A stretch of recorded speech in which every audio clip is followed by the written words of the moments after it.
Good morning. Morning, everyone. All right, we're getting back into working on our boy here.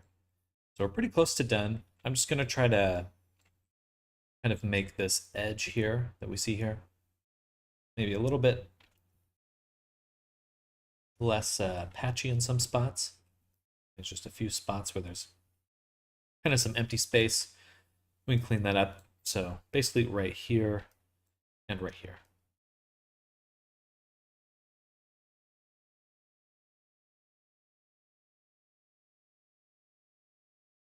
Oh, and then we need to move the fur back, I believe.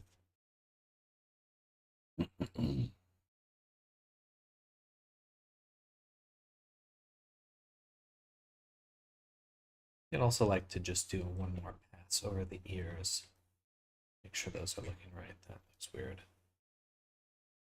There. Definitely gets a little crunchy in some spots. Oh, I darkened the ear itself. I actually don't want to do that. Or I do. I only want to darken the inside of the ear, not the outside. That's the issue. I guess I'll do that first.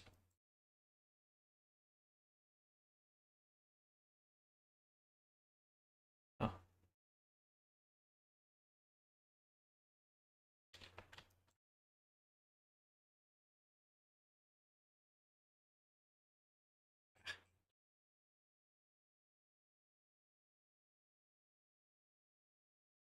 Yeah, so just the inside of right here.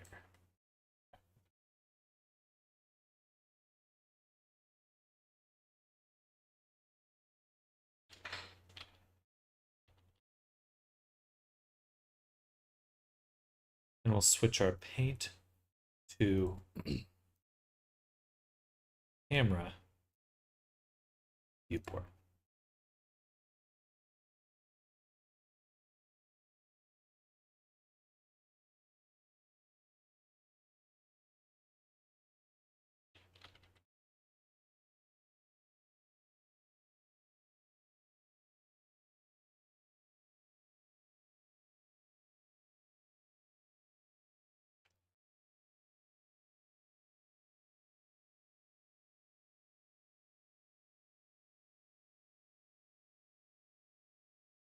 It would be cool if you could use vertex colors as masks as well.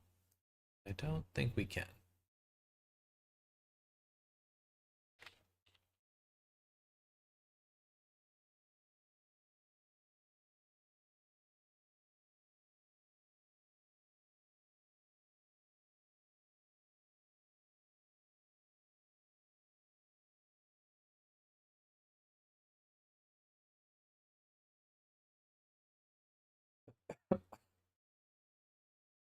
Cool. Save that. Export it. Take a sip. Hope everyone's having a good morning. Off to a good start for me at the moment.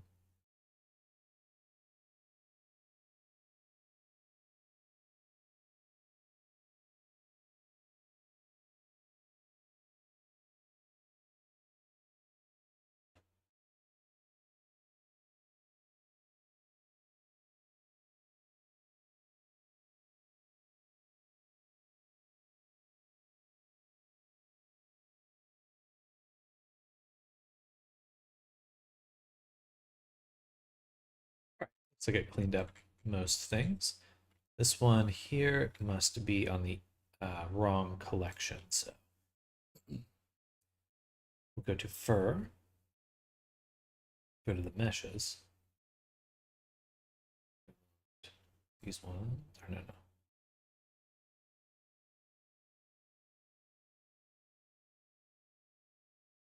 Loading.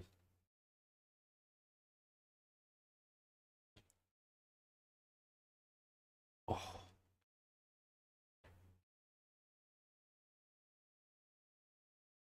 ugh.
Well, I didn't expect turning on a collection to take 1 billion million years, so what's that?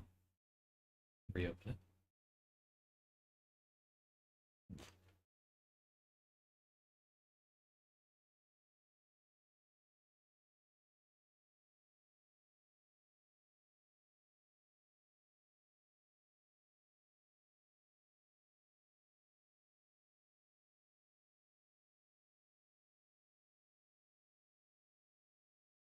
Why is that taking so long?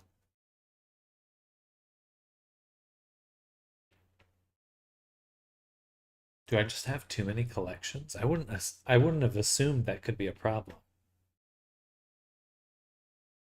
But it keeps freezing when I try to open a collection. Let me just close some other stuff. Maybe we just got too much shit open.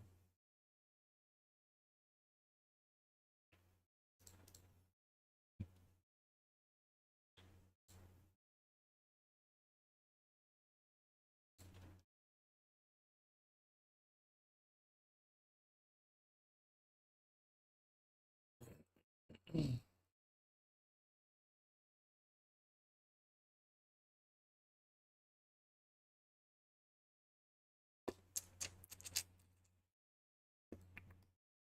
just realized that the phrase 125% growth would mean that it doubled. Only 25% growth would be what I was imagining. Oh. Okay, please open. Just want this one here. There we go. Okay, so it was a memory issue. Good to know. So the one that we're having an issue with, don't have Unity open, but it should be on the front side, and it's not, so it must be this one. Or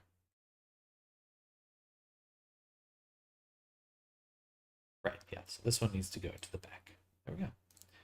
Easy peasy.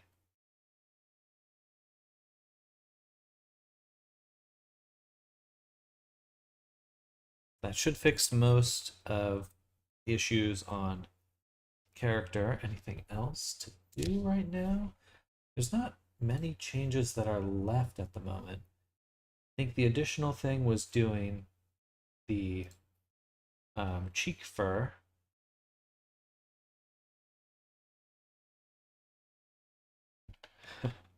Hard to see, but hard to see through. So I want to take these ones, I think, because they're in a good spot for the most part.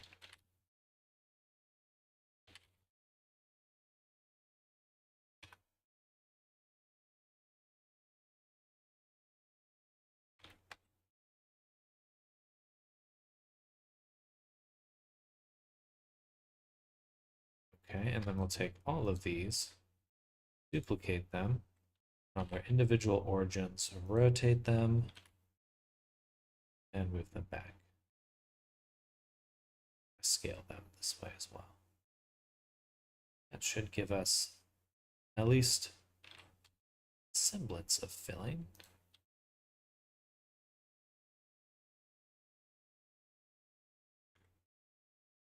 Switch this to local now. Scale this way so I can move them this way.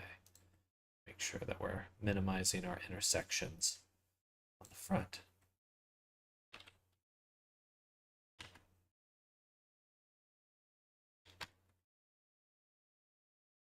I guess what's nice about this fur,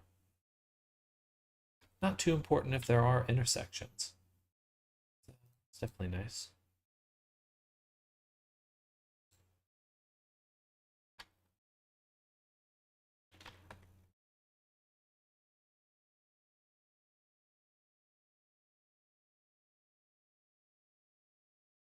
Looks like there's a bit of a gap right there.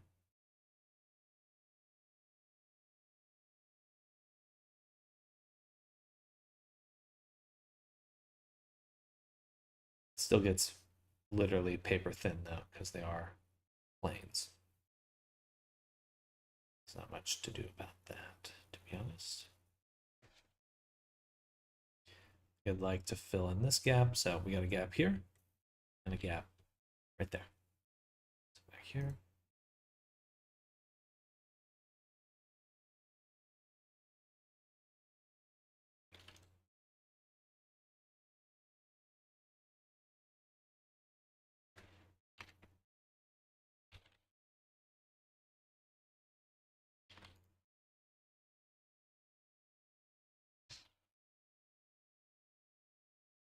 Okay, I'm gonna remove the displace mod that we're seeing on this.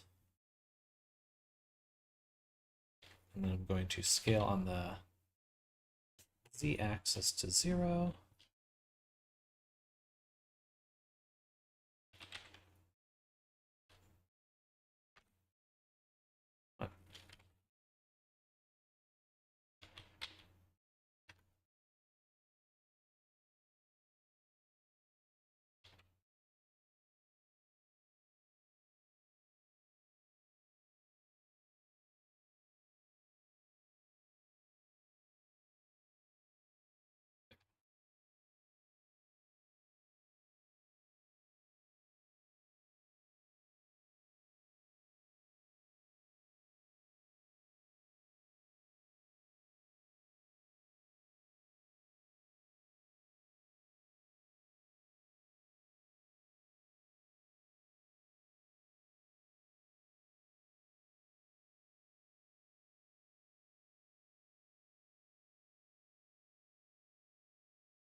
Doing that. There. Boom. Boom. Fluffy. Fluffy.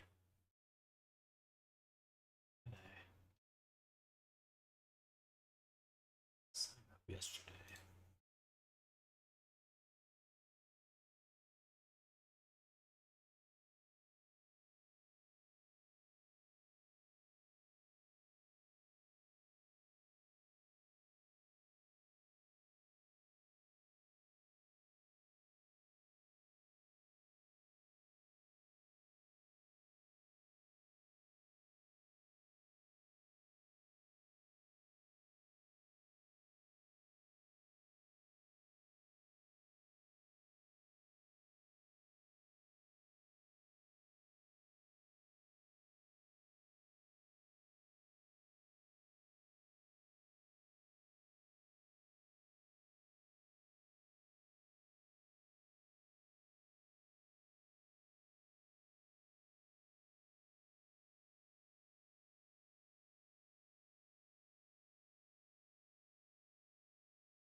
Do, do, do, do, do.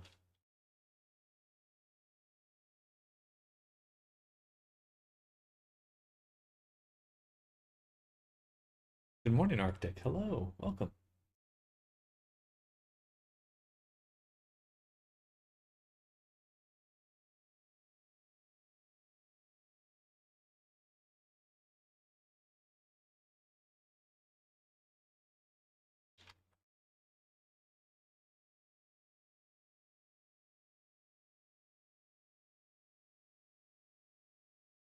How's your day going?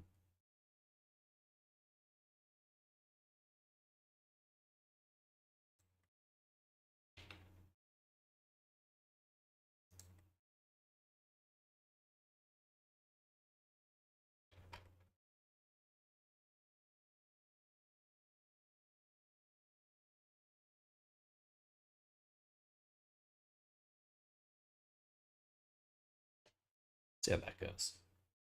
Oh, very floofy. Yeah.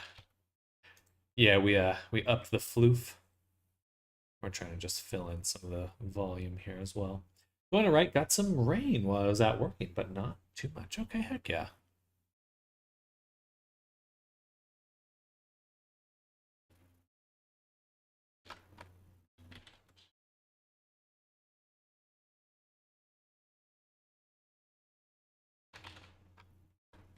And these guys are collapsing.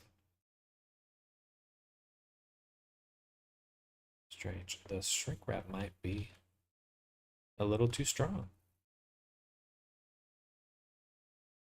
But that's okay. It's only so much we can do for fur. By the way, do you know if there's a way to add a gliding toggle to an avatar? There is. Um, there's the jump parameter. So if you're talking about like when you're doing a jump or floating, I think that would play while you're in air. So whatever like pose you'd want. Is that kind of what you're referring to?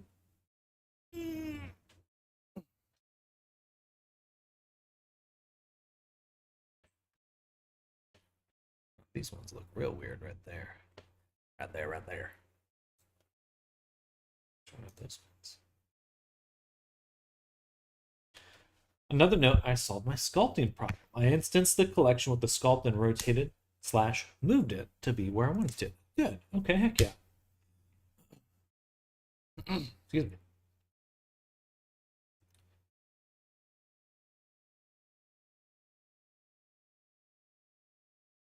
Actually slowing descent. So instead of falling, you're actually smoothly gliding. I don't know if that's controlled by the avatar.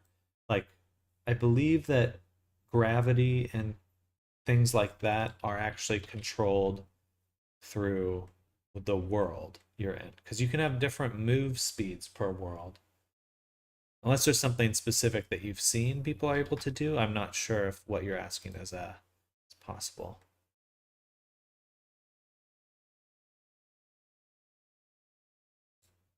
Can you slow it?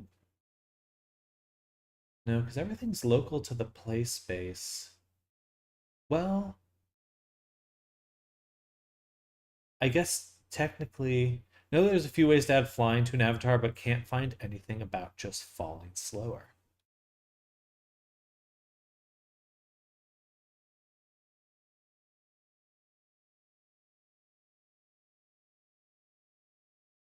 Yeah, I don't think that that is possible. Yeah, you can definitely fly, but gravity's kind of a world constraint. Um, got an idea that I'm not sure will work. Finagling the flying platform setup, but no idea if it'll work or not. Gotcha.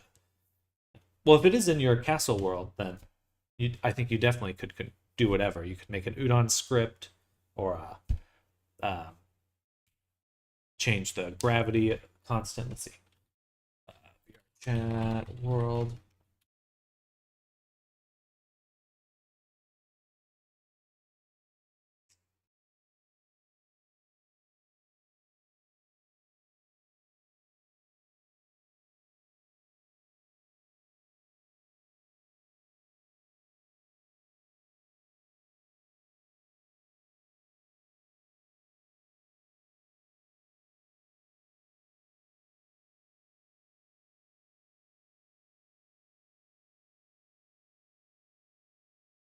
Plan on adding the open flight package eventually. Gotcha. Okay, heck yeah. nowhere to go currently, so a bit overkill. um, that might have, I mean, if they, I would assume that they have some controls for gravity and stuff just within that package.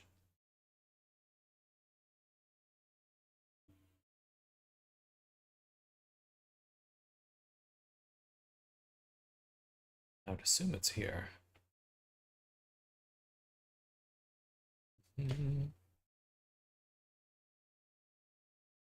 Anyway, something like that. Can't remember where you changed that. Gravity. Been a while since I made a world. Okay. Let's open up Unity again.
All right, that's all right. World setting parameters you can change easy enough, run speed, jump, height, etc. But I want an avatar that can glide wherever, just like the flying ones can. Gotcha.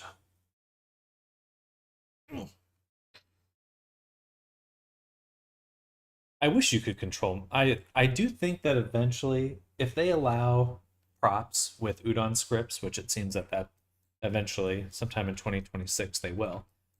I would hope that means that eventually we're getting some cool functionality for avatars as well. Like being able to do Udon scripts with avatars would make our lives so much easier.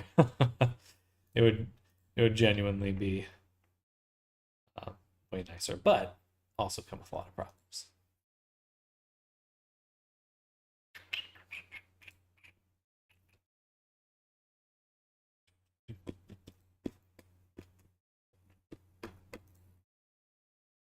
We're going to get some more fuzz in the ears. Let me hide this for a second.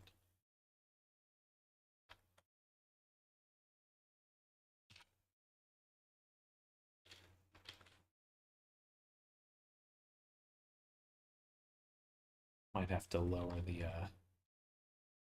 vertex count a little bit. Wow, this is really laggy.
Oh, that's not going to move with the ear, though. Okay, these ones need to go to the ear collection.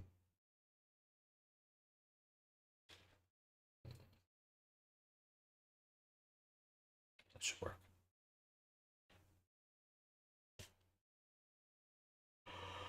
I'm sleepy.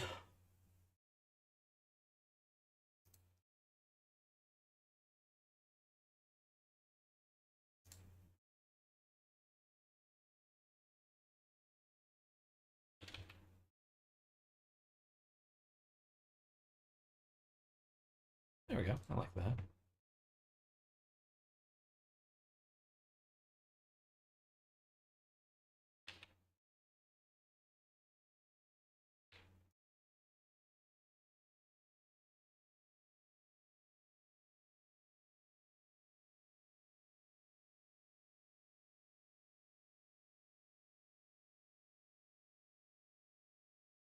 Yo.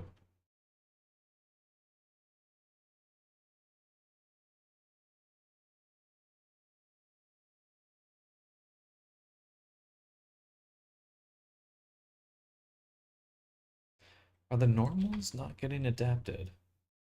I have data transfer vertex groups, base corner data, but not normals.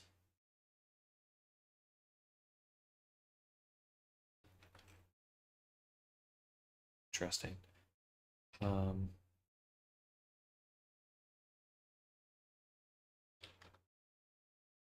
It-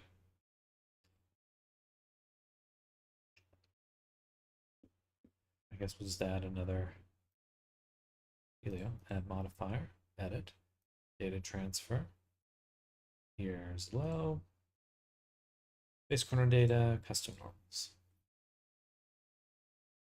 The face interpolated.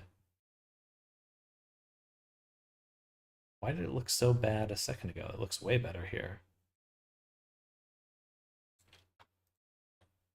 And we'll copy. Oh wait. No, this is the checkpoint. Yeah. Copy to selected. So we got this one, which is doing face corner data. We want to replace it with this one, which is doing front. Oh, that's probably why.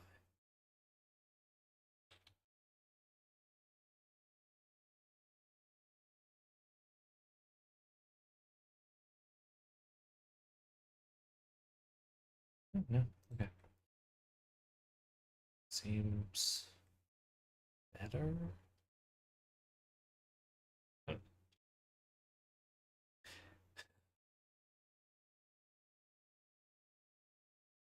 okay, I think that's pretty good.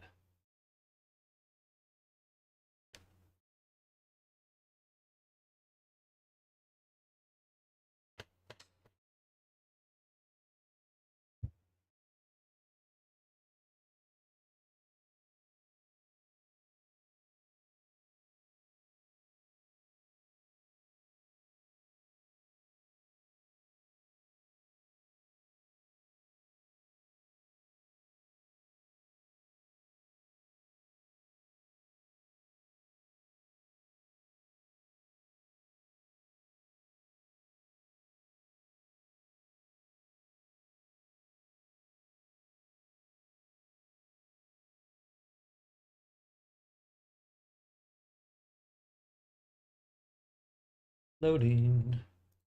Loady, loady.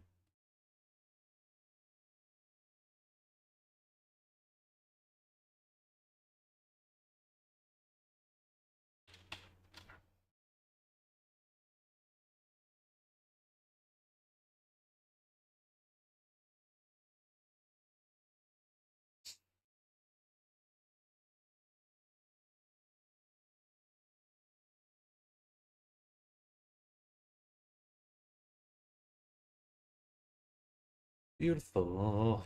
Looks good. Okay. I think we'll also want to pull this part out a little bit more. Probably like this direction actually. So one more time. update our.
Oh, balls.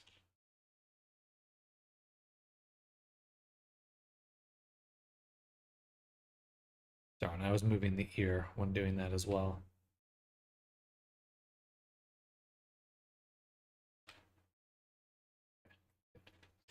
Let's make sure we lock the body there. I'm lucky I didn't move the eyeball either.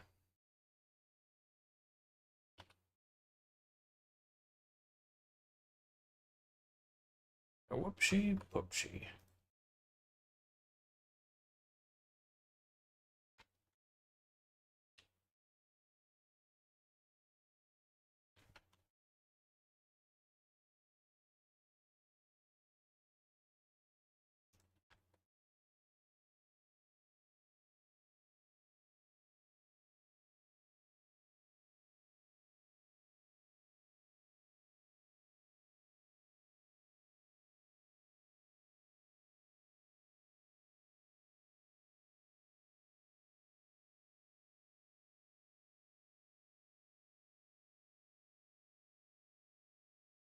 Good.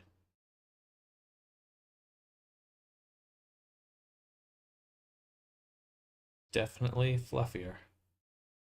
Maybe a little too.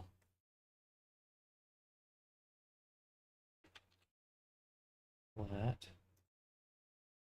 What we can do is actually rotate this time.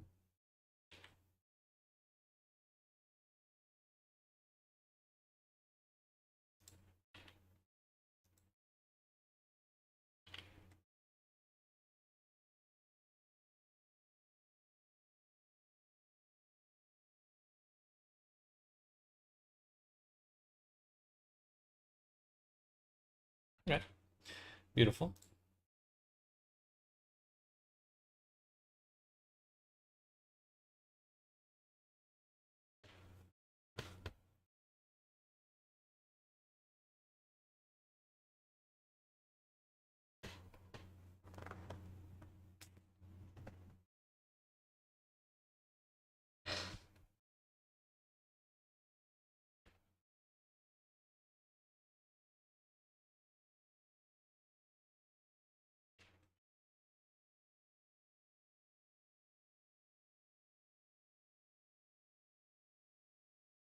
Do do do.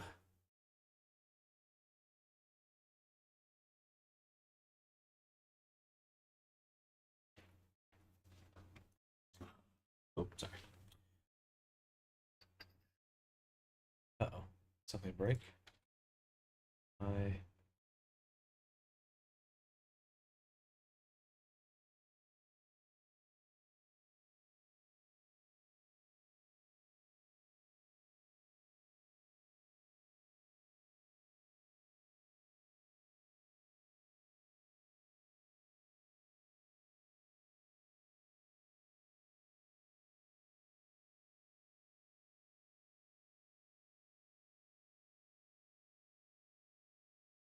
Oh, duh. I always do this. Every time I lock the body collection, that actually prevents things from updating properly. So, try again. Because the script then can no longer select.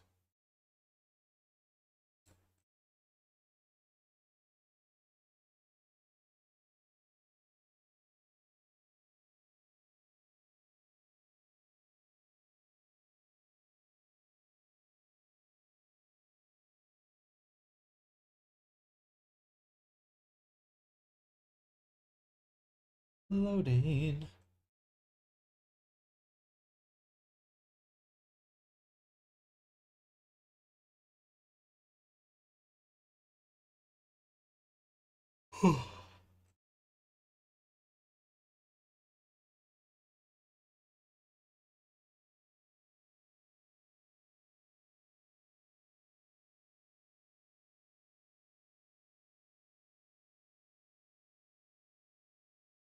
All right, now we updated properly.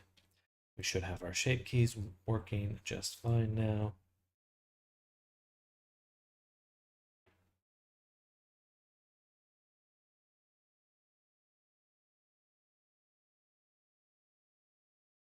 Maybe that.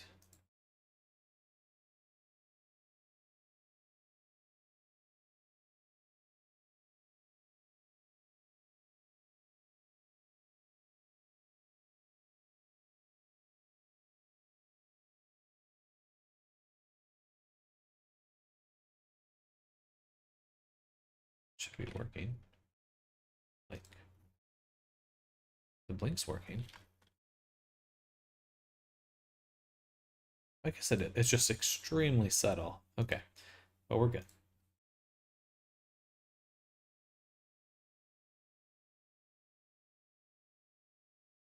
It's gonna be interesting to see what the UV discards look like. I believe I set it up in a way where it should transfer pretty well to the fur, but who knows?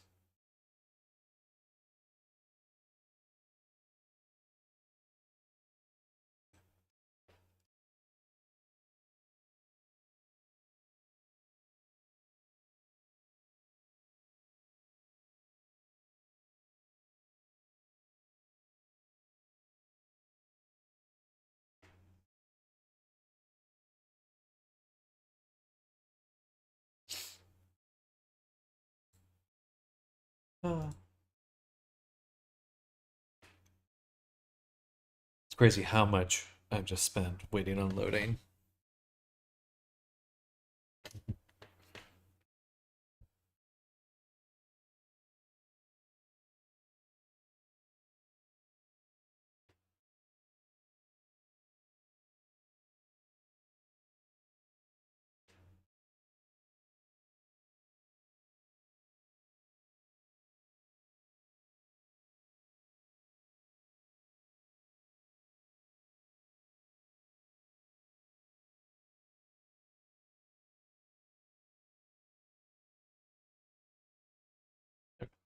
Export.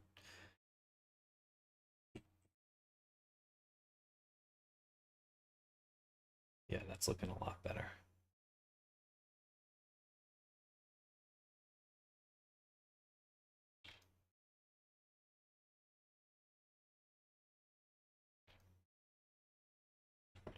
Let's see. Oh, no, I exported with clothing. Enter play mode. Let's take a look.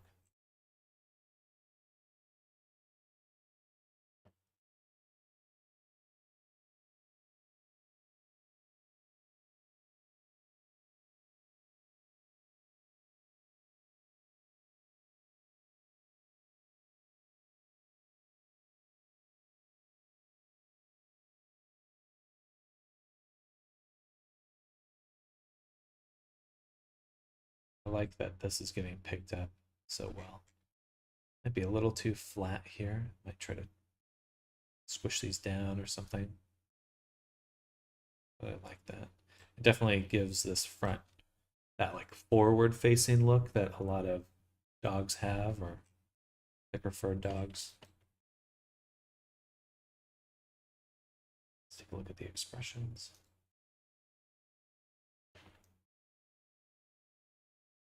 Might be a little strong.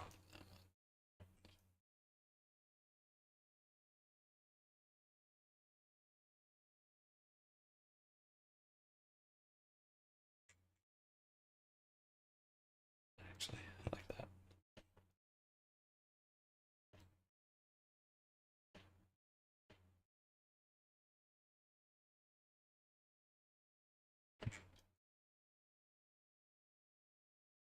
Breaking on the eye.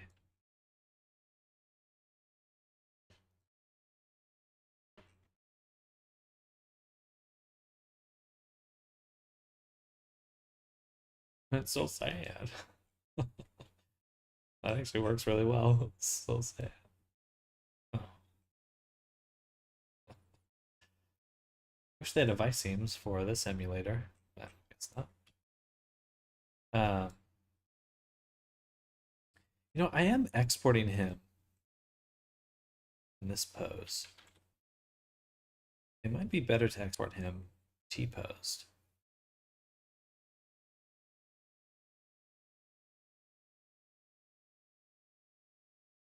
No, then I'd have to redo all the hand gestures. Then that is what it is. Okay, what we do have to change, though, is the clothing, because unfortunately,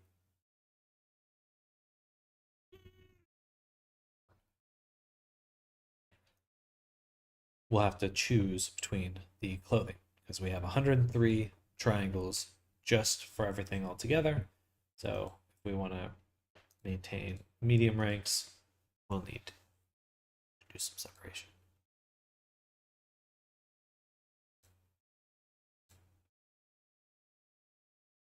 So what we'll do is we'll actually export these individually.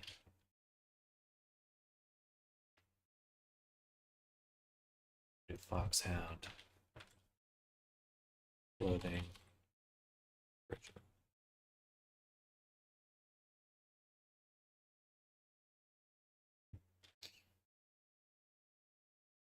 Oh, we also need to make the breathing shape key.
Call this one jacket. Top.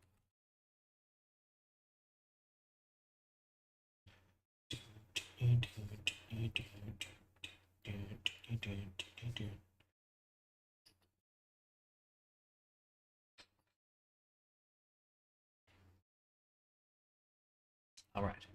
So now we have these multiple outfits. Save this. We'll go back to Unity here. And let's drag out our outfits. So these will go above our character. I'll also put the gesture manager above. Okay.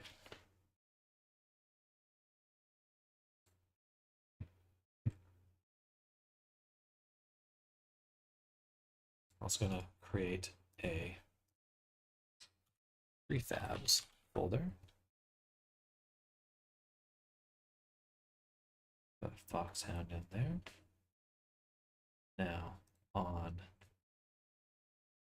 the clothing original.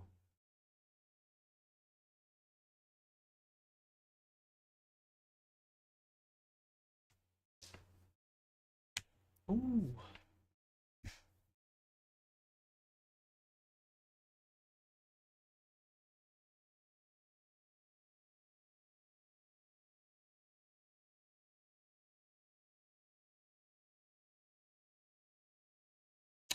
Most of these should still work. So what we can do is go to the original body, go to the VRC Fury controller here. It's over here. And in our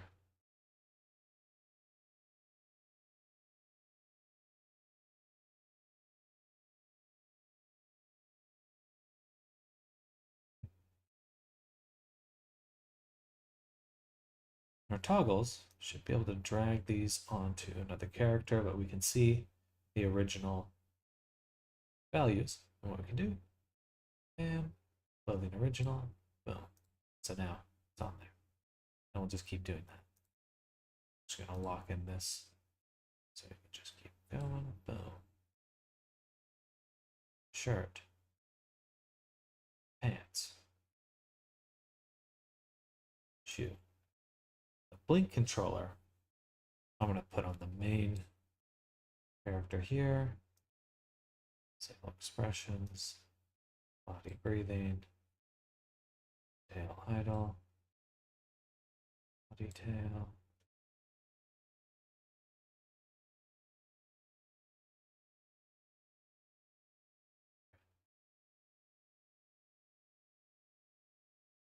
Perfect. Then we will actually just apply prefab. Well, save. Disable the body, disable the tank top.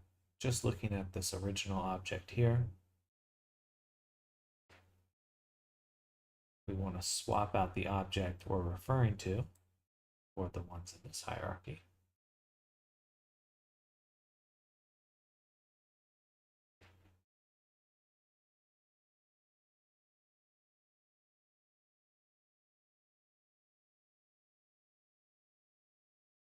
And these animation clips will still play just fine because they're going to the top animator and looking straight down. So that should be perfect. And what we'll also add here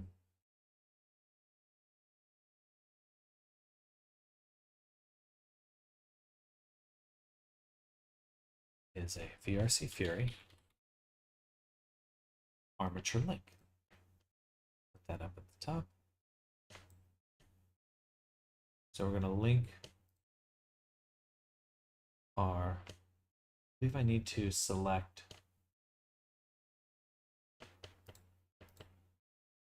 link to hips.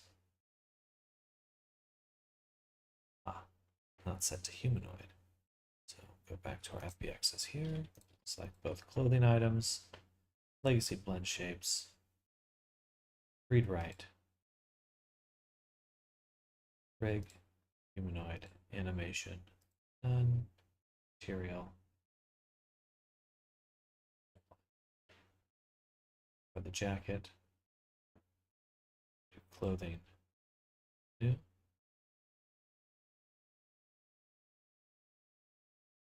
And for the original.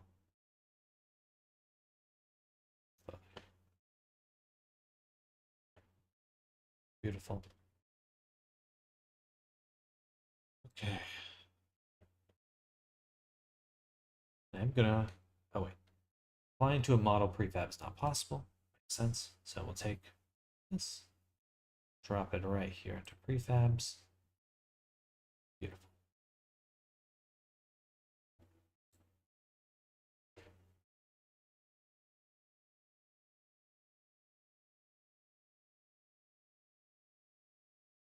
Line position, line rotation, line scale. I don't think I need to do that, but I will, just in case the FBXs are in slightly different positions. Okay, so we do have some issues here. First is these need to be saved between worlds.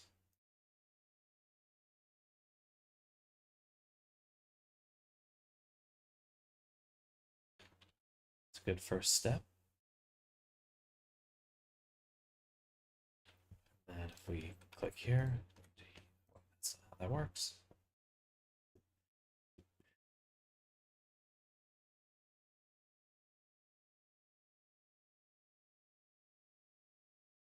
For clothing, this should be the hip bones in the clothing's armature, or the main bone if it doesn't have hips.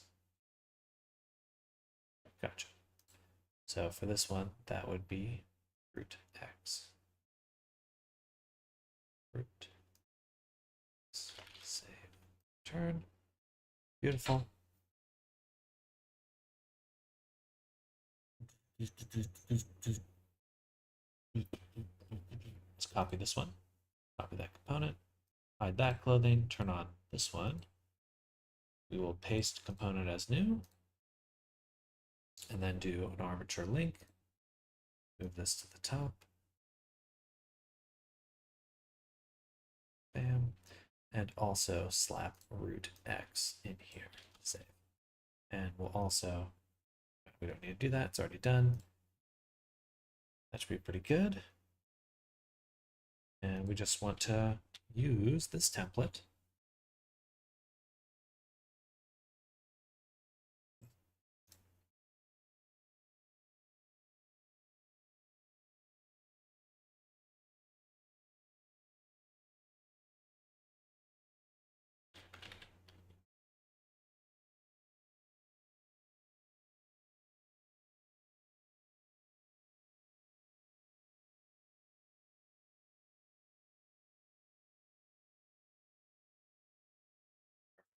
Now, jacket, tank top can be toggled from this object, which we'll turn into a prefab now.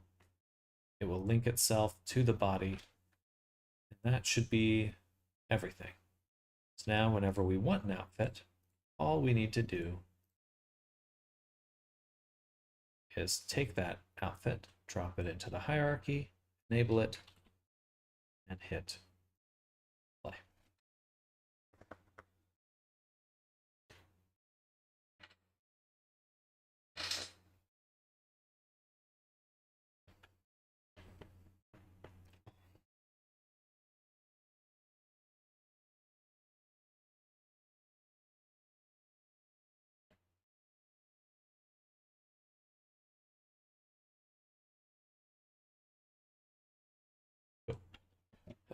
Excuse me.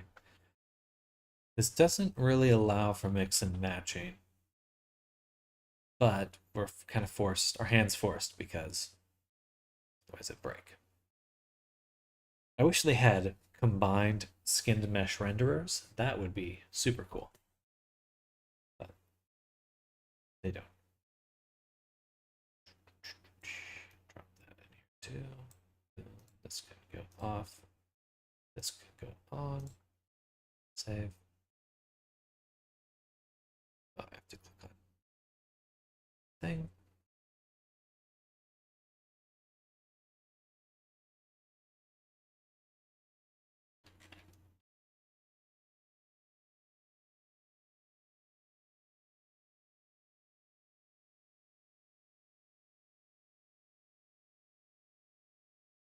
But I suppose we do want it with the other outfit no matter what.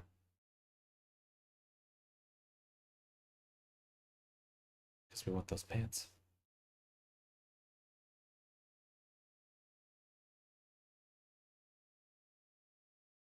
So what we could do is actually take our original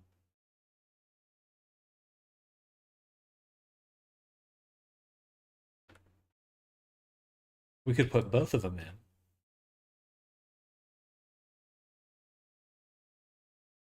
And then whatever object we don't want, let's say the cowboy hat, we could put a delete Starting upload. Right there.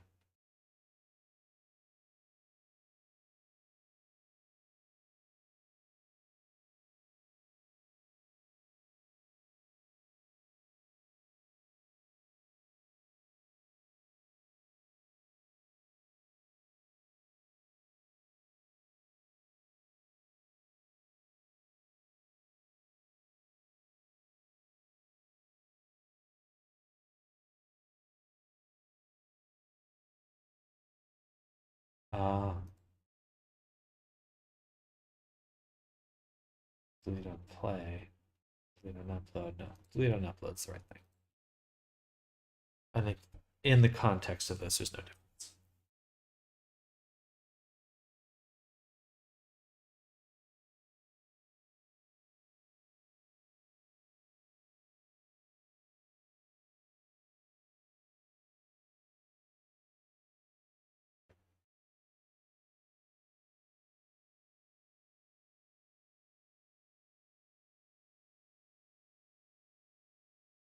Oh,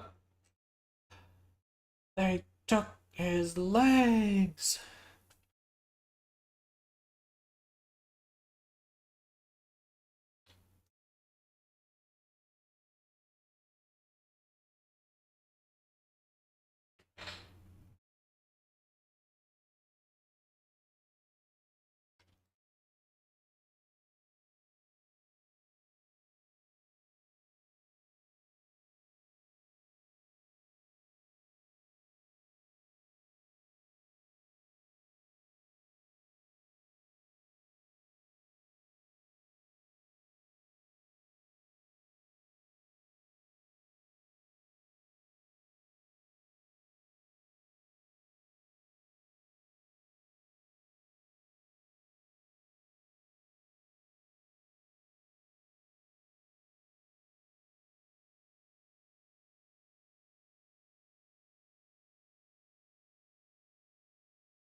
Oh, that's good. That's a good combo there. That's a good combo right there. I wonder what the actual ranking is going to be once it's all compiled. I guess I could figure that out by going here, turning on both, turn on everything, and disabling the shirt. Oops. The shirt. Oh, just barely over. But if I get rid of the bray, too, then we're in.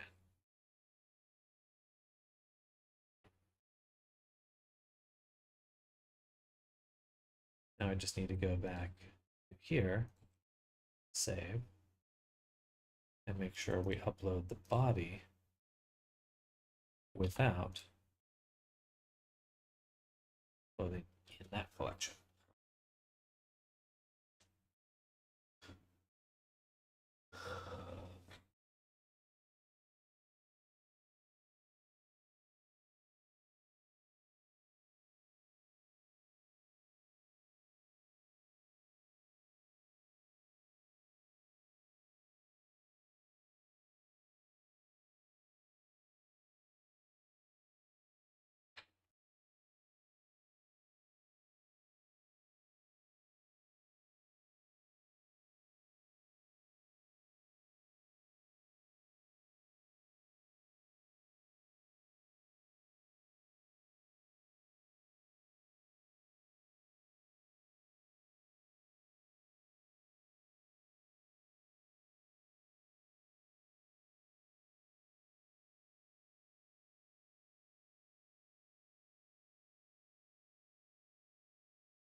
Boom, boom. All right, everything's looking much simpler. Put together nicely.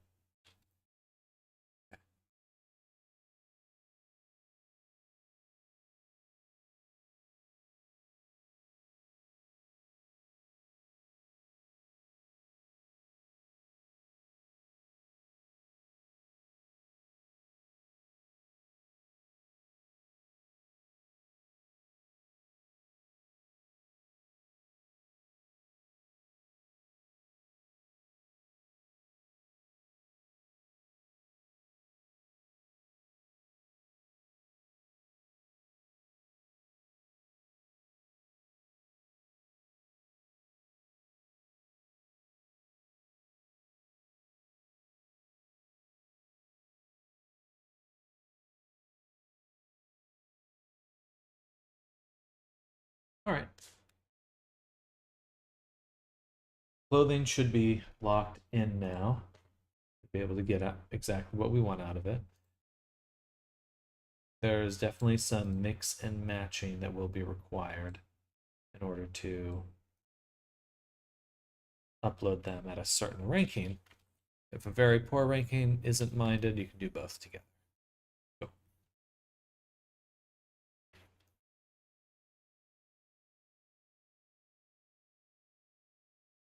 Now,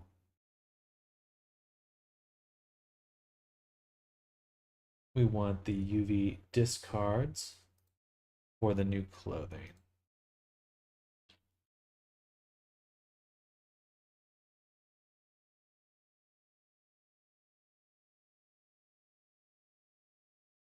So go to the body.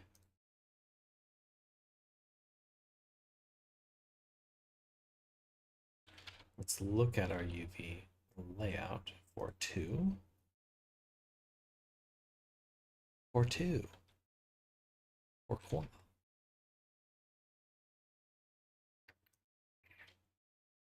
And if we turn on clothing new, we can see which ones we actually need to also include.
Good stuff.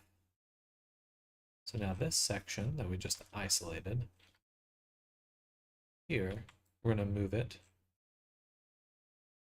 over.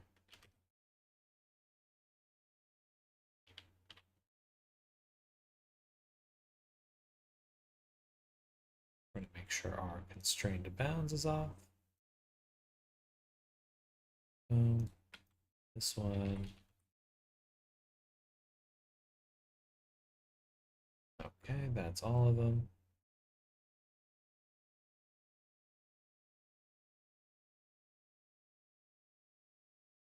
Cool.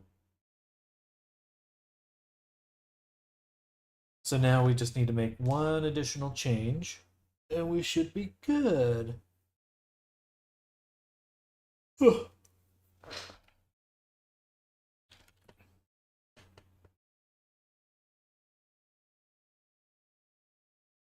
Yeah, should work. Just need to update the body now. Export. I'm going to hit update and go to the restroom really quick. BRB.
So what we want to change is that we have these UV discards animations.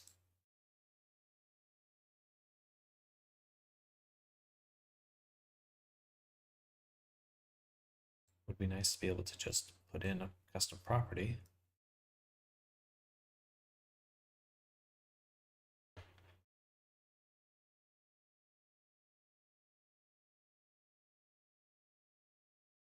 Exactly what it would need to be. Can I just edit this clip? Just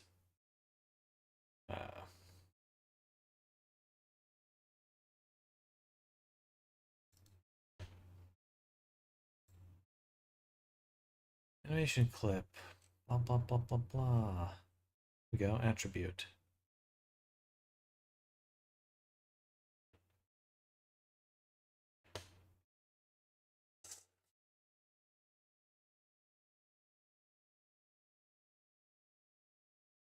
It's hard to edit directly. Okay, so to do this, what we need is to take the animator, the test animator, right here, drop that onto the body, go to the animator itself,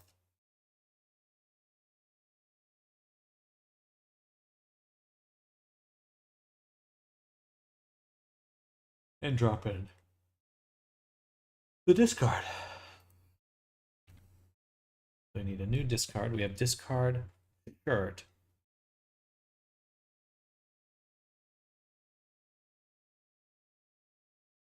Which is really more of a sweater, honestly. But it's okay. So drop that here. Click, record.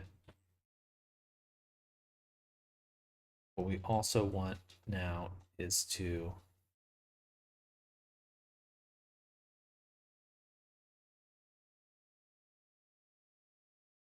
export this character. Guess not.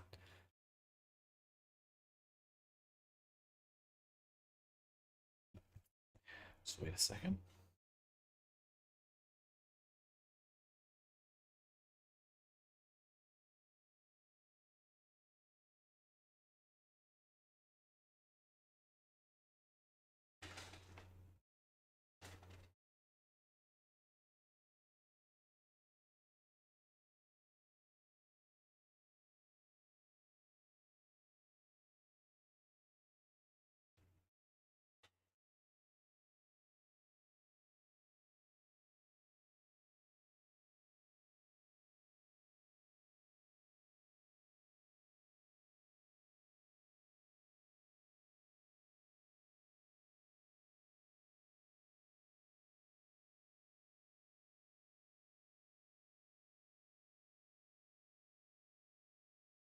That. So having the flying platform enabled causes my avatar to sort of slow fall awkwardly because my legs are wiggling weirdly, but I might be able to make it work.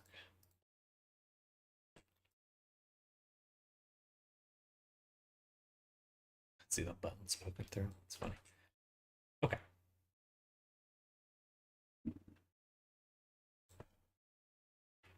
Excuse me.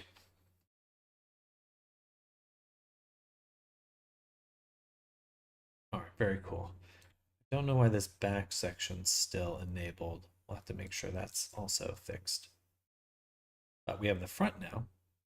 That's what we want to be able to go down here into. Go down to here, special effects, UV discard, and also toggle that one. Then take the shirt, we'll duplicate it, and we'll call it jacket. And I think we just need to delete this one. That's it. Oh, and then make sure on jacket tank top.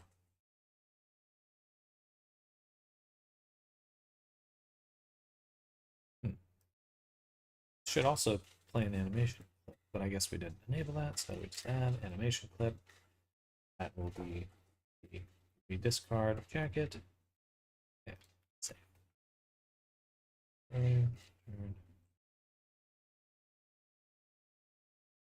Let's take the clothing for the jacket tank top. Just drop it here, save, and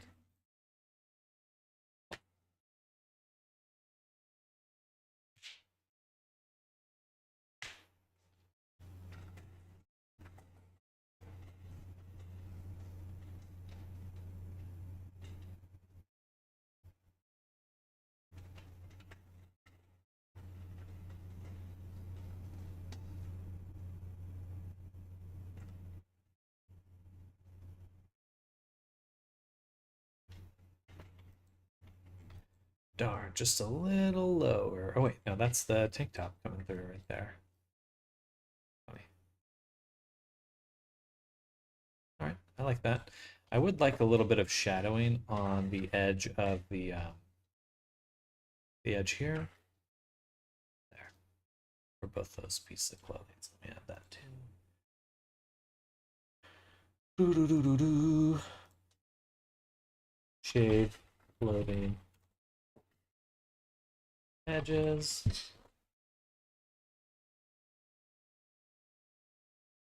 One second.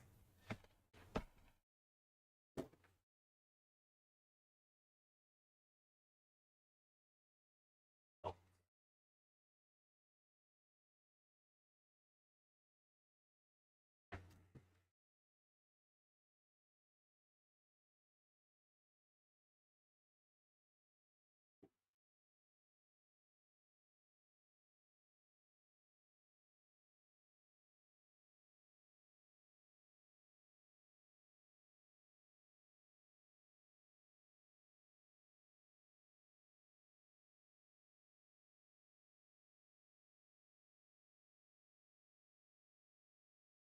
Cute cats.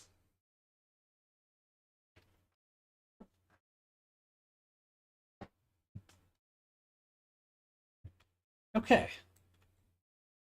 Looks like we've got it fixed.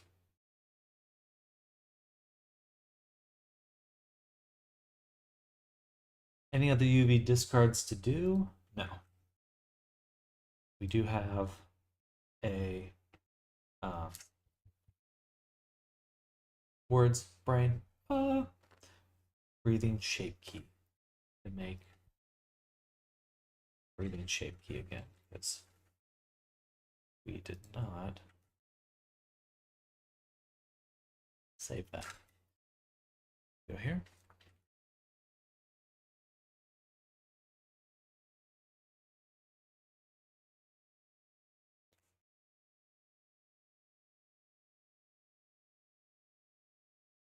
We could delete them in half.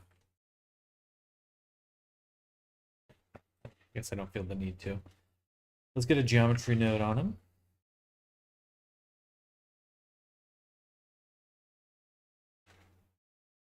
We're looking for offset via attribute.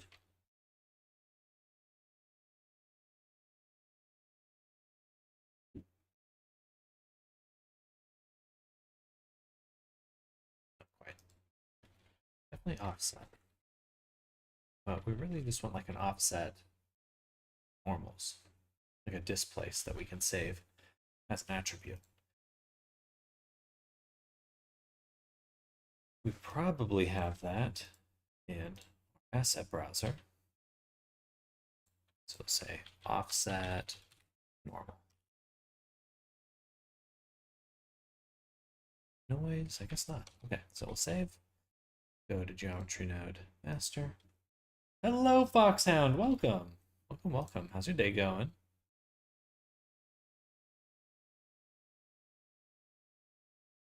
Frame. Subdivide a bunch. Good. Well, good.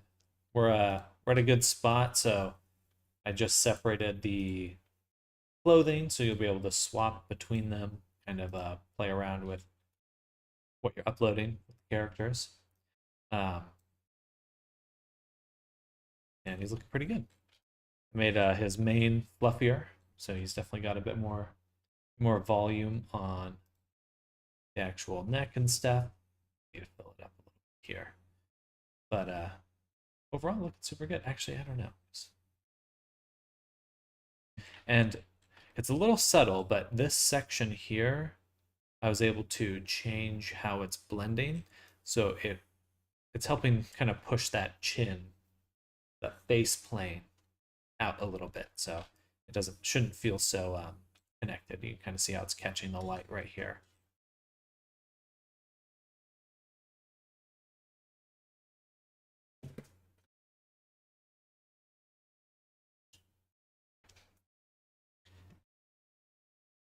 It's lost. Oh, sorry, I'm looking at my cats. They had like a toy and they just immediately bapped it under the couch. Dummies. All right. Yeah, so all that's left right now is I just need to recover the breathing shape key and then do a little texture change. Then we should just be focused on getting it exported.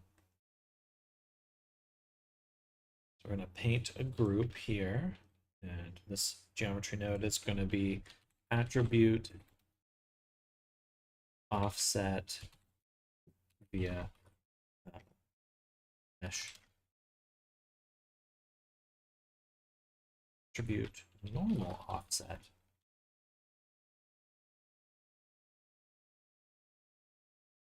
Like that. And what we can do is set position, boom, based on the normal.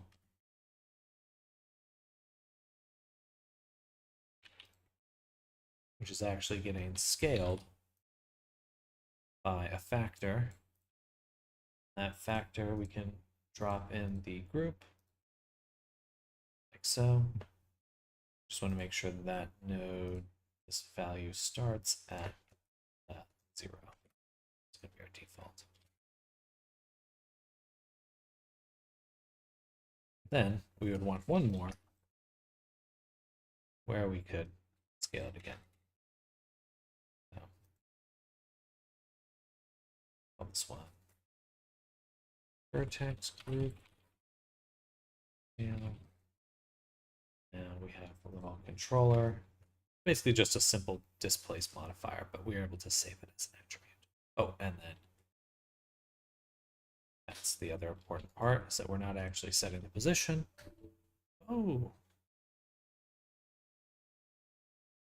Oh. Yeah. Can you enable the beret and cowboy hat? I'd like to see how it looks. What magical wizard activities are you doing there? Basically, I've really changed my workflow. Even since I last worked on your avatar, it's changed quite a bit, where I really try to avoid, like, I try to make things flexible for myself. So rather than creating a shape key by hand, I'm using this geometry node to kind of save it in a more flexible format. Because a lot of things in Blender and like this video game process are just so fragile. Very, very surprisingly fragile.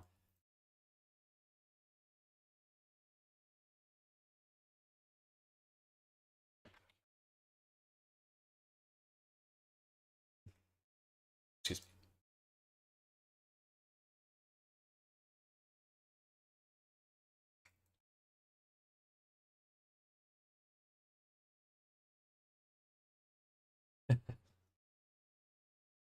But I love it.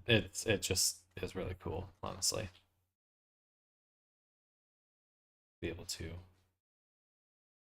do this.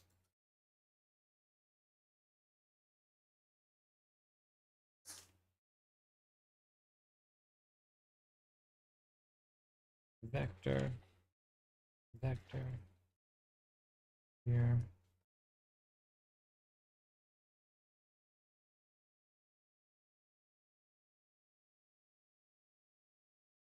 Actually, we should be seeing something there.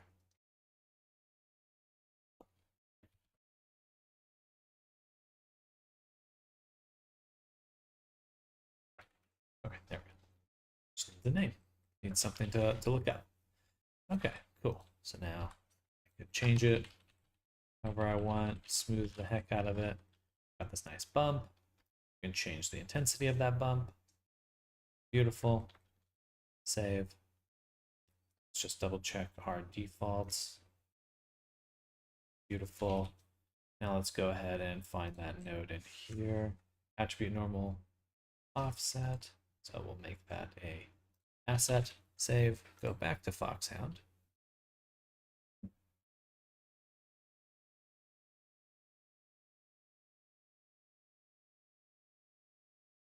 What's that?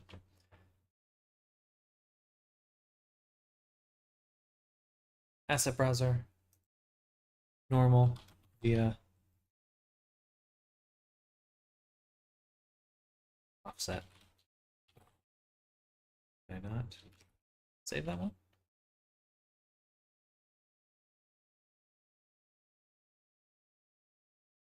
Attribute normal offset.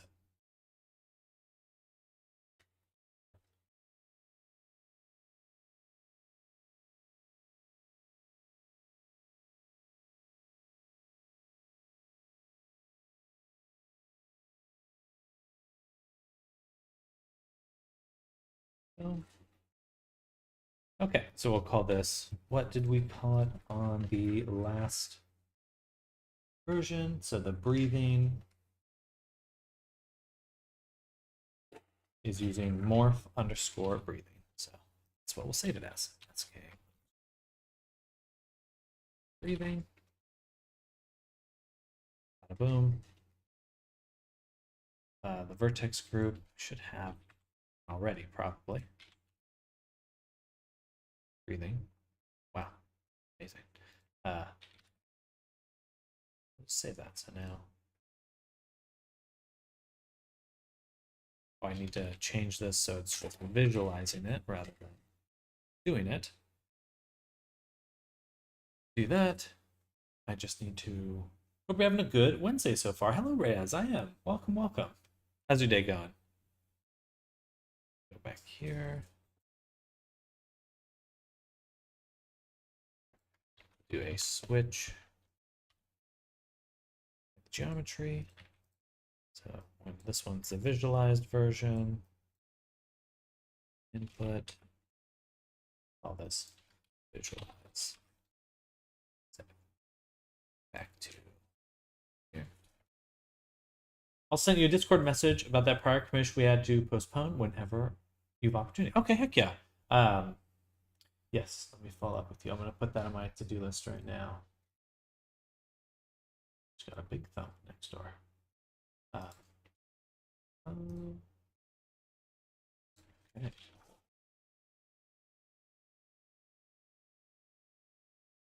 Man.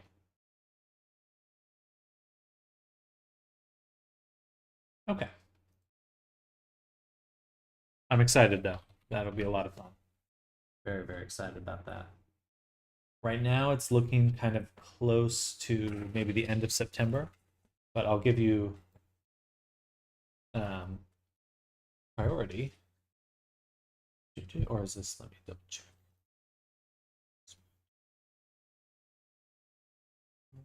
Yeah. Hopefully faster than that. Just depends on.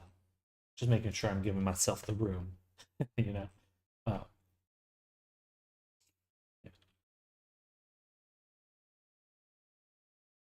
Perfect. Perfect.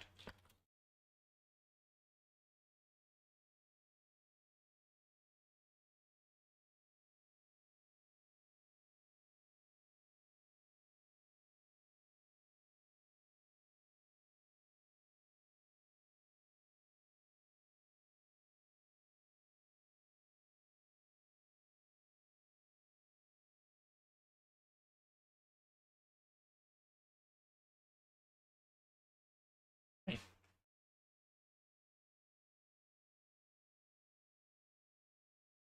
Eyelashes.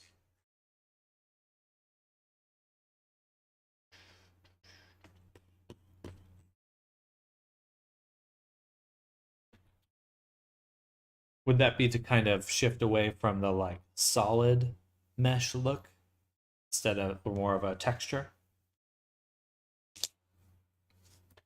Excuse me.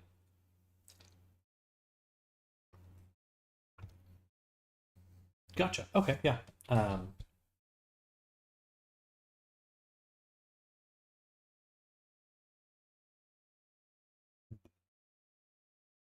Just say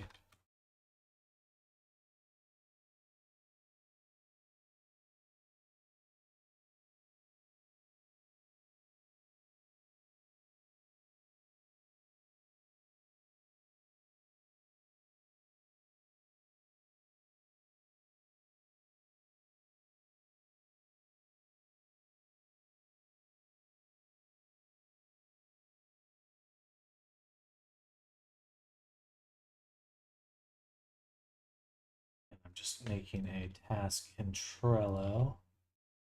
Make sure I'm properly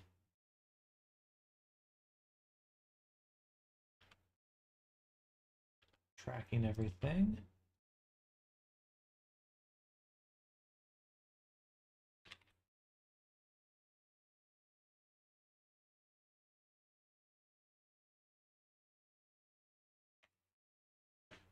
Why is that indentation bigger?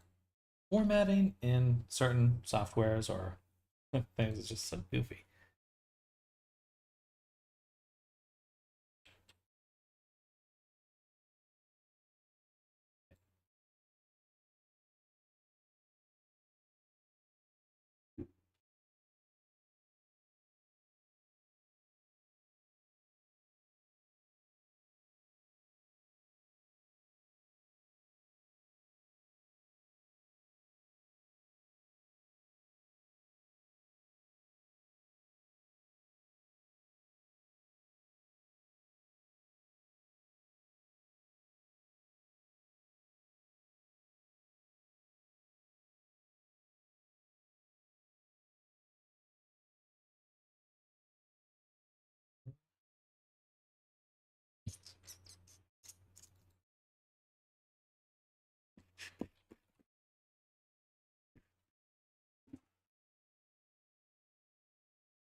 Cat's just found a spring.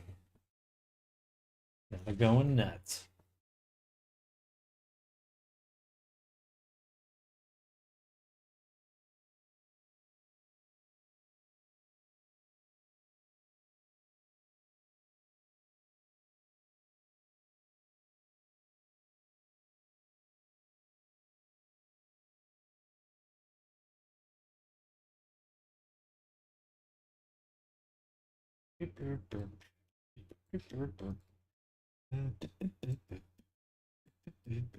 Okay, so perfect. Now we've got this visualize option to see what difference we're weight painting. This is meant to be like a breathing one. We'll go just a little bit smaller on that influence. Cool. And what's nice is we can transfer that to our other objects. So we're going to open up the clothing. So it'd be the shirt, jacket, and tank top. All three of those need that influence. So shirt,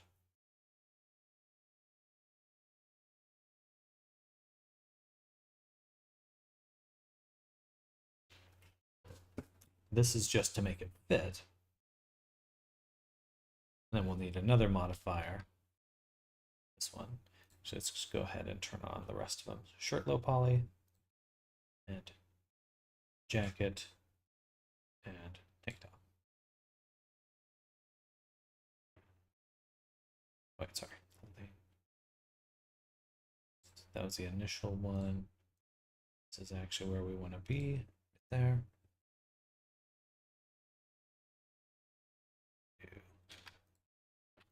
These. Boom. Boom. Ooh. And then with that same selection, we'll do object, transfer mesh data, vertex groups. We want hook underscore breathing transferred by name. And we should be good. So now we should have.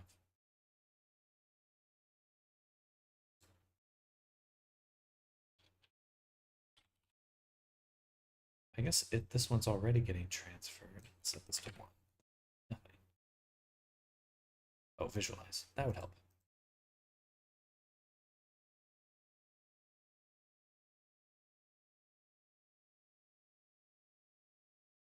You know, I'm actually going to get rid of that one. And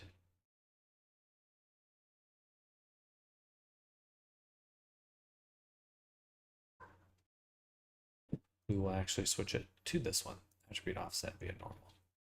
There's no reason not to. So copy to selected.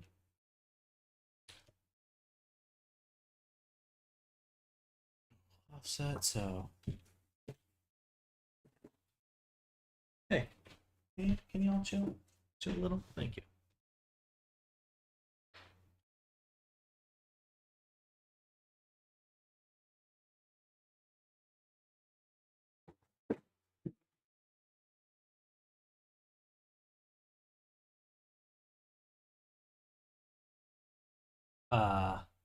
We actually need a new Kitty being a handful. She's being a lot better. Or we got Pixie spayed a little while ago. And then we got another cat too. We got Pixie here. You wanna say hi, Pixie? Say hi.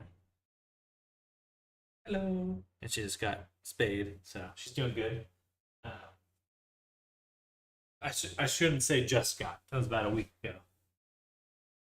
8 days, 10 days. And then we got this other guy. This little guy. And he's been good. Been keeping her company. And yeah, they're real sweet. They've been cuddling and they got along. They've been getting along really well, which is awesome. Just can't hope for anything else, really. All right.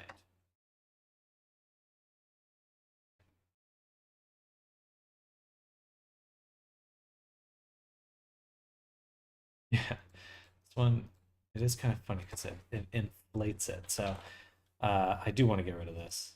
It's not quite what I want. Boom. Boom. And boom. We want to take this offset selection via normal proxies. It's a mouthful. Offset selection via normal proxies.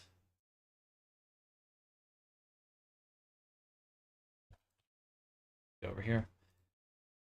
Offset selection via. Oh, we do have it. Offset selection via mesh proxy normal save attribute. Perfect. I beat myself to it.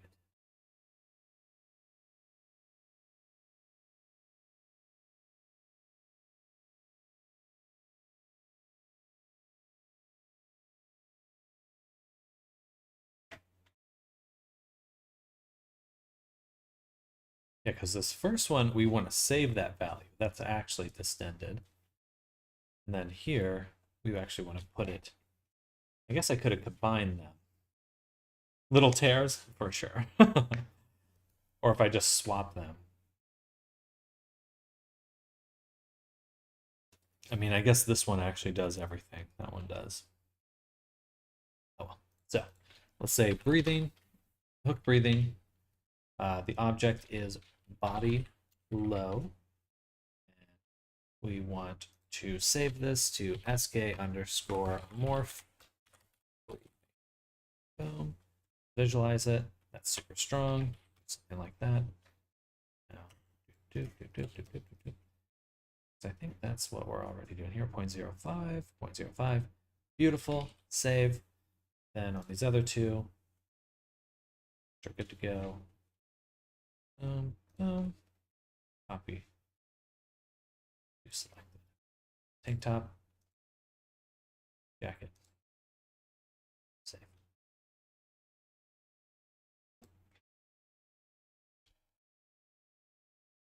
Shirt, tank top, jacket, body. They all need to be updated.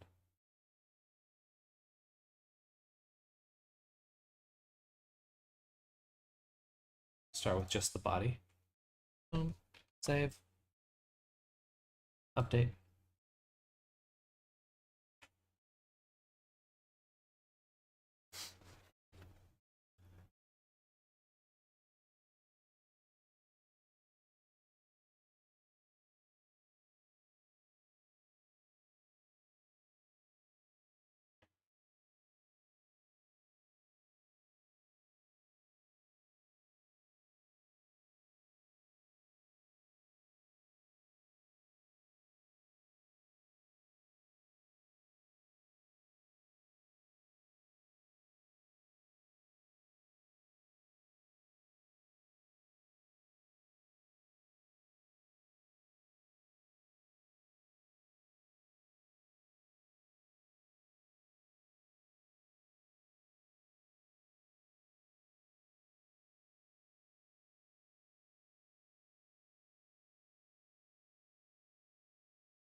Okay. So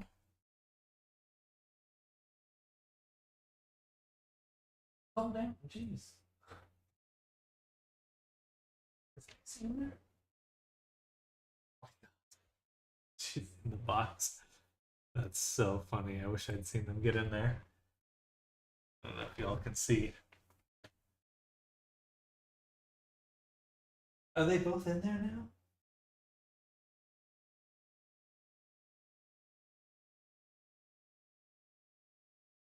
What are you doing?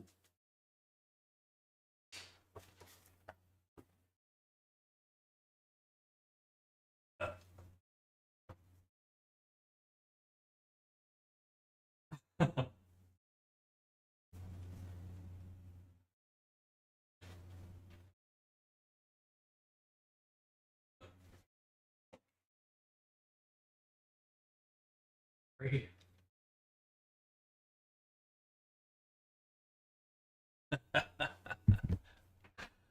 That's really cute. Yeah, it's good to see them get along so well.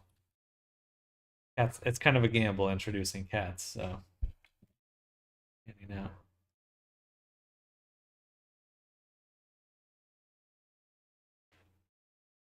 Sorry, I have to make a phone call really quick. Just one moment, y'all.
All right.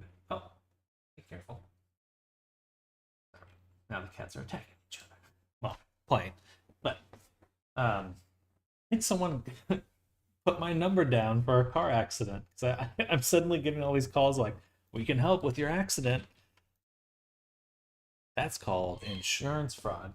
Pixie, hey, a little easy. chomping. Okay, so the body should now have morph breathing. Looks pretty good. Something pretty simple. And then in here, our clothing also requires that. And that will be this one. Update.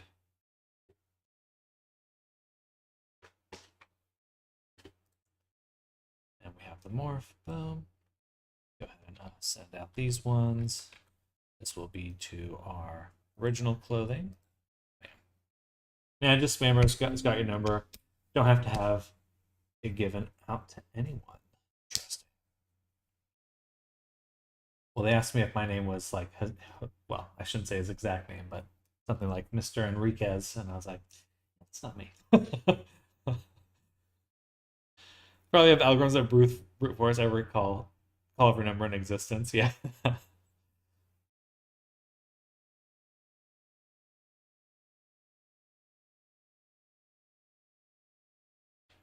And update this one. Boom. And lastly, update this one. Boom. Auto Pro, these are the new clothes. You know, I guess I could just include all the clothing in one. And then you could just delete them. And this is how it is for now. Don't tell me that Mike Smith from Microsoft has never called you about your computer.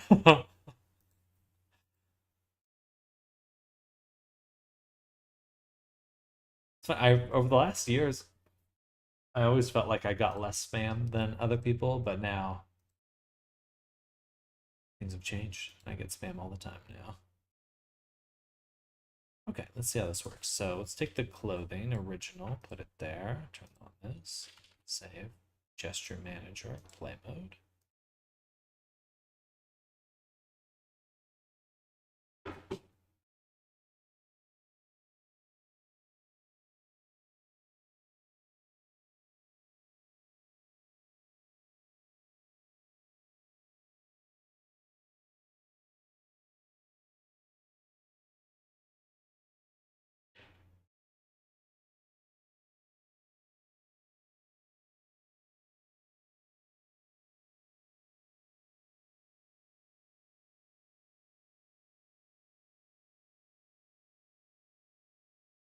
I feel like the shoulders go down a lot more than I'd expect. Let me take a look at that rig really.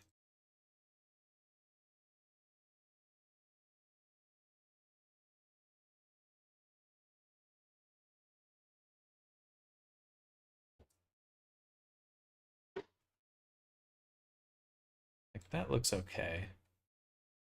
So it must be the shoulder that's moving too much.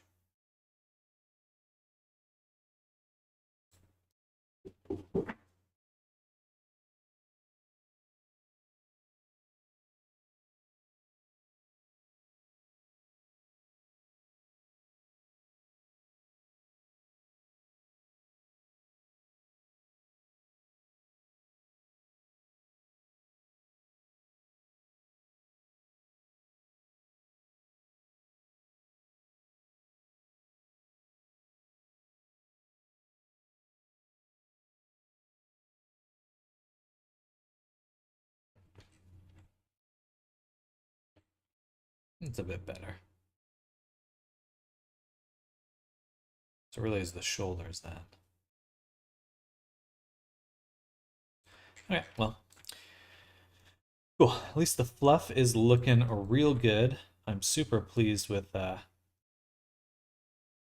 it's holding up. It's poking through on the cap a little bit though.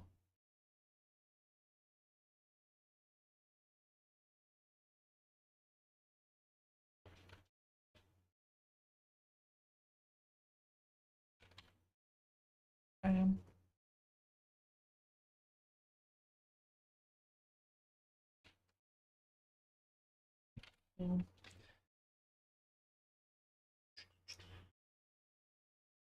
Then we'll switch over to the other hat.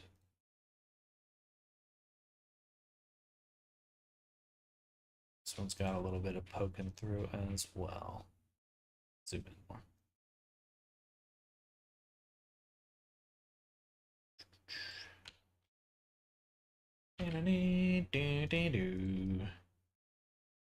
Fluffy. I think the ears we're gonna have to let poke through, but we'll see what we can do about the rest of the fluff.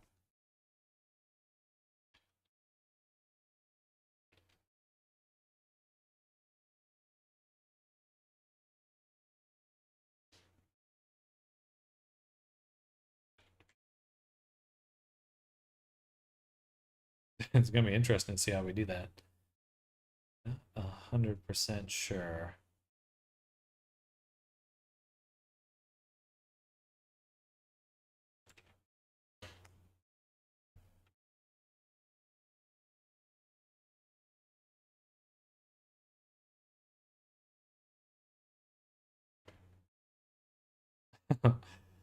No, I think I know how I can do it.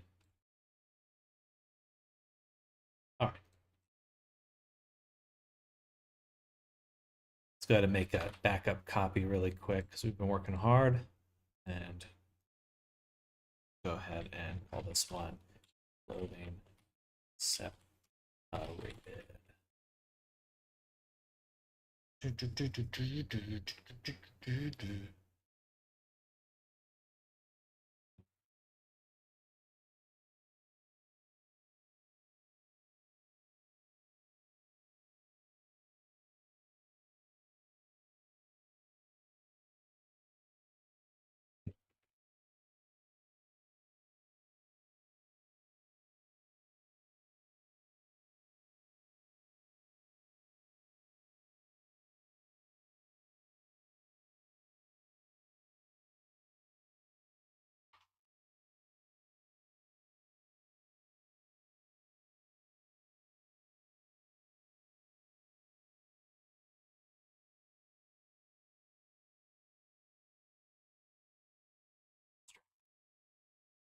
All right.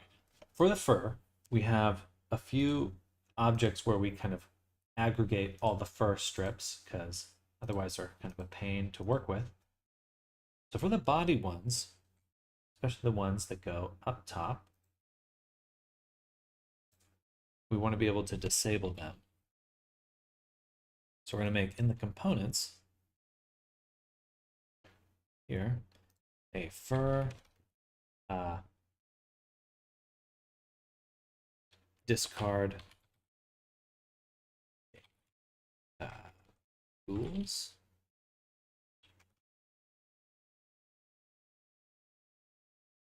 Proxies.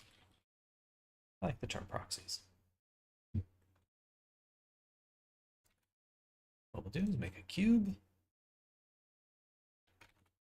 Make a cube in that folder. We'll call this discard proxy hat. Subdivision, made smooth. Really doesn't need to be that intense. And we'll do something I like this. Let's actually turn on R.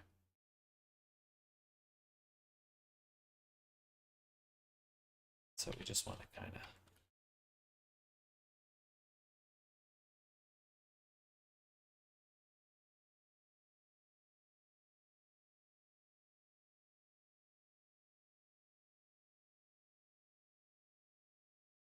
we're just trying to select all the hair.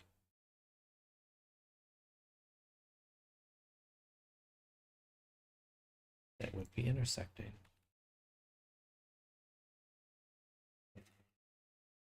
Something like this.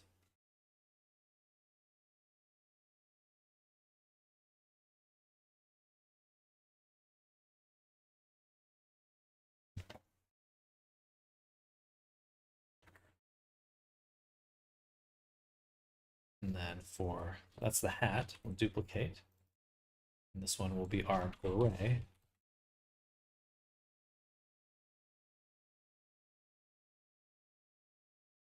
And the hat, just the beret. let's enable the beret. So I'll look at these photos real quick. So for the beret, it's really just the back of it that we're having issues with. Right there, so.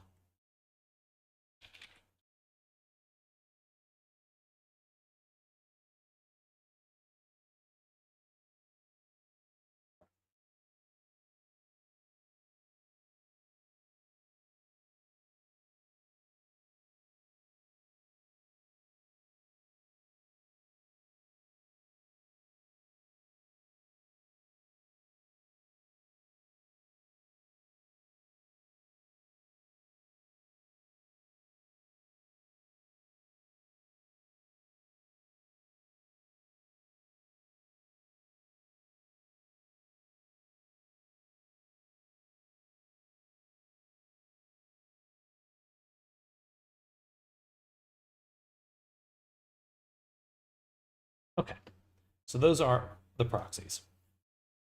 Now we're going to need to make a few geometry nodes.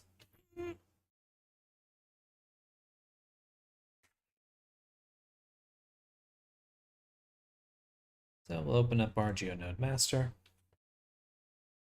make another plane, make another node. And what is this one?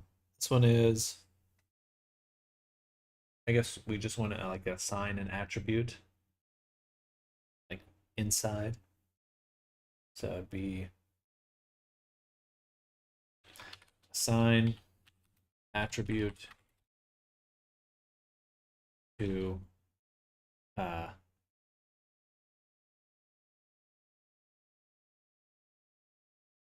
captured internal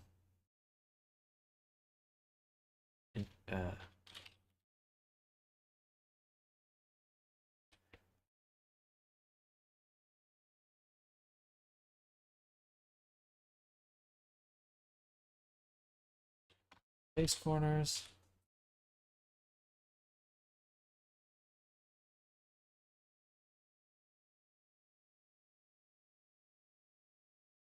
If sampling backfits. All right, I don't know, kind of a goofy thing, but what we would want is to store named attribute, which would be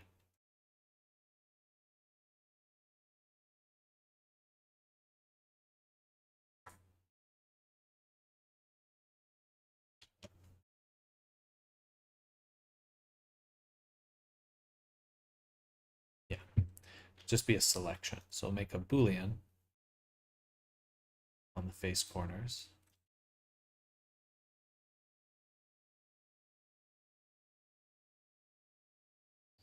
No. A float on a point. Totally fine. We'll need a name for this attribute. Attribute name and the value we're assigning.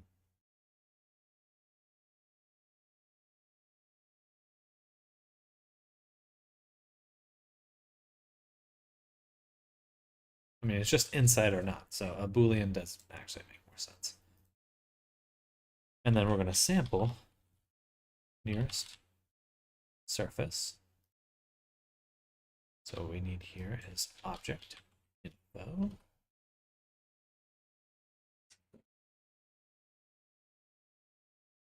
Relative.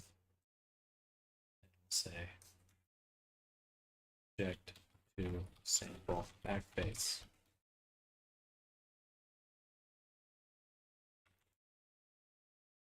So we sample it, and what we're going to get out of it is a vector. A normal. And then we're going to capture an attribute, also the normal. We're going to compare through a dot product. If that dot product is less than 0, That's the whole enchilada right there.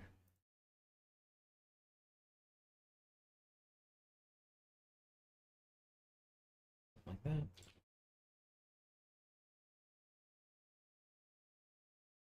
All right. So let's make a sphere.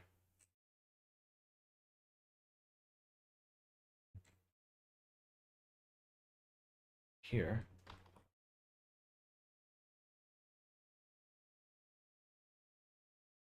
Sample the normal, this normal. Sample this object.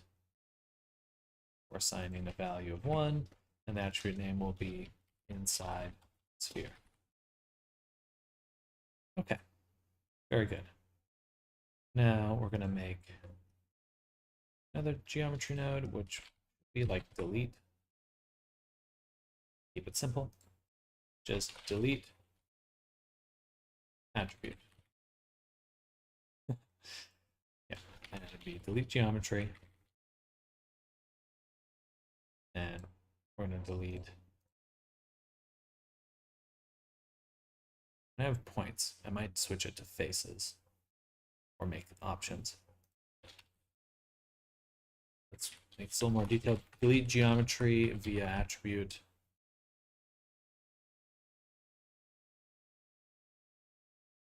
How am I storing this value? So it's just a Boolean value, so greater than 0. Named attribute. If this is greater than 0, delete it. And I just want to subdivide the heck out of this.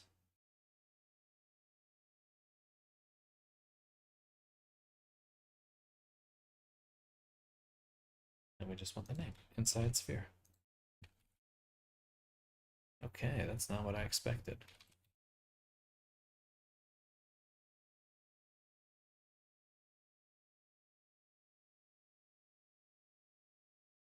So for every point, we sample the nearest surface of our object. So we're realizing the instance. It's relative, so the position doesn't matter.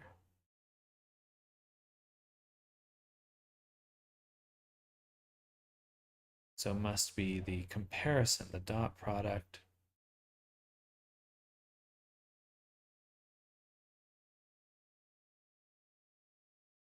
How about less than -5?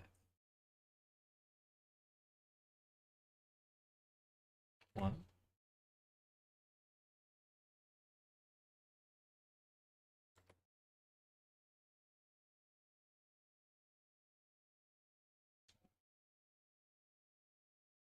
I guess we would like to sample the true normal for both.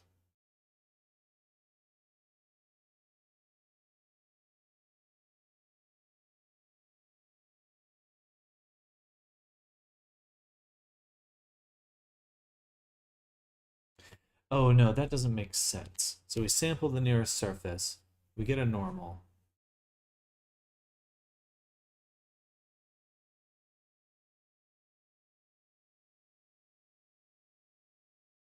We don't actually want to compare to the other normal. What we want is that to be a direction. So what we need here is actually position. So I'll take the position and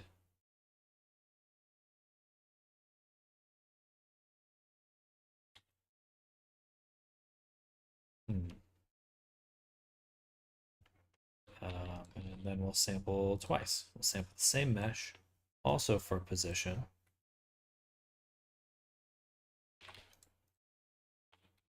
And then we need a vector that is our where we're sampling from to the nearest point we just sampled. And so that would be from here to here, and that's our dot product. There we go. Now we're deleting anything that's inside the grid.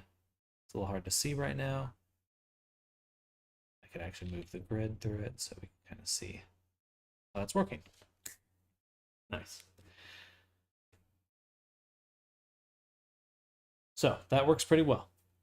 We can assign an attribute for anything that's inside or is hitting the back faces of an object.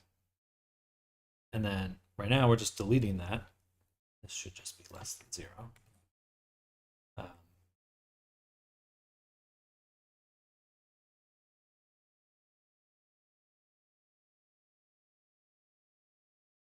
For deleting, that's great. Don't mind that. We can develop that node a little bit more some other time. What I'd actually like to do is take the face corners of our selection and offset them. So let's add another modifier. And we'll say offset UV map. And this is super close. So close. But we just want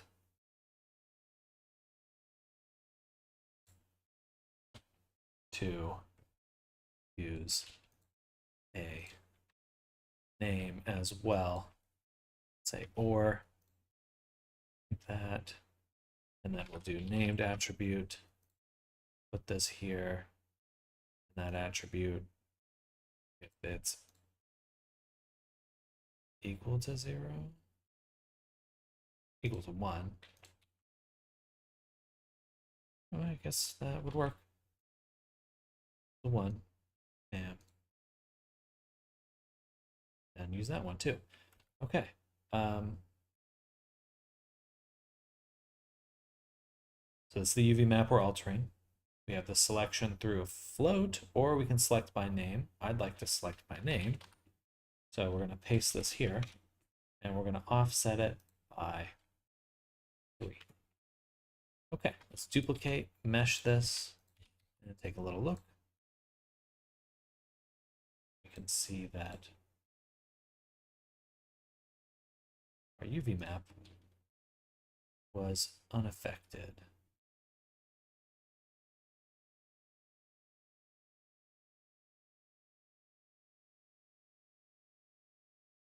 So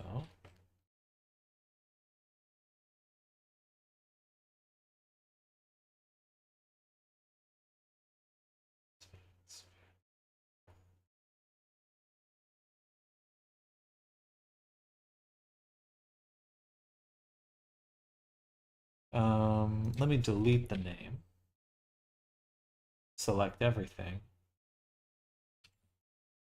and move it around. There we go. Okay, so that's working.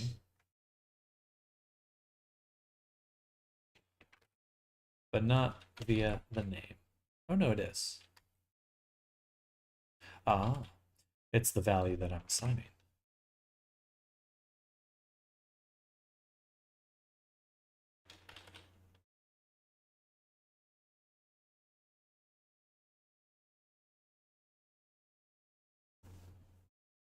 So we can see that we're making that offset beautiful.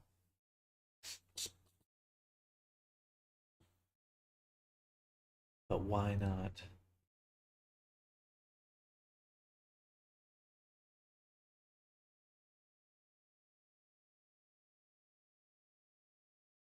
Oh, let's just say greater than 0.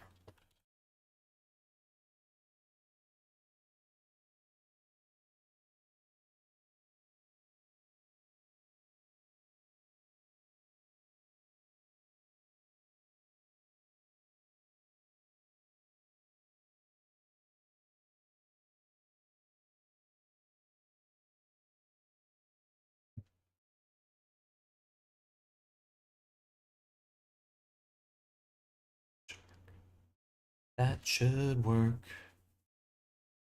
That should work.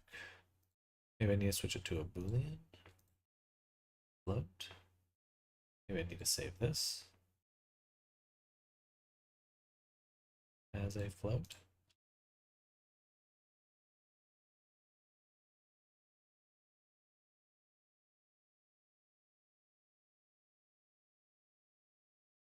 So we're offsetting everything.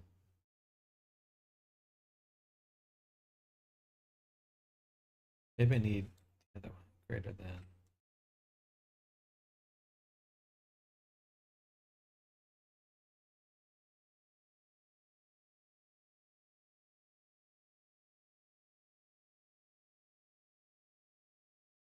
Okay, I must be assigning it incorrectly because if this attribute equals 0 and it's moving it, so that means I have to be assigning.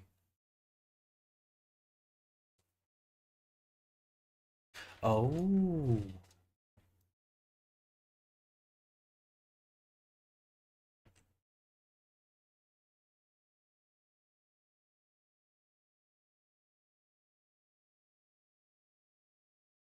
Oh, hi. Hi, kitty cat.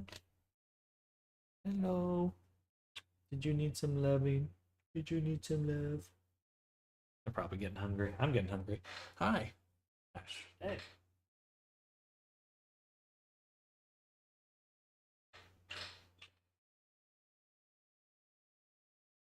He wants to chew on my chin. Watch. See? The more fuzz I have, the more she wants to chew on it. I don't know why.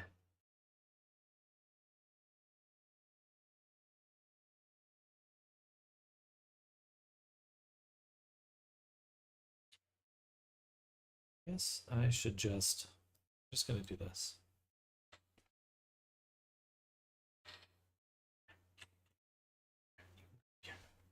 Boom. Oh my gosh. You're a monster. Oh,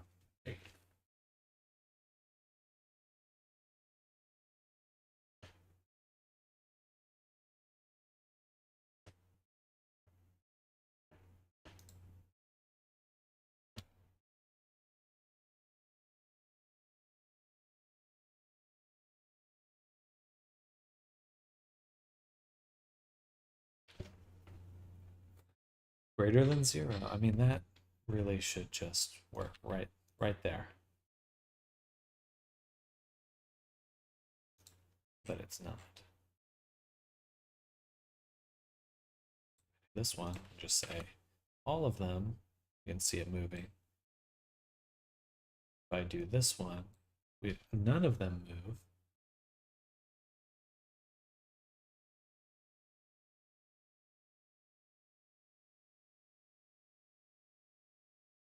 Even though it's working just fine. It's working just great.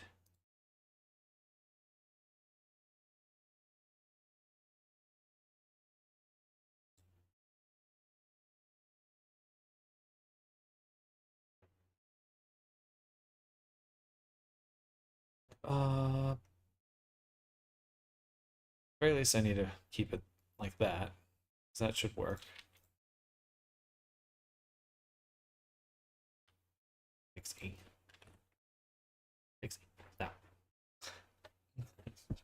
You're being bad. You're being bad. I'm a bad baby.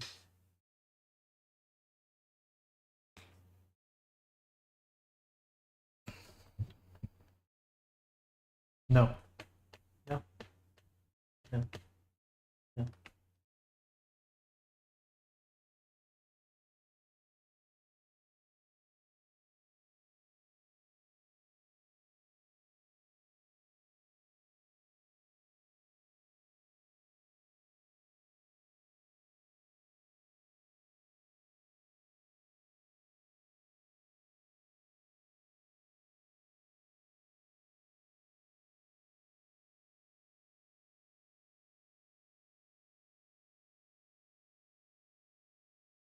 Sure. Seems to be working now. Greater than or equal. So if it's just equal, it works as well. Greater than or equal works. Greater than does not work. Makes sense because obviously a lot of values would be getting assigned 0. Okay, good. So now this one's already in the asset library, but assign attribute if sampling backface does also need to be set there. Assign attribute.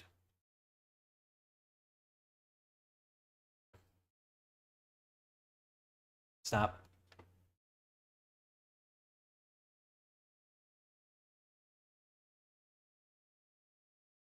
Pixie. You're being bad. You're harassing me. You're harassing me. In the sun.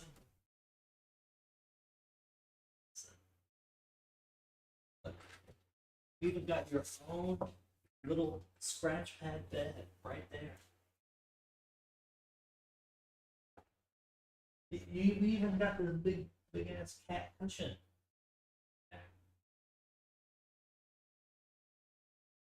Don't make that fuss.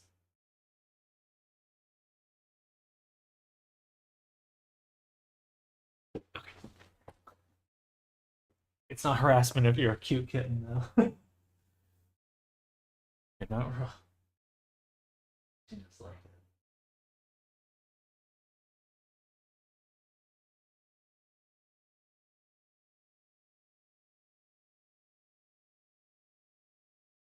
It's funny with cats. It's like after you tell them not to do something or like move them away, you kind of have to avoid eye contact with them because if they see you, then they just come right back.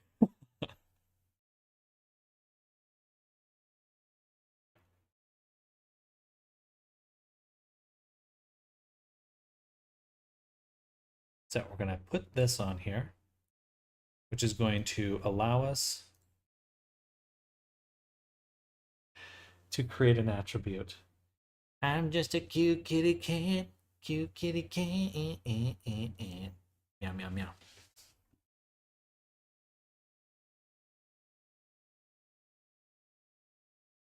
And for this attribute, we'll call it beret proxy. Okay. The object we're going to sample is proxy beret.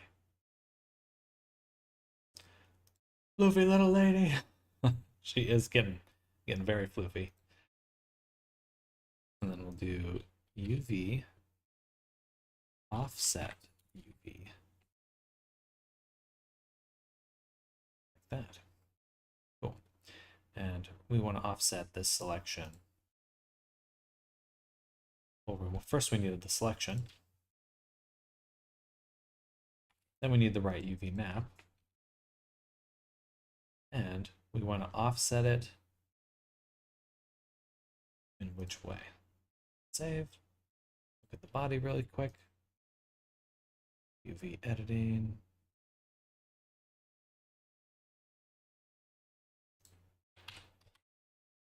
Bada boom. And we can see things stretching. Not ideal.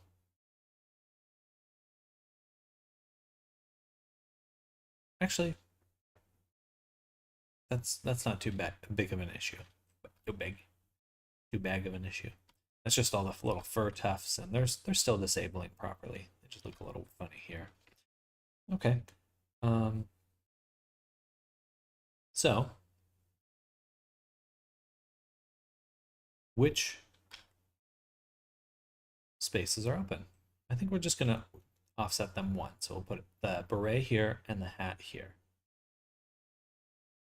1, 2. Sorry, remember.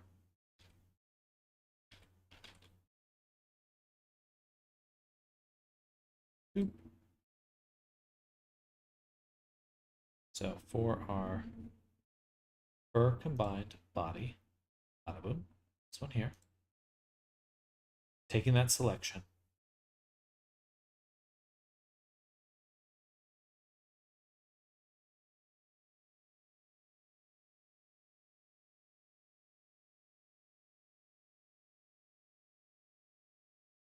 Shit.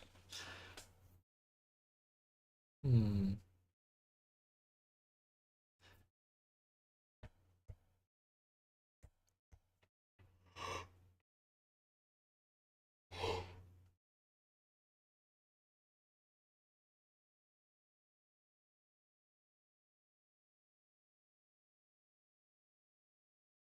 We might be able to only do one of these.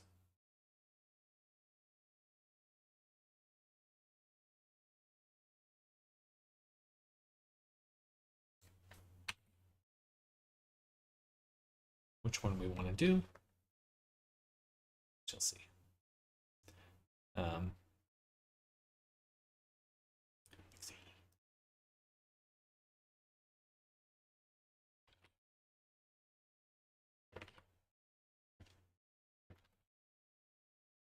just gonna go back to GeoNode really quick. We've got our nice delete attribute right here.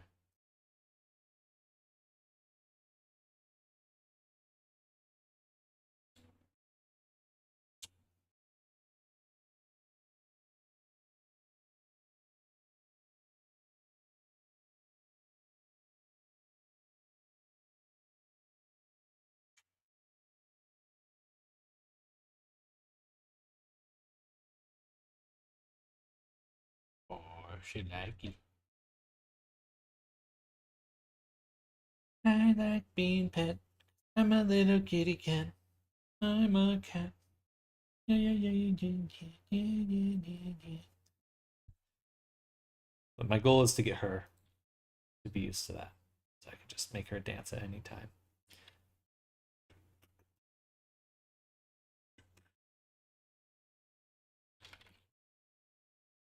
Back to Foxhound really quick. I would just like to hold on to that delete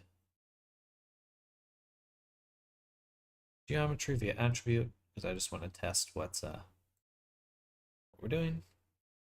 Bam. Need to invert it.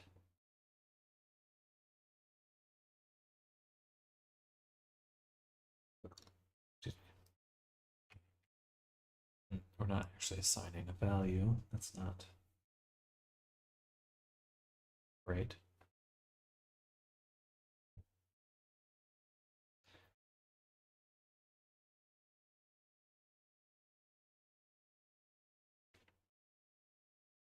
Hey, uh, you can't keep chewing on my wires.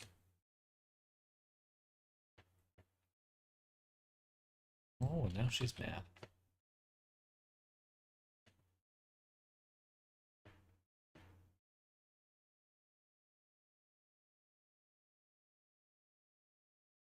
That wouldn't make a difference. So we're assigning a value.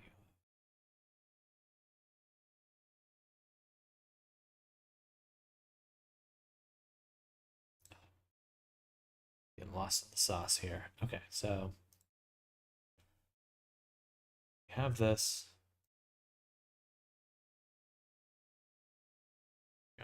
Delete. So I just get rid of it. Stop. Stop. Pixie. Give me a break.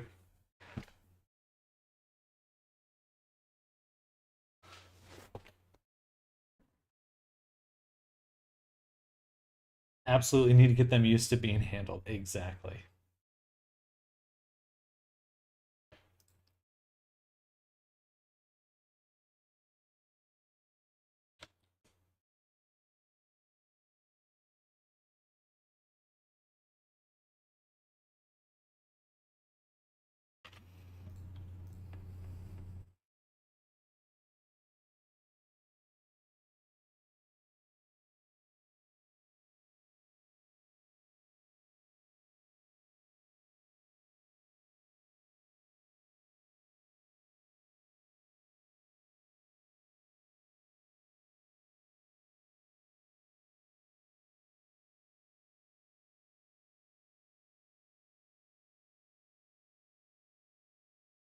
Why is it the other way around? Delete geometry via attribute.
I'm not too worried about deleting because just moving face corners, but it is a little strong.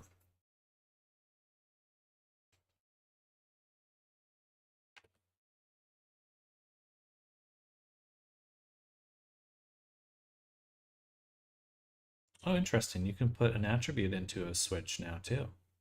That's cool. I guess anything that's a field can be a field out here too. That's really useful. Means I actually wouldn't even need to use this. I could just do the beret. I can't, as there's no attribute for it. Do it there. I don't want to do it there. All right, whatever. Turn on the beret. Boom. Turn on the body.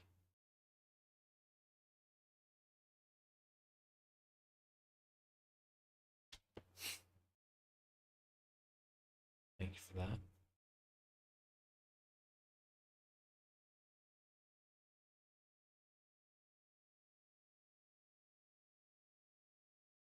Oh, you got some stanky breath. Oh my goodness. You. Oh my goodness. Oh my goodness. Oh my goodness. I don't feel bad. He's just right here hanging out. He's a good guy.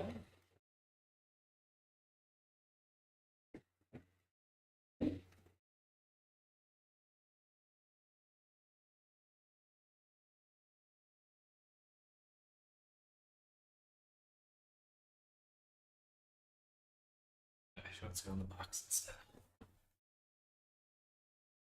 Okay, so these are what are getting disabled. It's a little strong.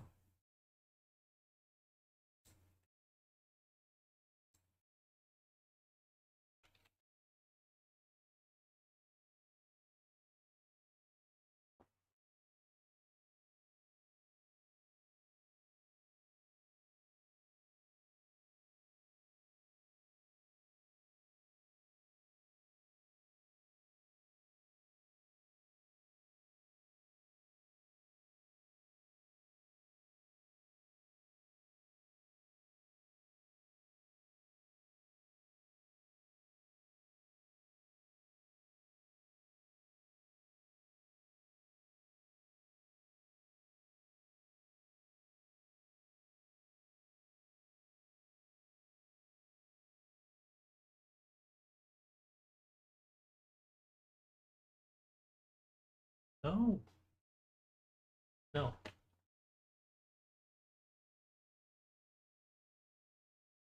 Need a break, please. Good God. All right. Let's see how this goes. Let's do our update.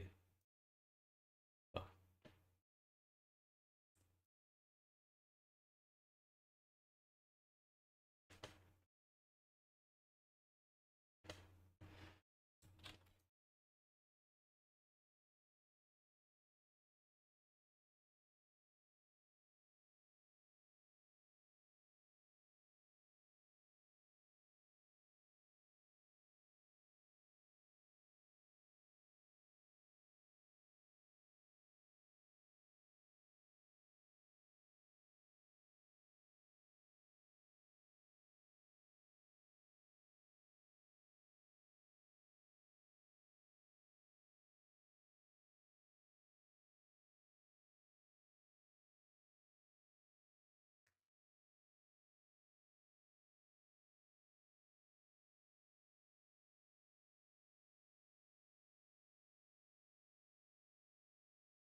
Oh, I did not mean to keep that deletion.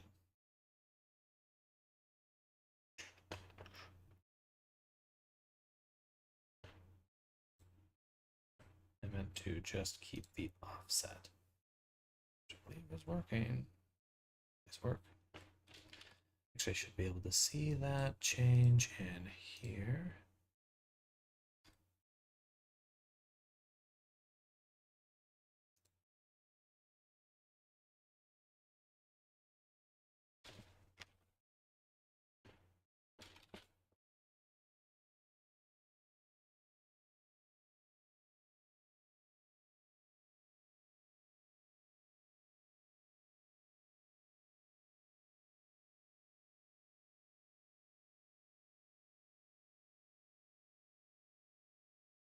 over 1. Let me make sure. Yeah, we're in the right map. We're trying to select this proxy. I can just assign a value of 1 to see if it's actually having an effect. As far as I can. It's not.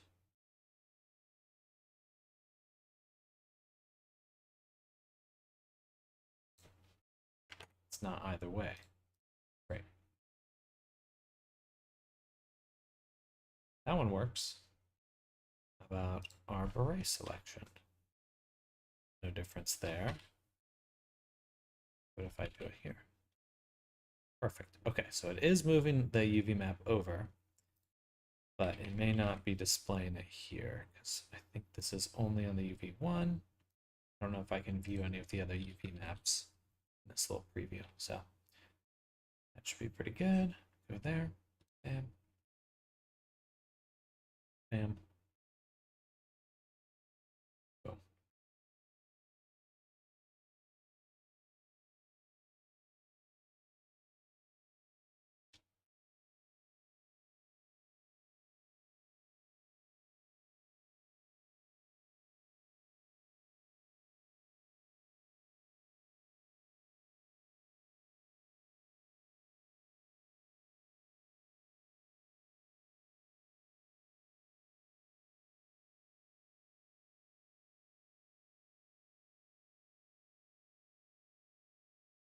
One second, I'm getting a phone call.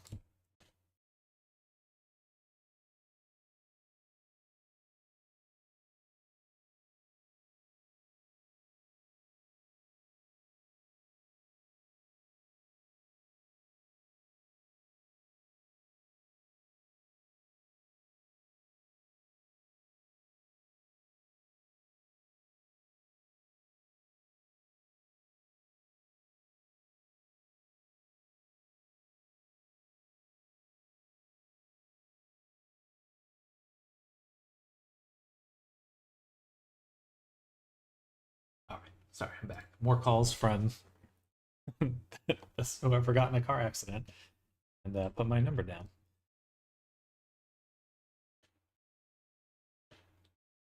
This one goes here.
Okay.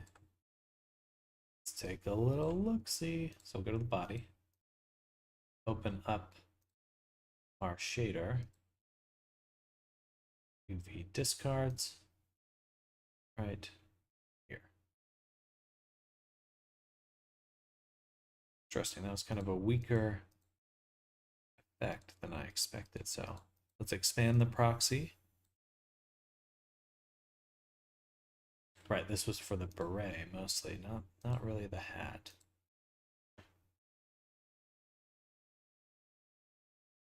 Still don't think it's going to make a huge difference though.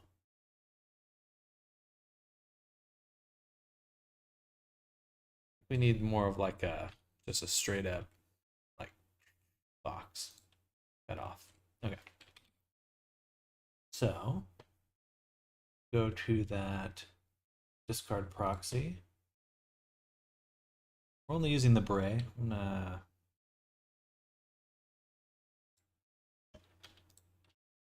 gonna swap it for the hat, I guess.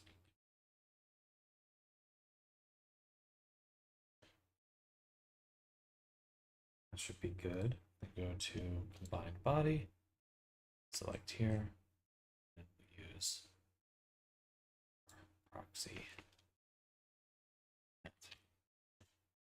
Save.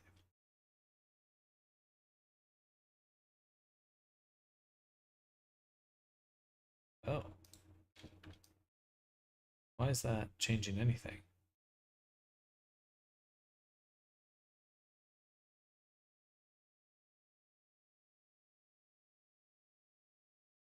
I don't like that.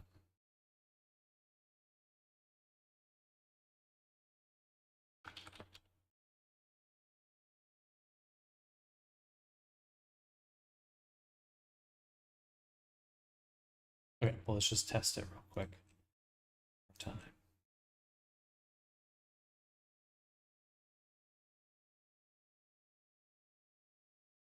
Man, it's almost noon already. Hoo-wee.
Gosh dang it.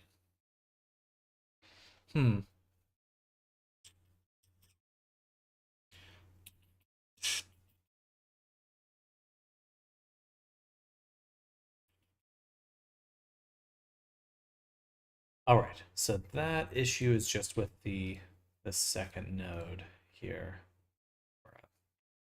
On my fur body, bam, offset UV map there.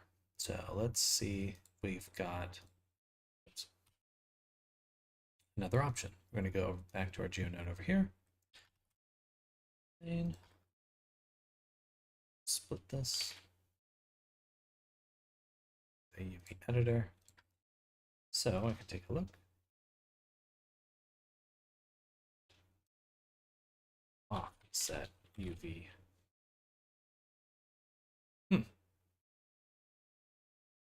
I don't have it here, so that's a different one. All right, well, we're just going to remake it.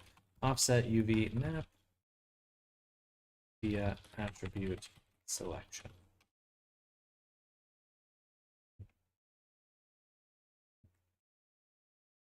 So the key is we just store a value. It'll be a 2D vector on the face corners because that's what actually contain value. Then we need a named attribute. We'll start with UV map like that. And this is also what we'll use for this name. There. And what we do is we take that attribute and we add this vector. But we only do it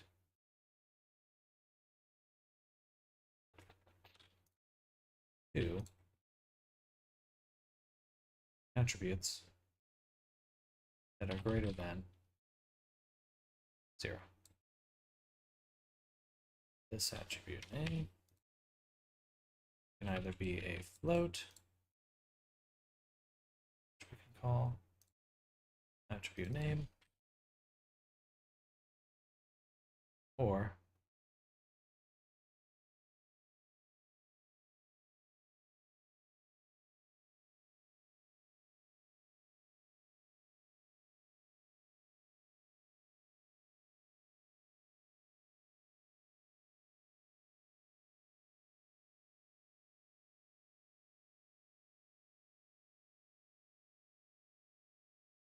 no, that'll make a big difference.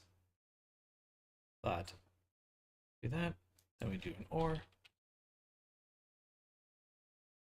Boom. And we can just say greater than 0.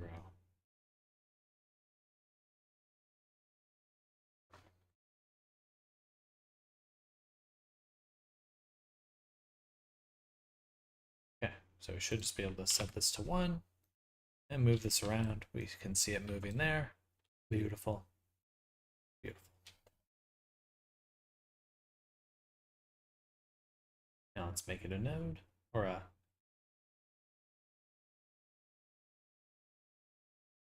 this thing. Mark as asset, save, turn here. Boom. Get rid of that. Save. Asset browser. Offset.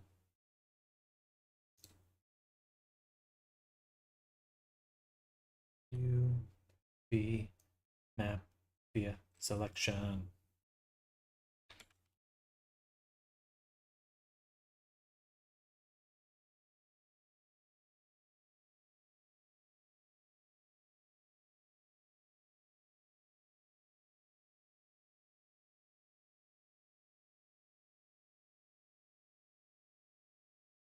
The test will actually just switch those to here for now. UV map, we can see it moving, but it is splitting.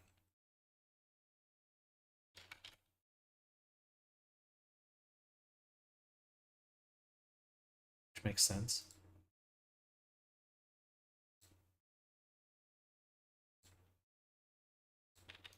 So we need a way to subdivide, weight paint, and we'll search blue.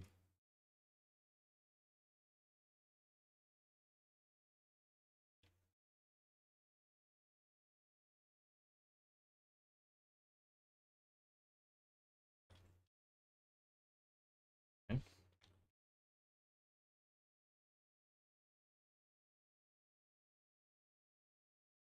That works. We can see that same stretching. So the trick is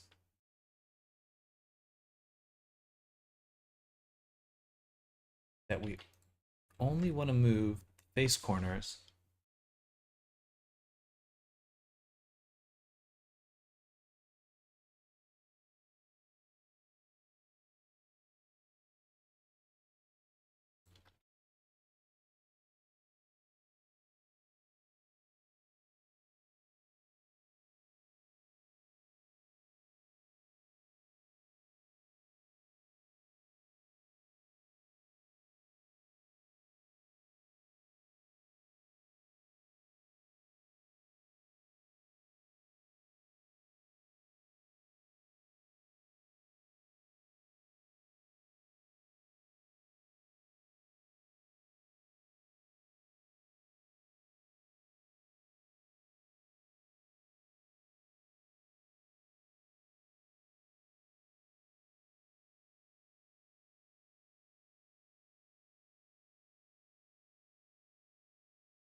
I see the fix.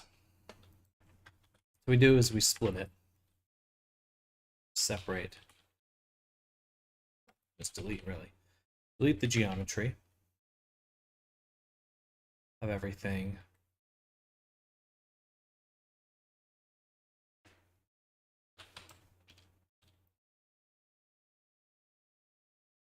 That is less than. I guess we would just take this and say nor.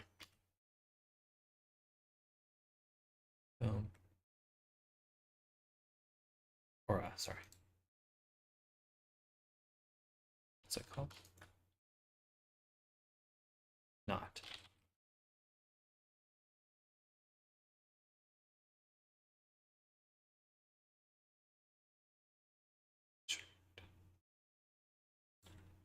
Fine.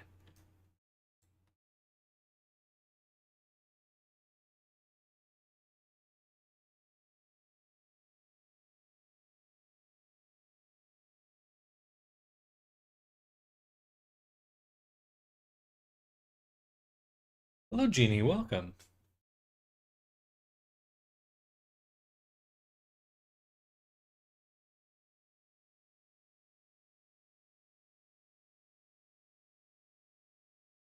Should work.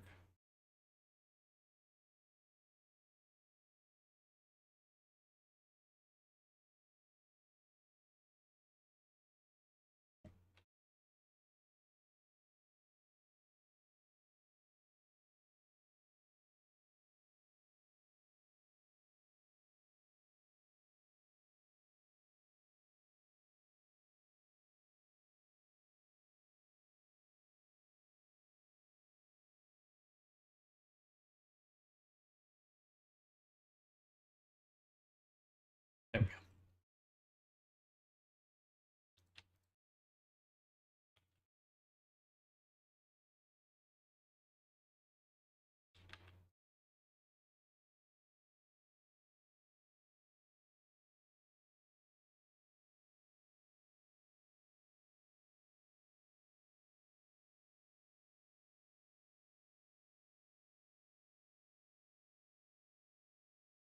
That's more accurate. So we delete that, but we do want to capture the index before.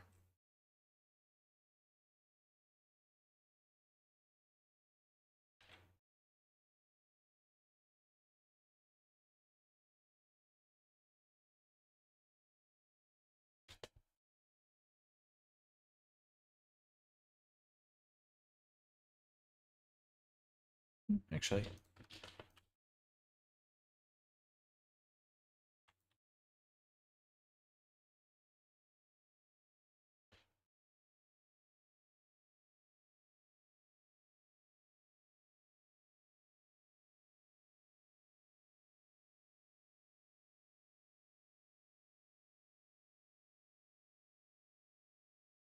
its neighbors. So for this geometry, we want to capture if this value.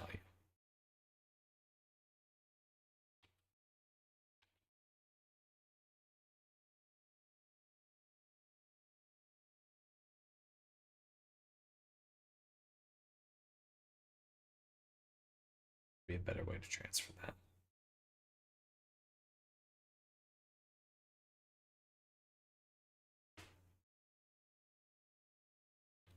Guess we just delete geometry again. Edge neighbor.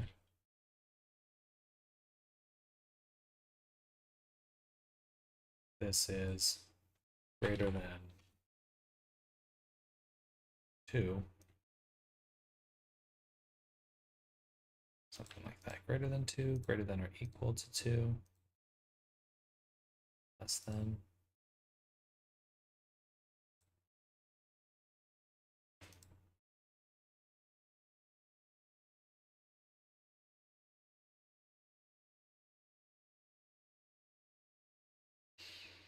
That should be right. Oh, just delete edges. There we go. Okay, so now we have that selection.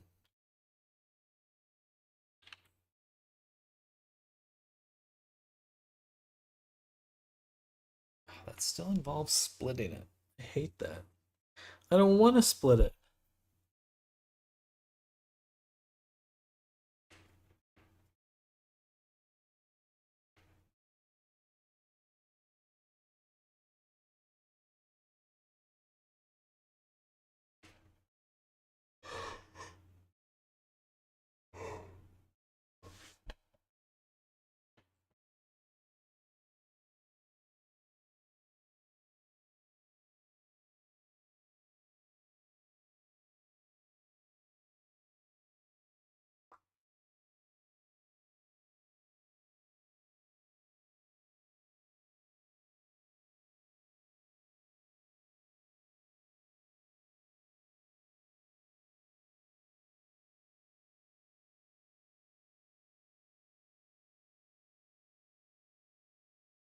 Oh Lord, this is exhausting. Okay. Is there an easier way for me to do this?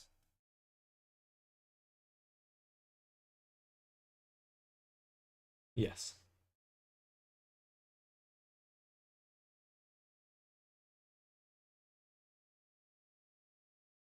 Yes. Yes, there is. So this offsetting is fine. No reason not to do that. This way. Delete that. Dissolve. Get rid of those. Now we're offsetting our selection, whatever that selection is.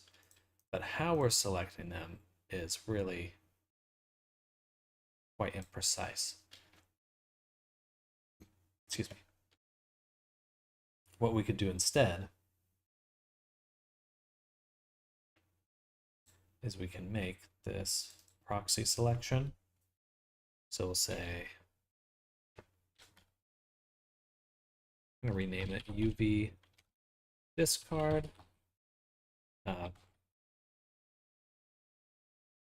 Copy that value, hide it. We'll go to the actual individual pieces.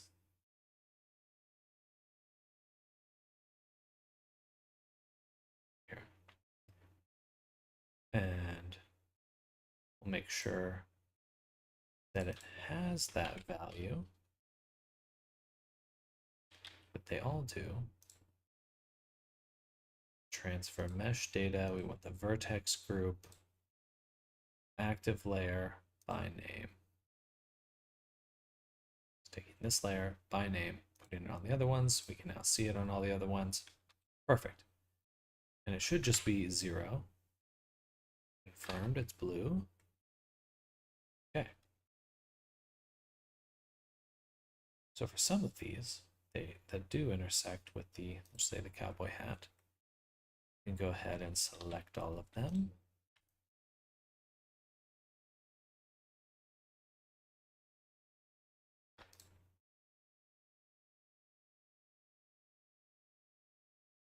Go to this one, weight paint.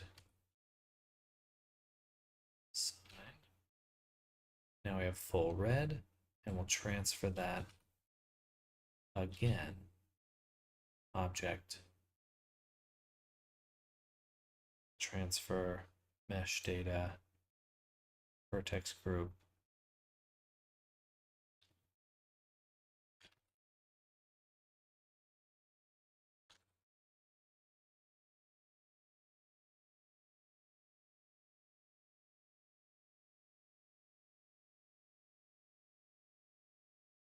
Will this work better?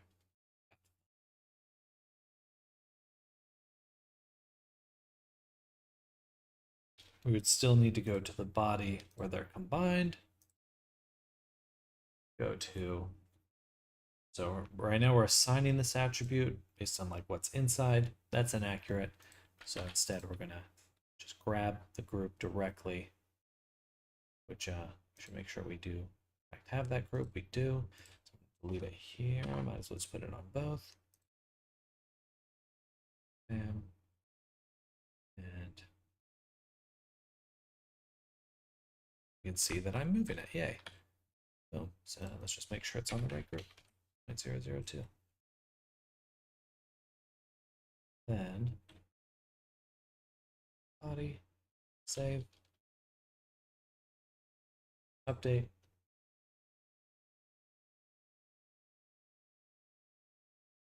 Oh, sorry, that's your message, Foxhound.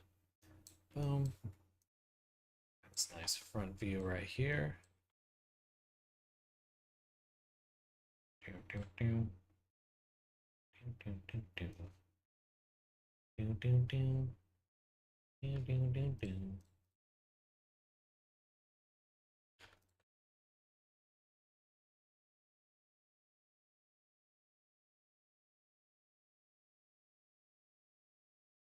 Oh, and then of course re-enable or checked off section.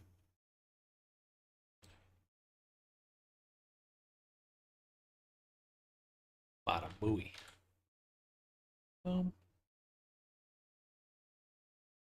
Baba booey. Baba, baba booey.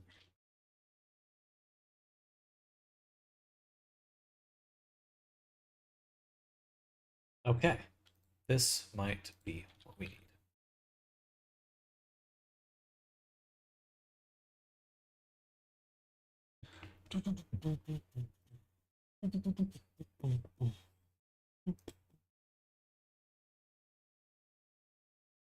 Okay, I'm gonna take a break after this to go get some food.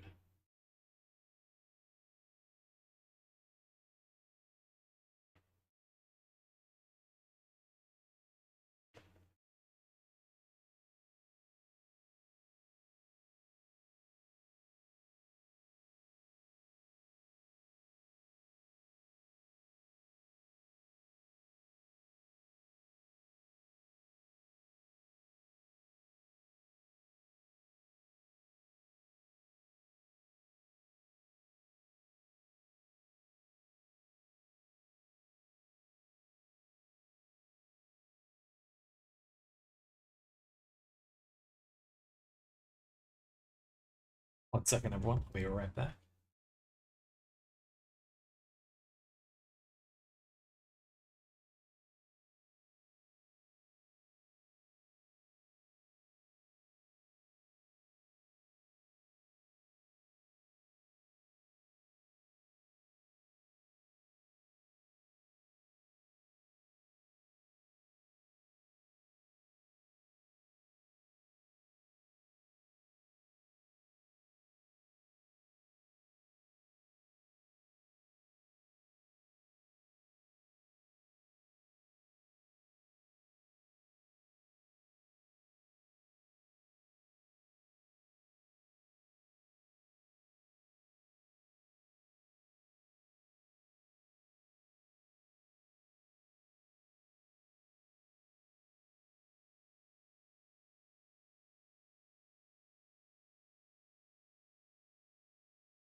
I'm back. I had to go feed my cats and answer the door real quick.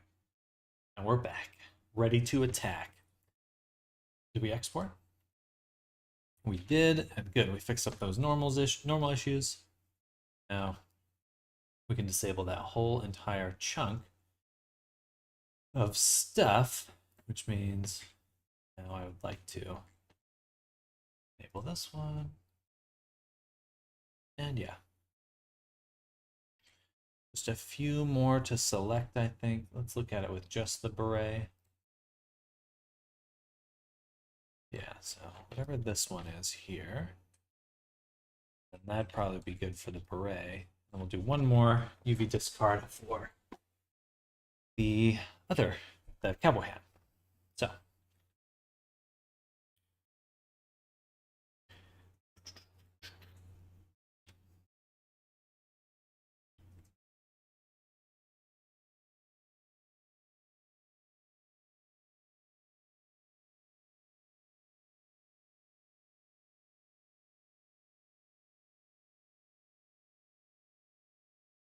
It is really hard for me to tell which is which.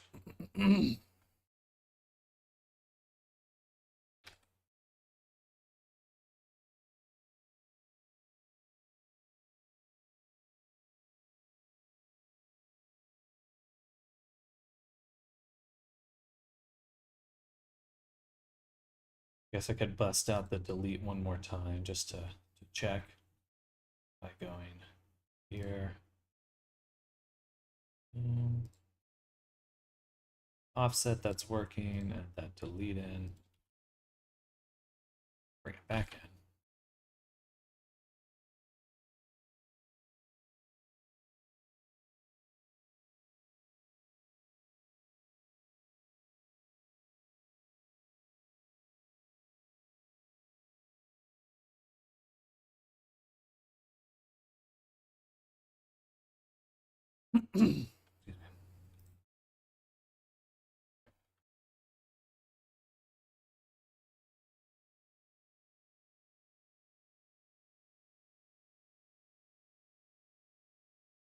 What?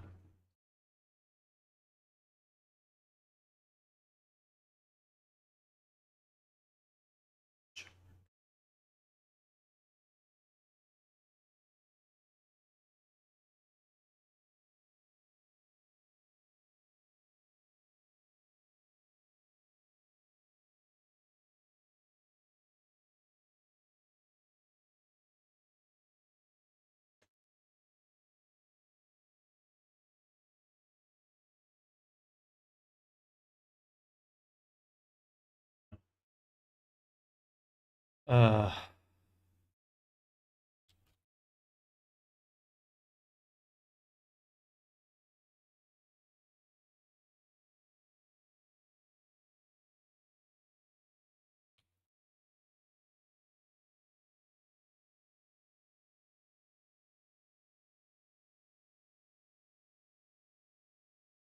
oh,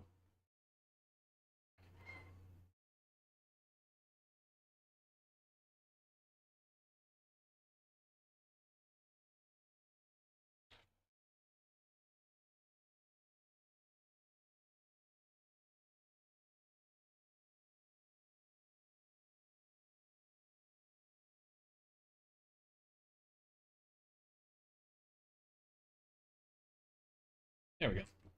All right, now that's the proper way to select. So it looks like we need to re-include you.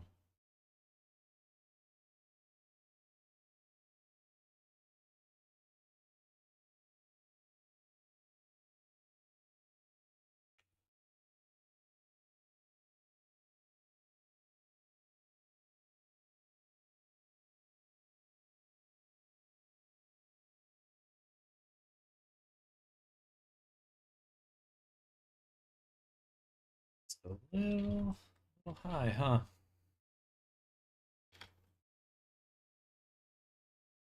All right, well, let's just duplicate and fill in that space with other stuff.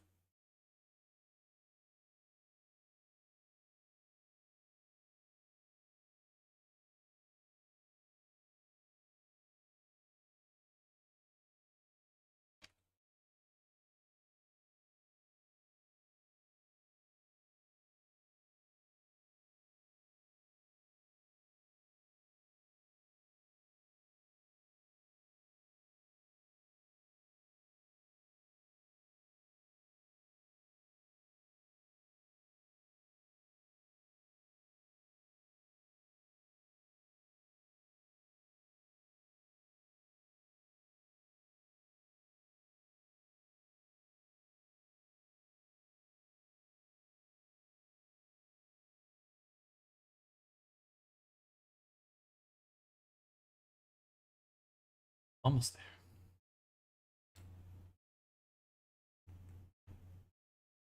Hold on a sec. For what?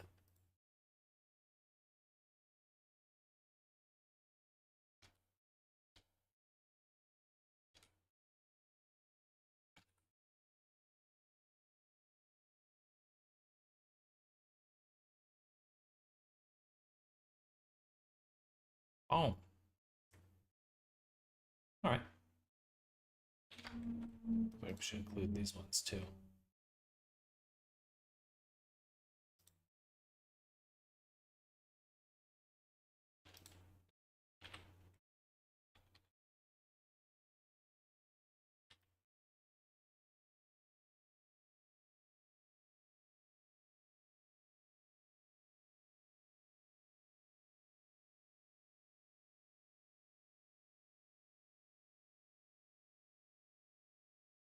Object, transfer mesh data, vertex groups, active layer, by name.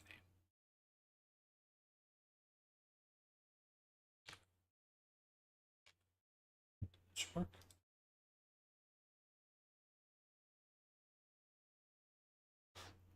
Excuse me. That should have worked on getting rid of those. These must be coming from some other object. Fur, mesh, body, pieces. So that would be this one. On the beret again.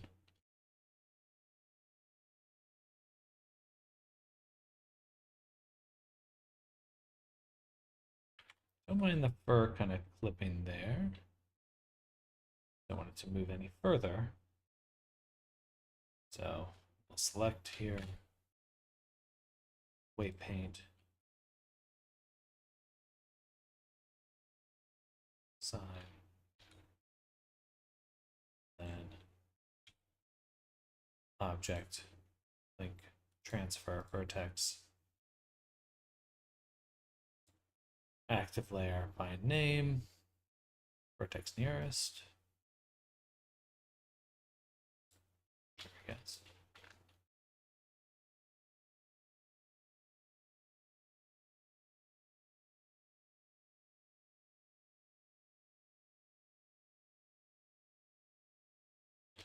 Oh, that was the wrong thing.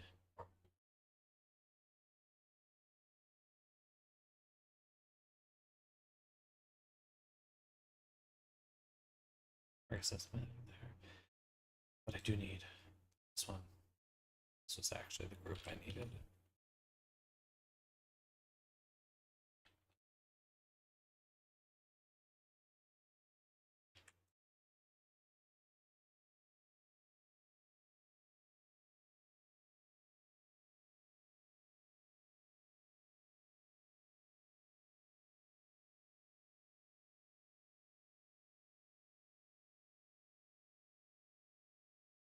I'm going to transfer that.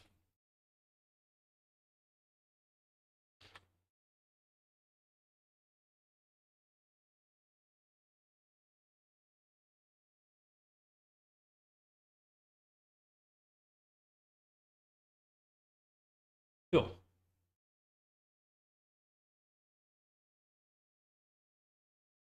Cowboy hat is super close. I think I actually will just move the cowboy hat, actually. A little bit lazy on that one.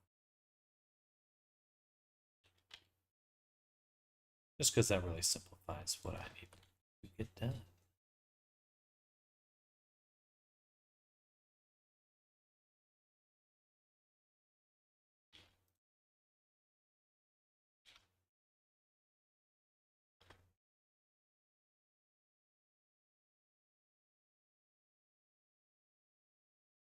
Check the body.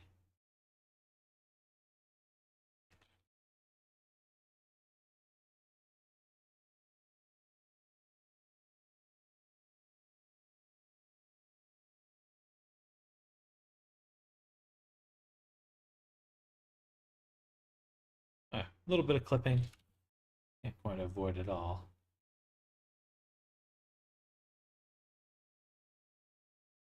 There we go. Ooh.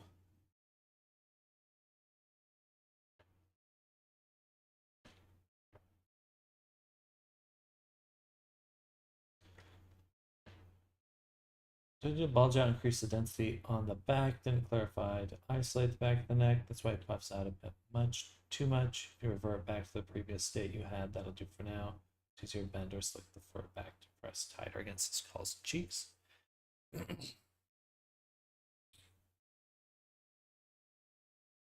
Or what, the face, the front of the face? You're looking to kind of bring it in?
Ooh.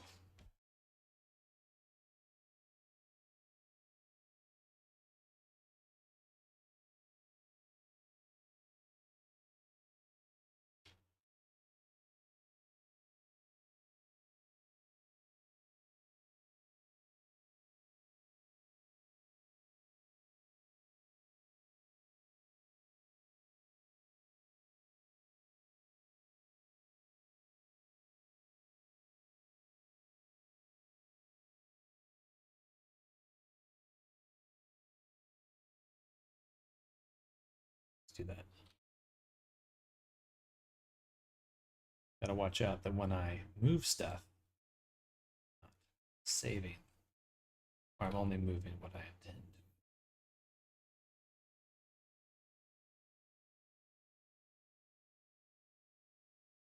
Okay, that should slim out the face a little bit.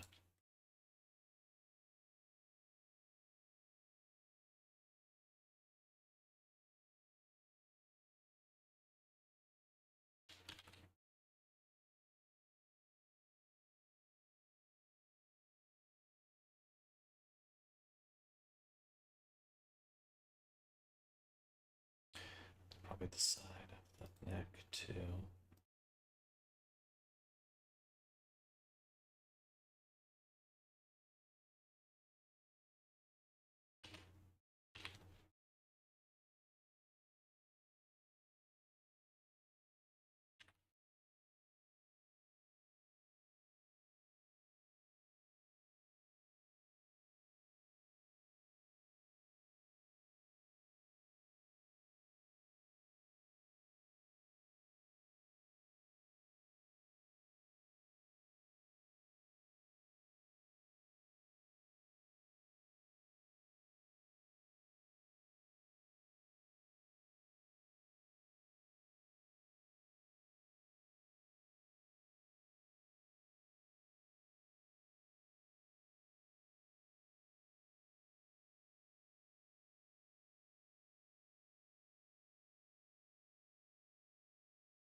Damn it, I left the delete on.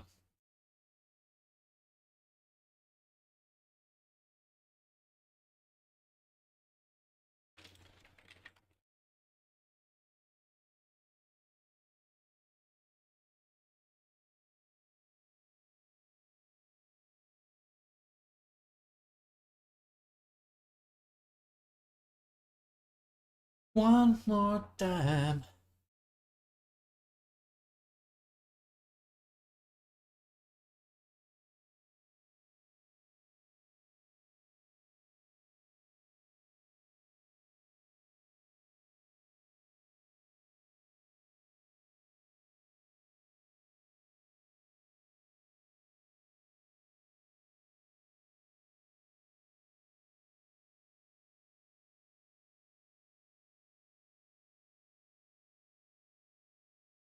Loading.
Loading.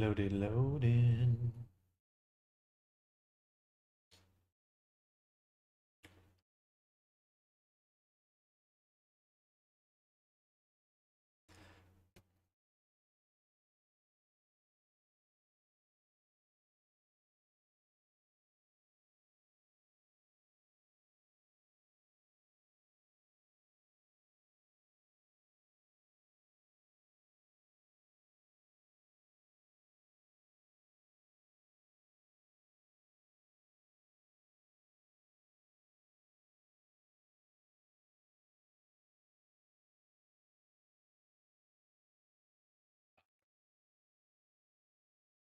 Review.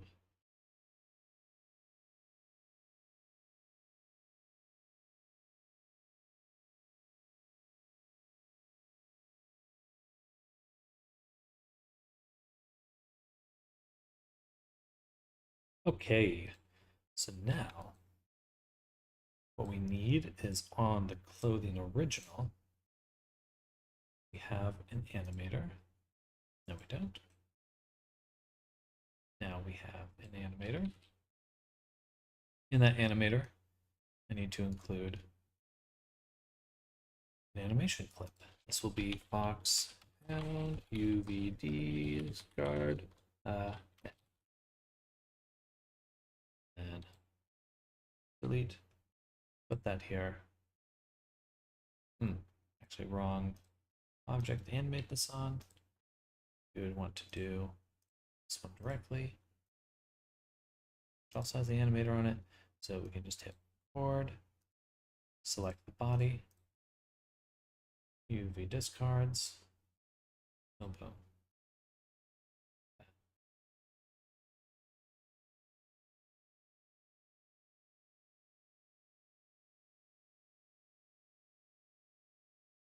Beautiful. Then on the clothing,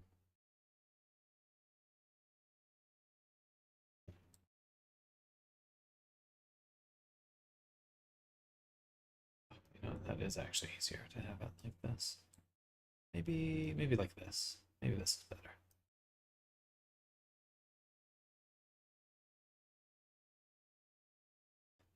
Whatever. Show.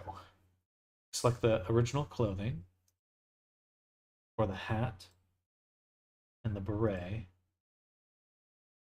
we want to include the animation clip that we just created, the UV discard for the head.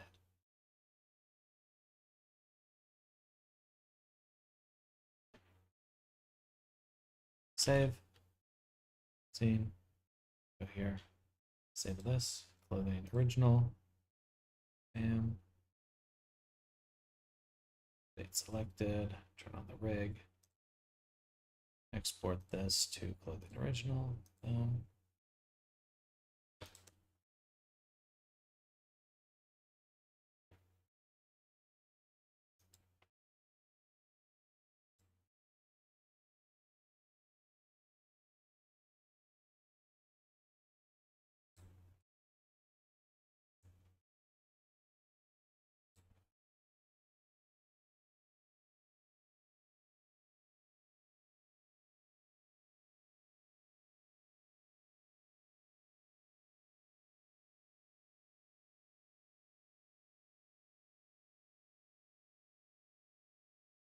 Just have a few too many. That does look better. Wearing that. And beautiful. Okay, that's looking really good now. It was worth it.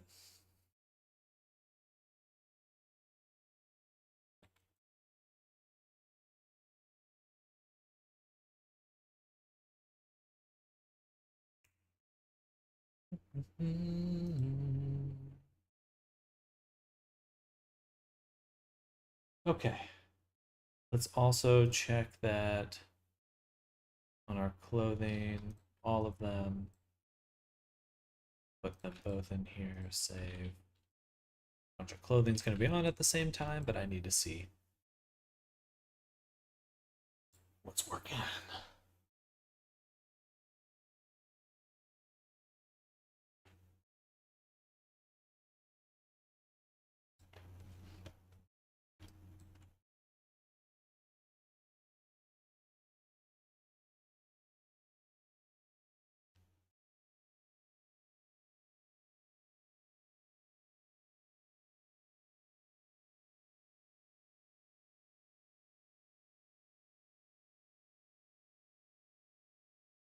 Tank top not visible for some reason.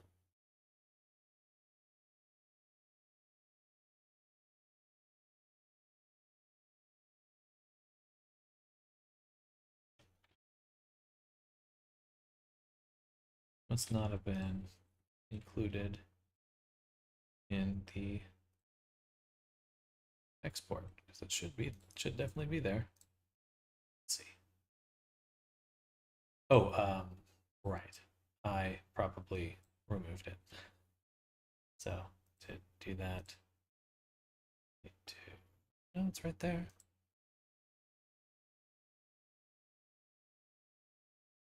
And it's referencing it.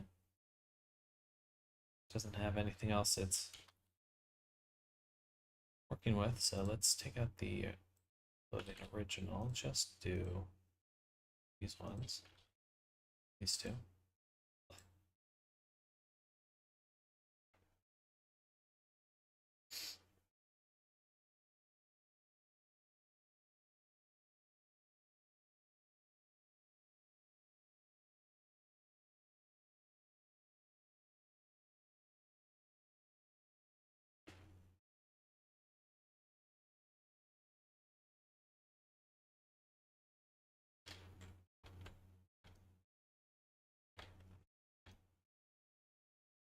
Cool, that looks good. A little bit of clipping here. So he pushes out a little bit more.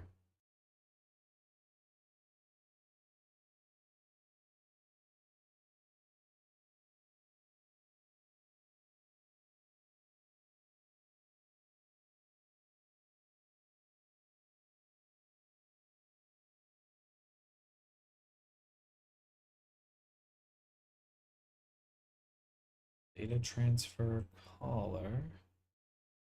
We want to work with our fit. Oh, that is the collar one. That's kind of a strange one to use for that. It's okay.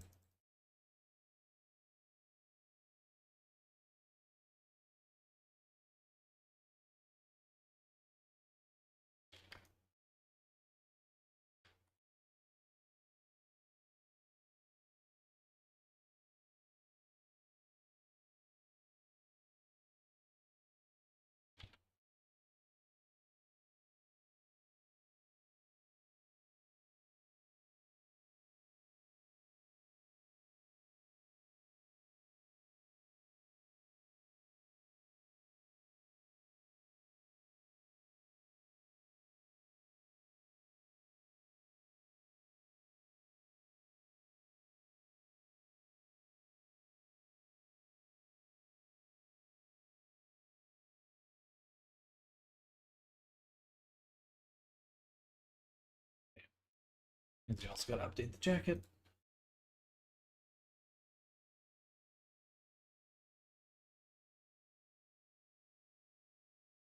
Displace collar.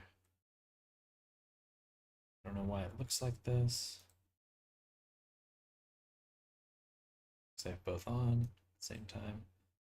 I would just like tank top on for right now. And let's just boom, boom, boom, boom. Smooth it.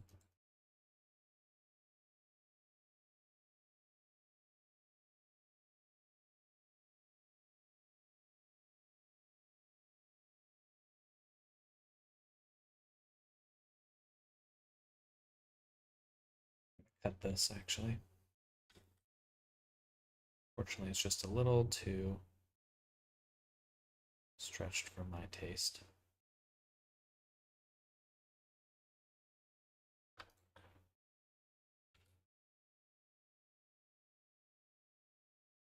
Just having to deal with too many problems leaving it that way. Okay, cool.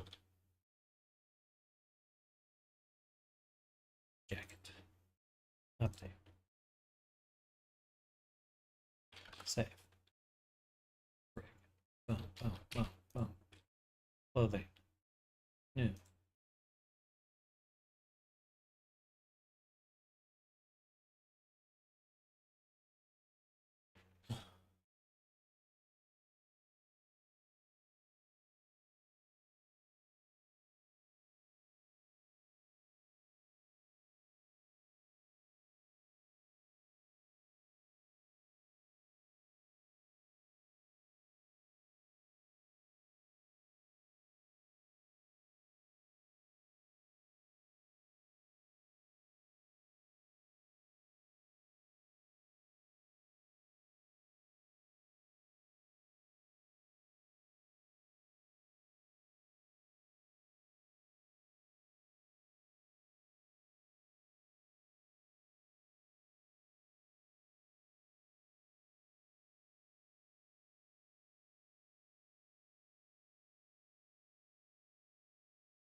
Oh, no, that's right.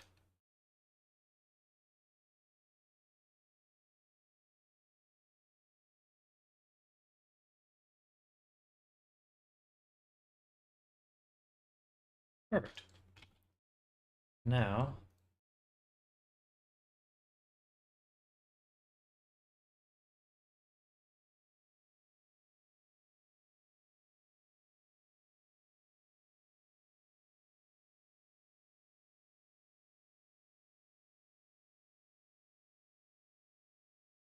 painter.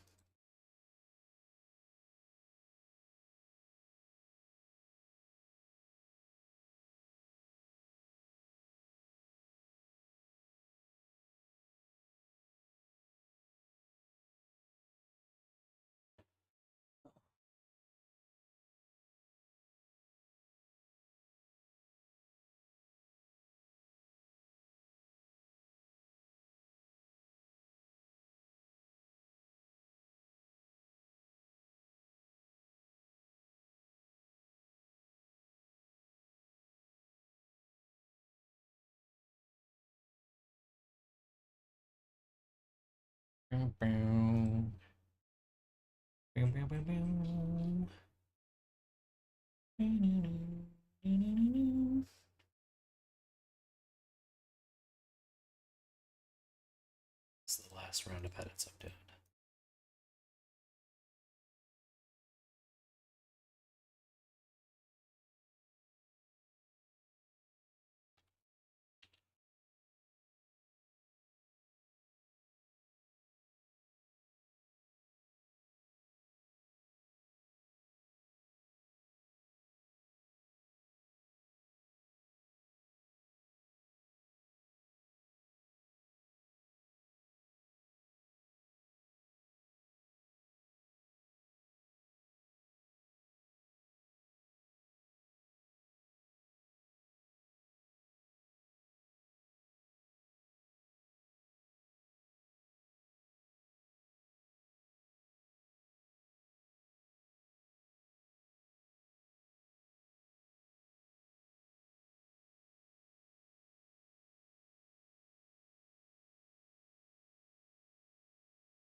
I added a paint.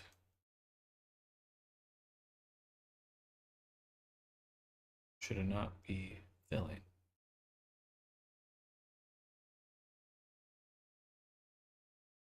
There we go.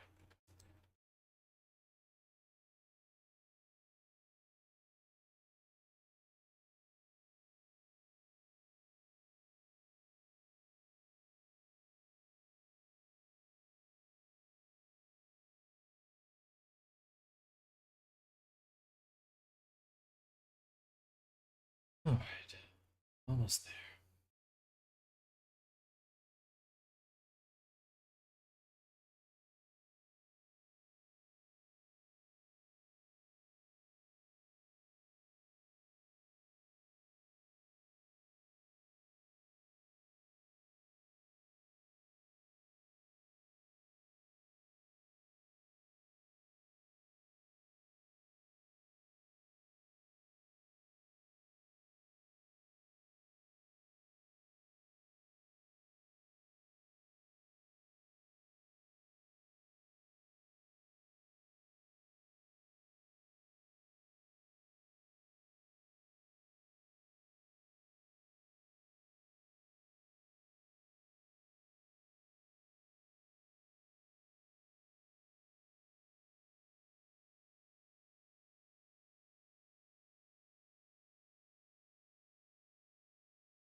Looking pretty good. Oh.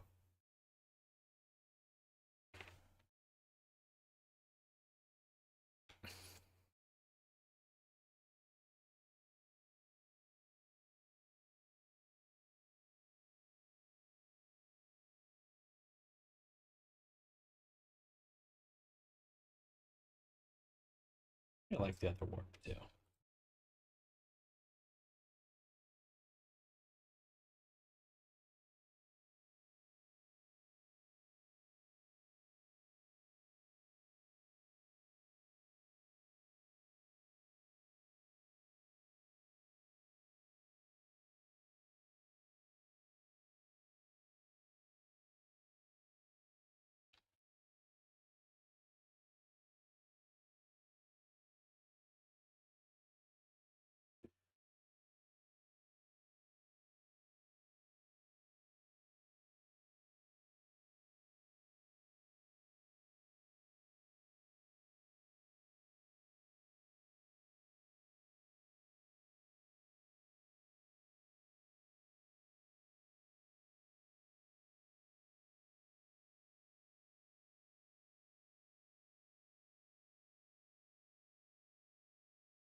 See the ear through the fur. That's what's going on there.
Loading.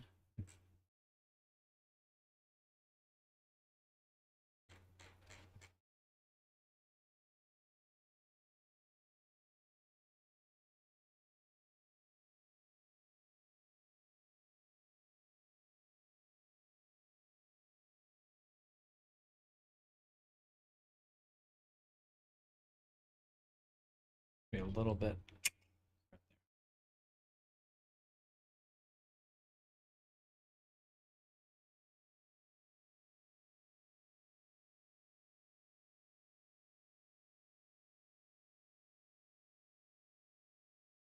Takes so long to load sometimes.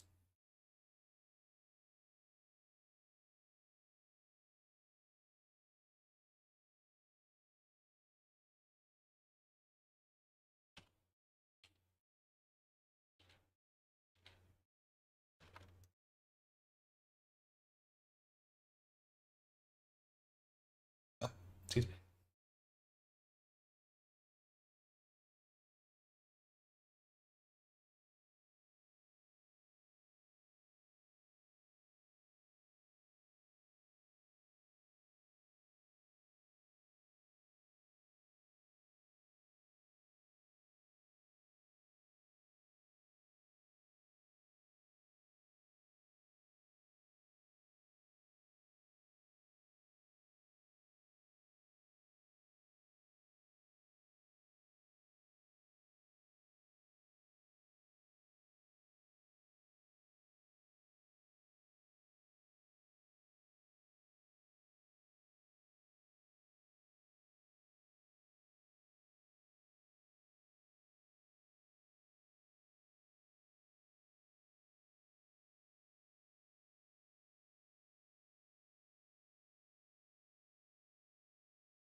All right.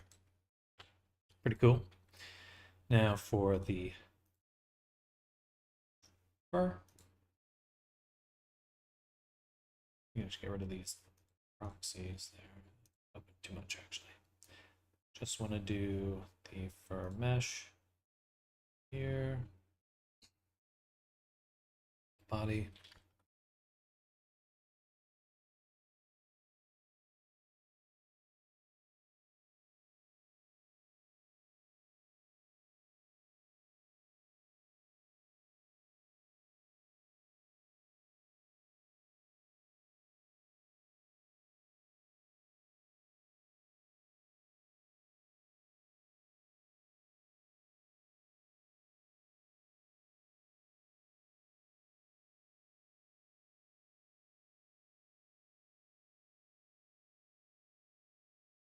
Let's be sampling the tongue. Wait. Tongue. Is there a red dot there?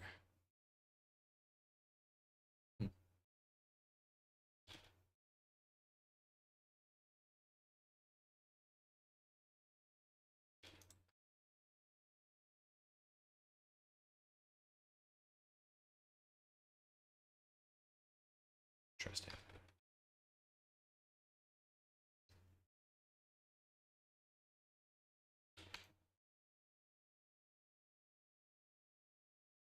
Where would it be picking up that color?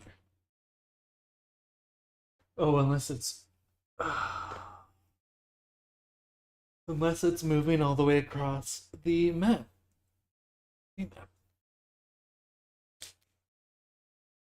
Hmm.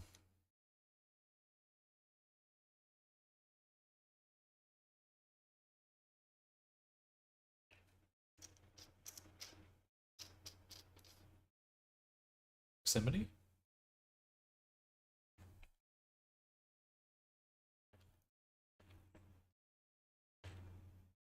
So we were using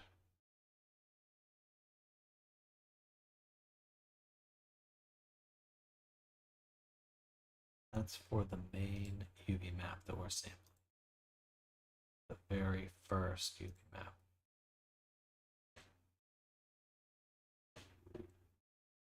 This one, nearest face interpolated.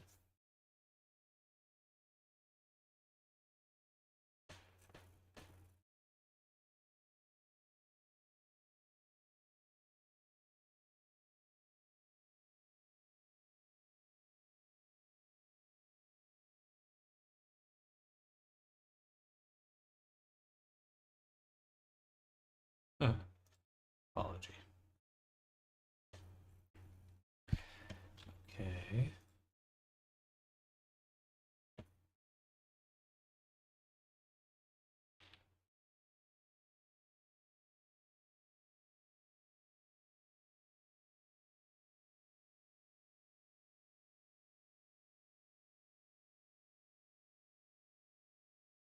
Oh, okay.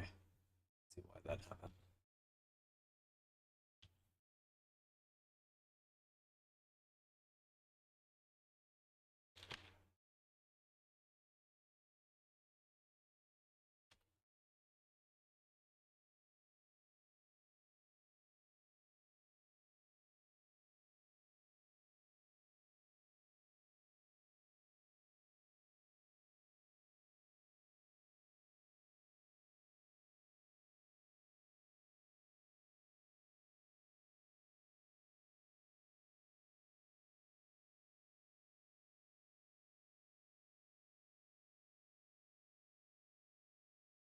All right, we got rid of that red spot.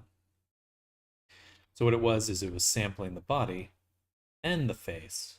So then those points were stretching between wherever the body UV map is and the face UV map is. No good.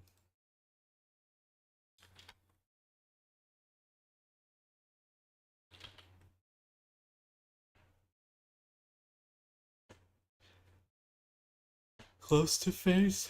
So what, lift this up? I don't know.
Time to export.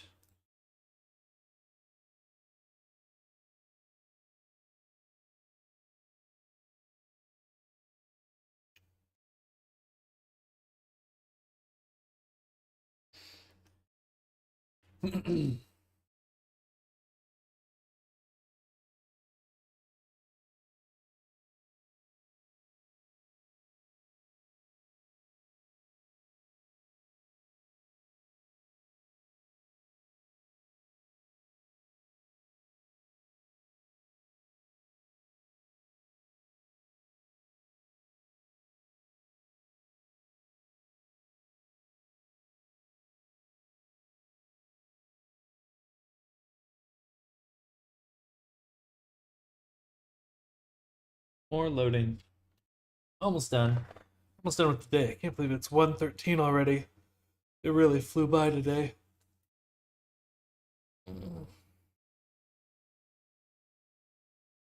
Tired.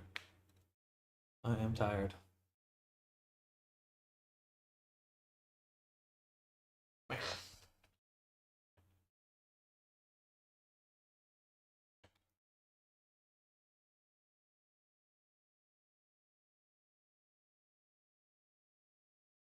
Something a little weird right there.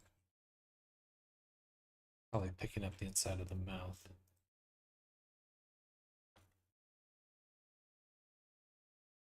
Hmm.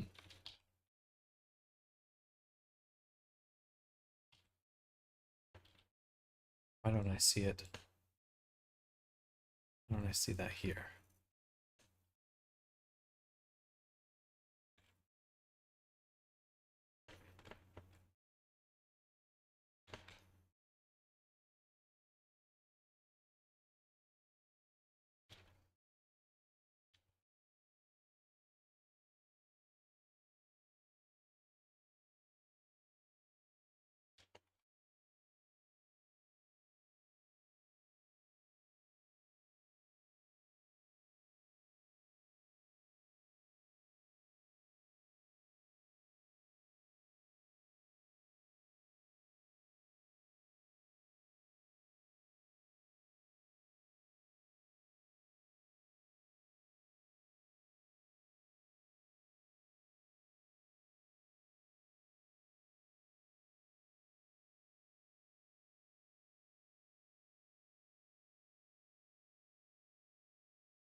deleted that one. Be a little. I'll update it properly. Loading.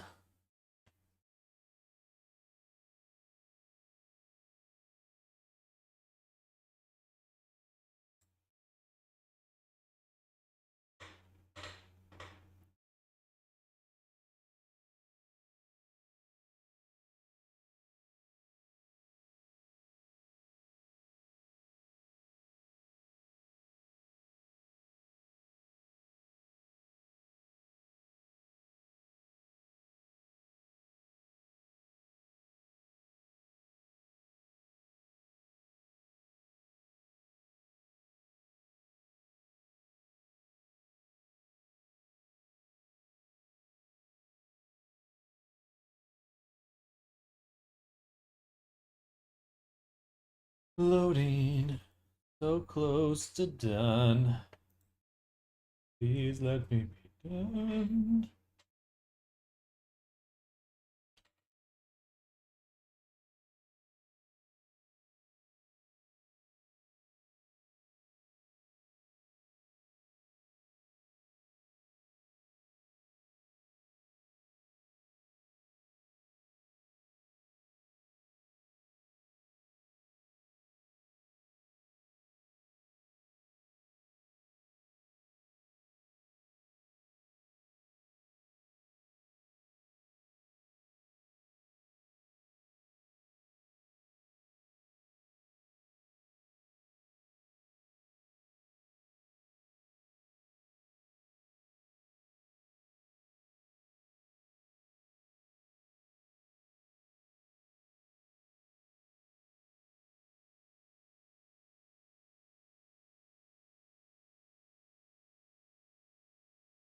There we go.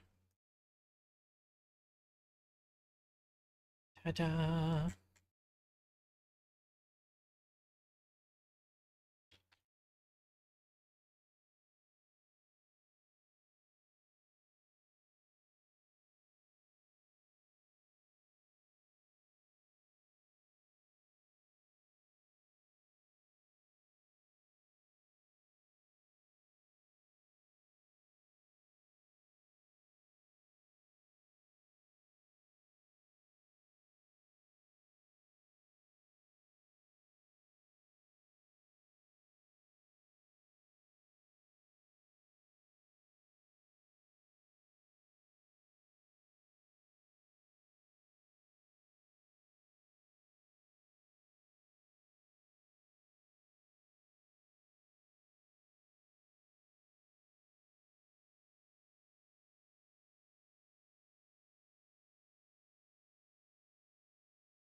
Mm,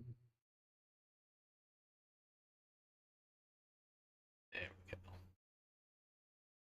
Things looking proper.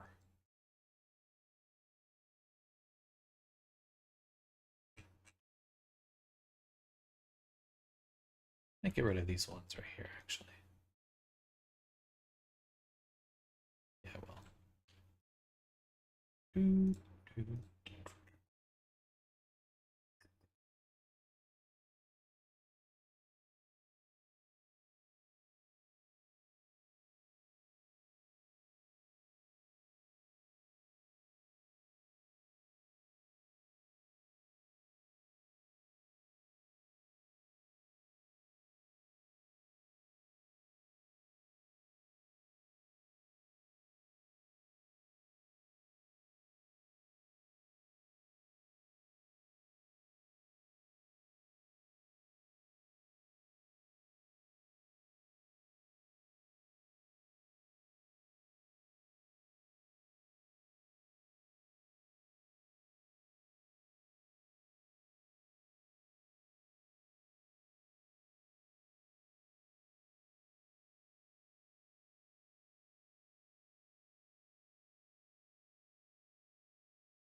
be right back. Just gonna run to the restroom. BRB.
Fur running along his cheek and head. Can you press it down further?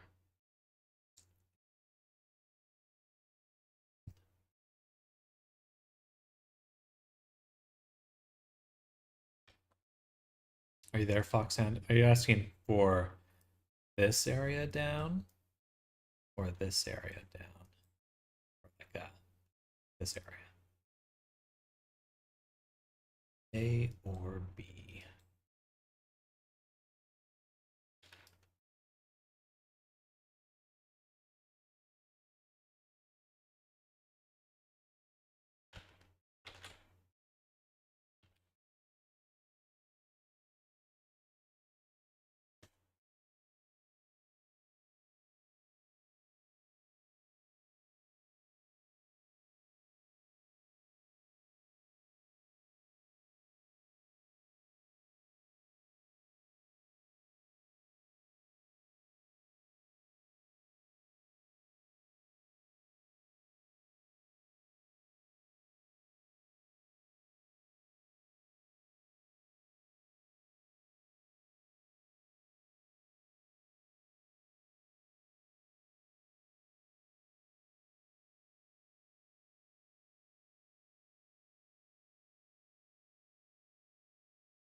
Feeling at the moment. Just waiting on a response.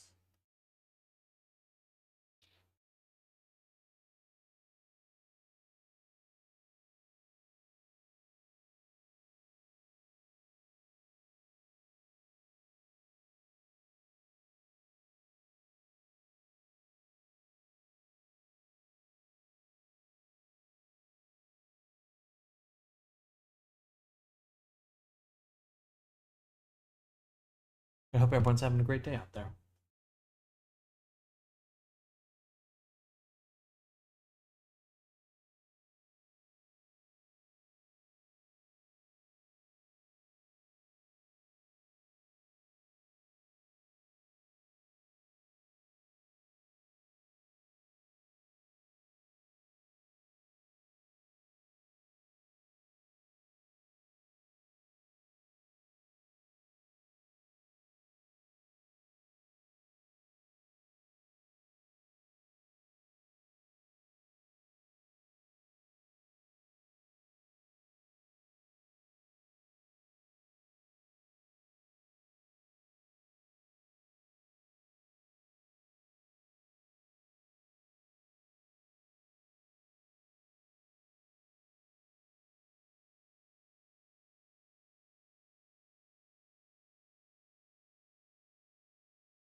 Do do do do do.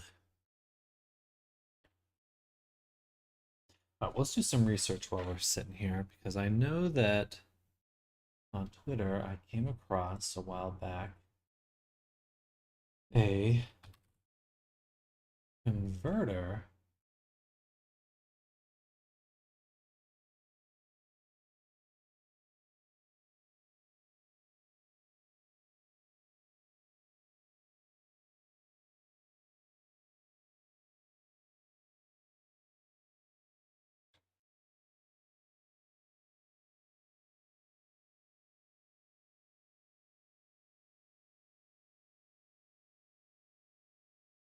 Okay, so after about a month of hard work, I'm finally ready for the initial release of my VR chat to Warudo exporter. I also set up a documentation site to check it out if you want to find out more. Download it.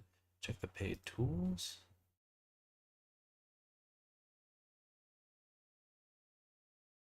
Okay. Bunch of versions.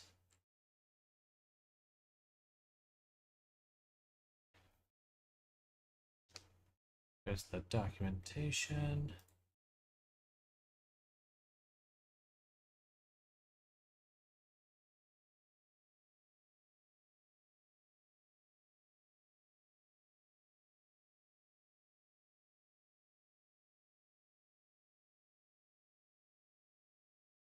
It's awesome. Here's see Warudo as a tool to blah blah blah. Let's talk about setup.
To go into a VR chat project.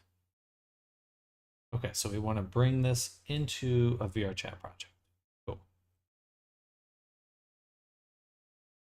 But we'll probably make a separate one just for that.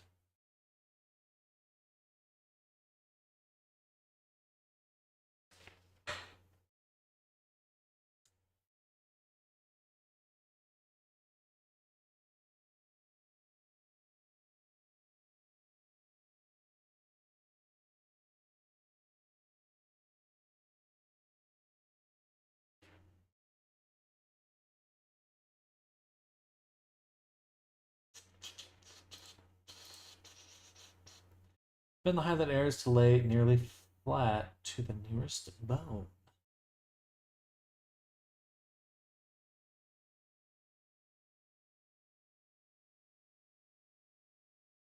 Gotcha. Okay.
Curves, I will actually have to jump into here.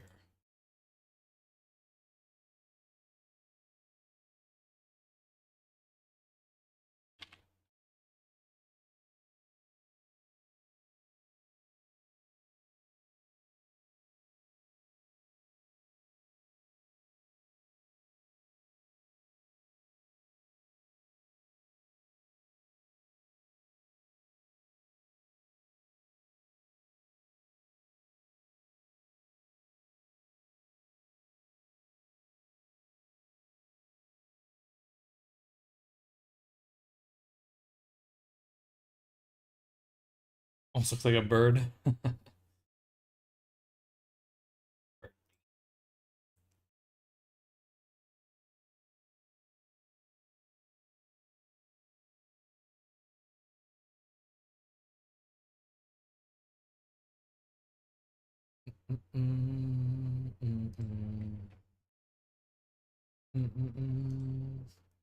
It was pretty close to being a headdress, yeah.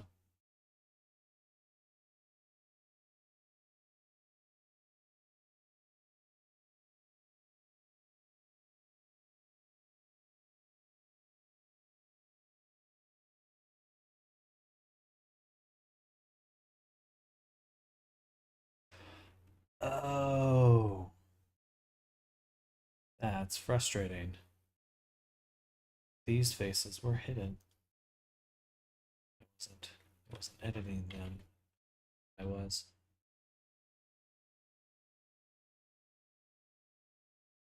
Oh, it's so laggy.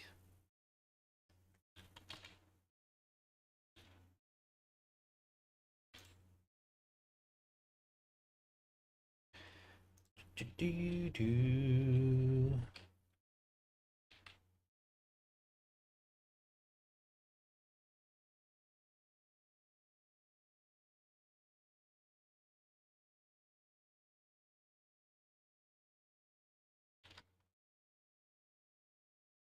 All right, is that looking closer to what you're imagining? So there's a noticeable piece of fluff on the fluff, but the fluff itself is laid down and flows to the back of the neck. I think what you're describing is happening. I mean, it's flat here, it's flat here. The chin kind of has like, it angles out, but I don't know.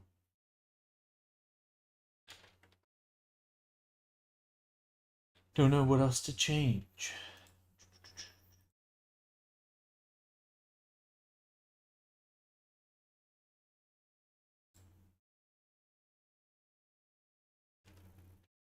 Front eye level. It's definitely, just keep in mind that these views are helpful, but it's not gonna be exactly how it feels in VR. It's always gonna feel a little different um, in VR, in person, so to speak.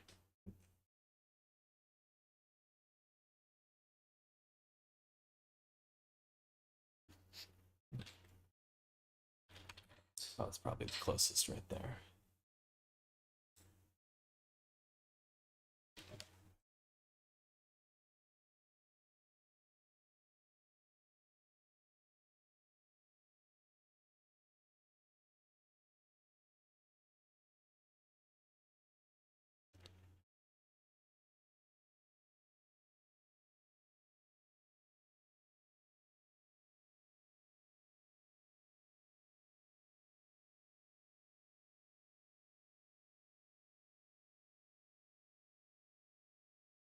A bit more for what? For just keep flattening, or sure, what's what you would want to be changed at the with what you would want next to be changed.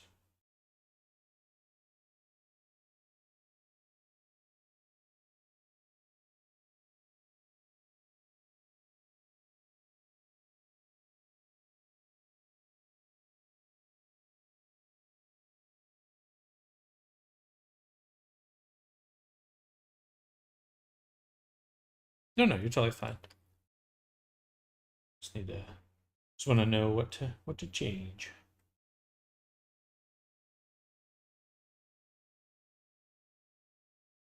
Hmm.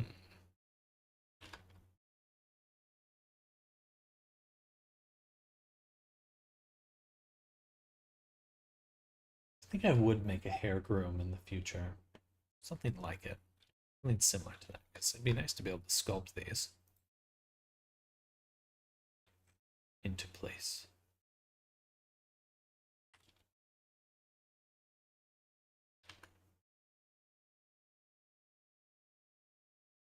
Let's actually take all these pieces and make sure the origin is in the geometry. That might explain why it's not changing quite as much.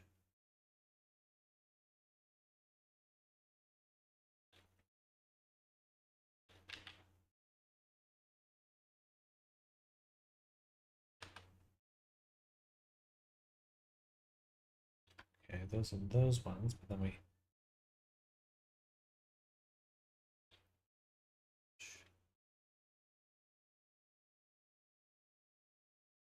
I think I'm gonna just get rid of these. Right here. So I think some of them I were like just not actually adjusting the way I imagined. See, it sticks it out a bit past the ears in that top view. Can you flatten it away that tucks it? Sticks out past the ears in that top view. One second.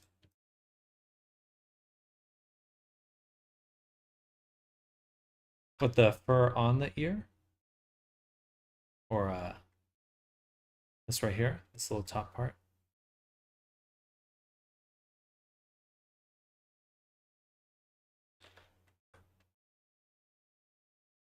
Assuming not the ear. Past the ears. Okay, gotcha. So this way here. Right there. Well, there's the fur that's on the cheek. You definitely push that in. And then there's also the fur on the neck that's there.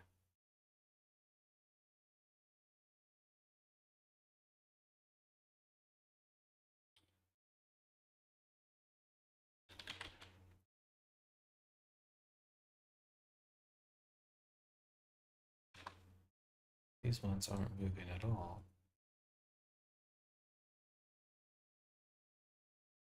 Can I do projected? View.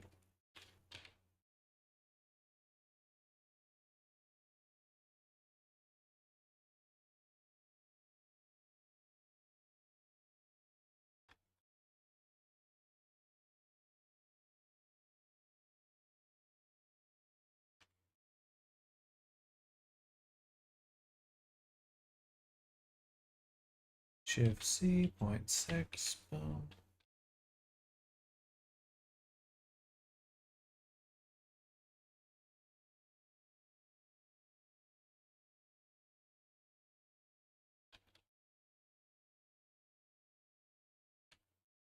This one's not moving at all.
One isn't moving at all right here.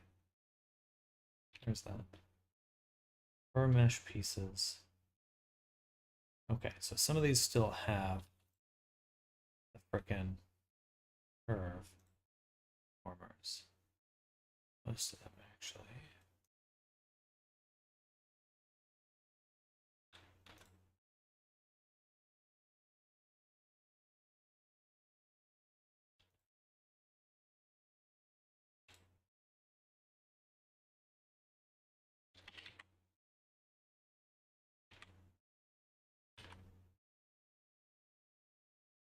Go here. We're going to do just the face for right now.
All right.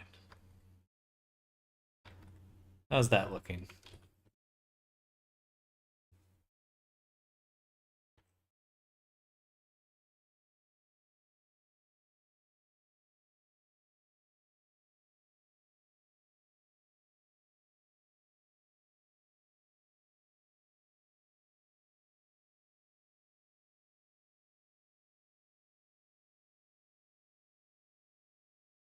We got this.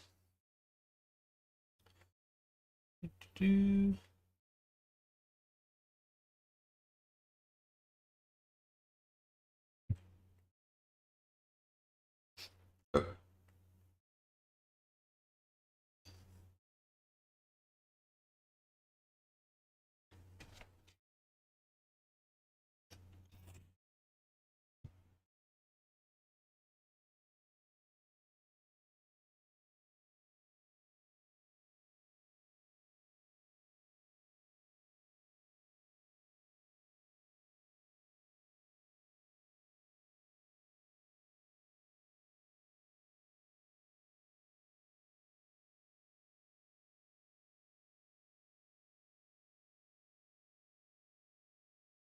Right here.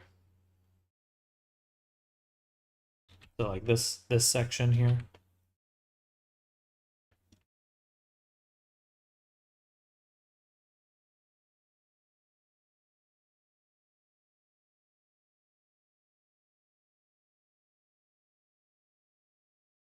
Perfect.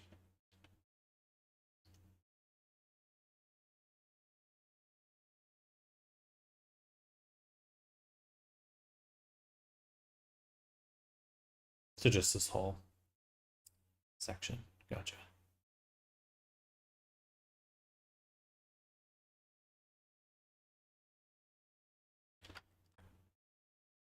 Okay.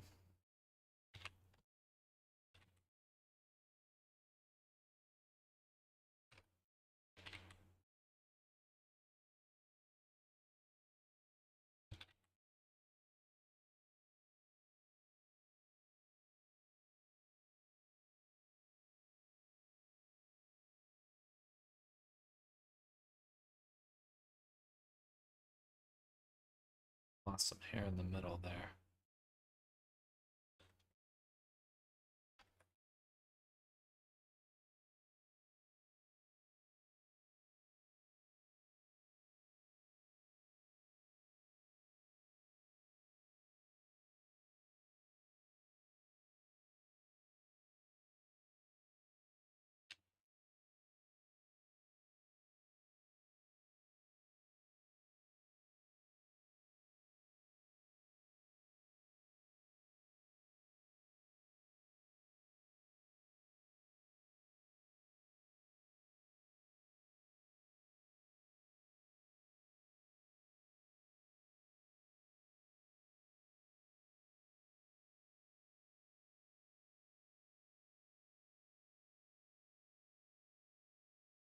Also, always have more work in the future, so if you made tools or brushes for this project, I'd save them. Heck yeah. I mean, definitely I will. And this whole project here, so like all these other collections up here, all the edit collections, like those are what make up the final character. So all of these ones here. Um,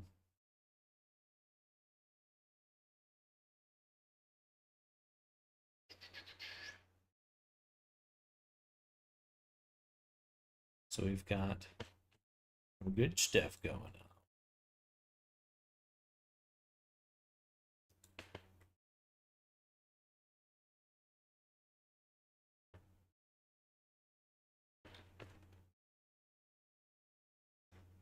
And body, fur.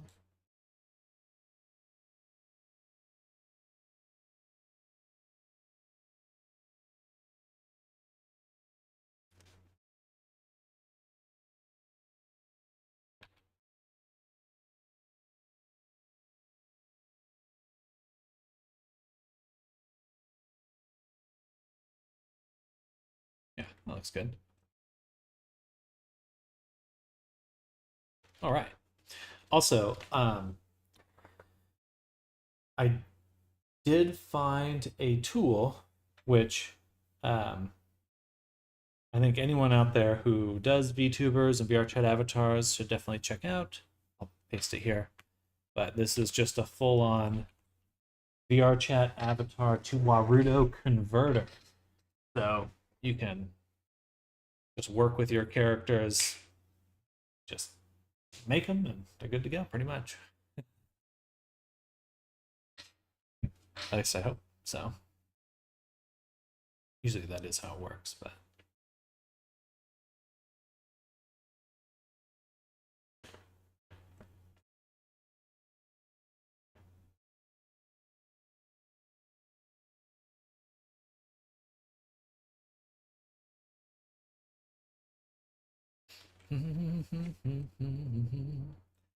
mod export.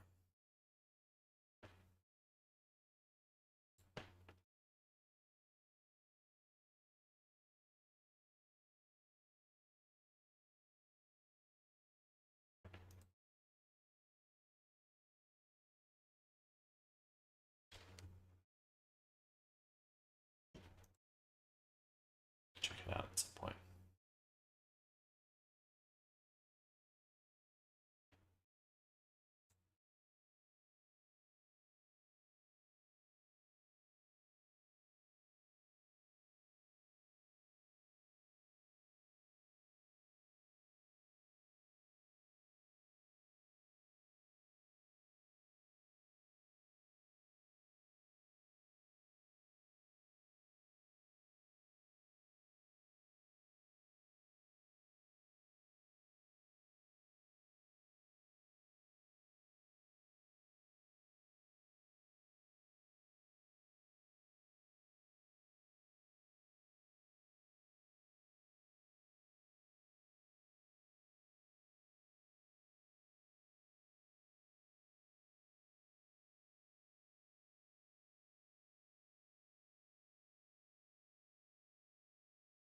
$18?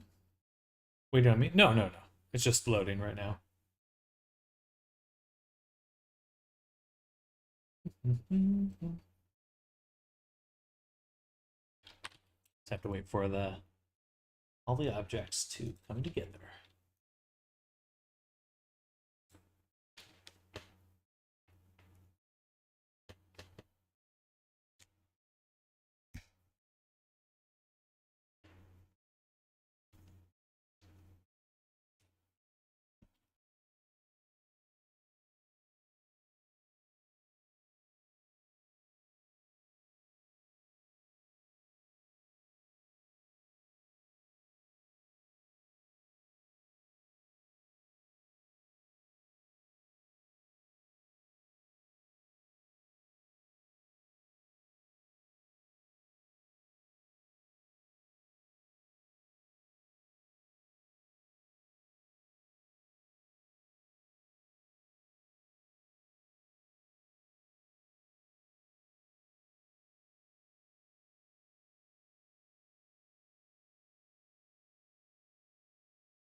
There was there was more here.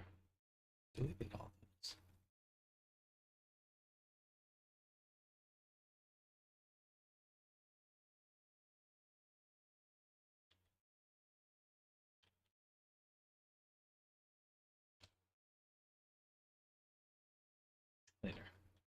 Hello, Aya. Welcome. It's been a while.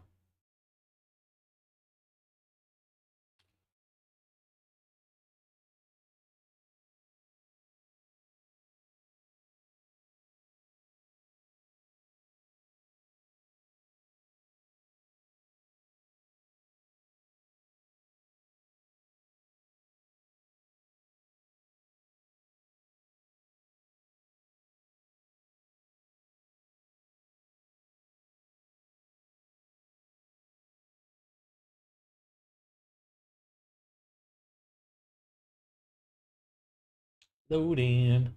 How's the project going? Good. We're actually just wrapping it up right now. I'm putting the final touches on the current iteration of the character. Look pretty good. Definitely looking a lot more handsome, masculine than the other version we had. Well, I might change the proximity settings here.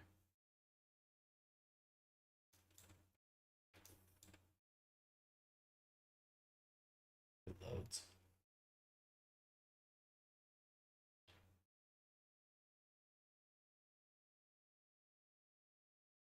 In your day, you got that. Oh, well, thank you. I appreciate that.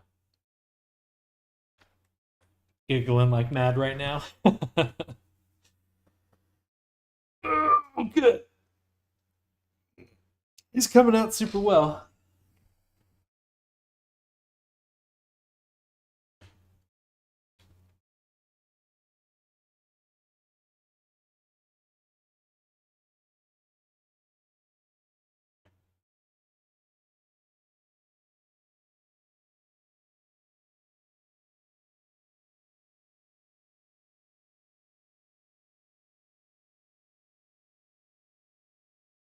All right. So we've gone ahead, fix that. We got rid of that little bump. I just want to clean up the fur really quick, find out where that little piece of fur on the nose is coming from. It's not in these collections, so it's got to be just floating around here somewhere.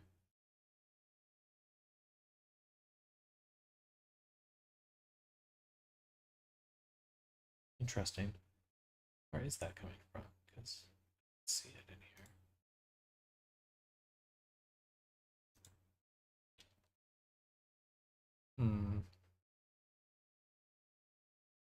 Should be there.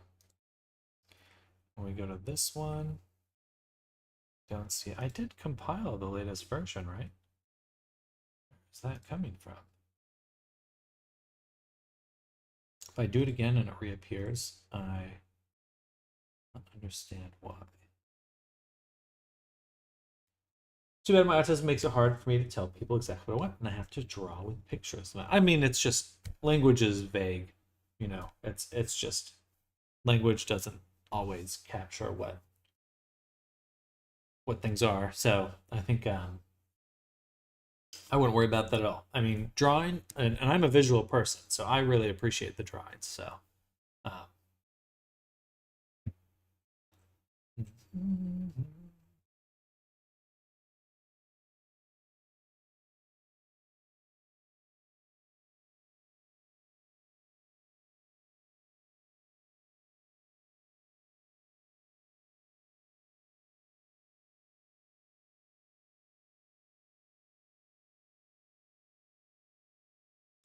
I'm too a visual boy. I'll keep that in mind.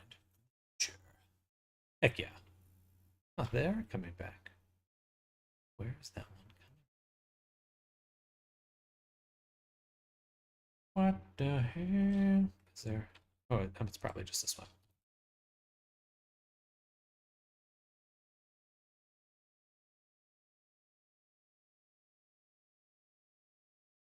Yeah, that's exactly what it was.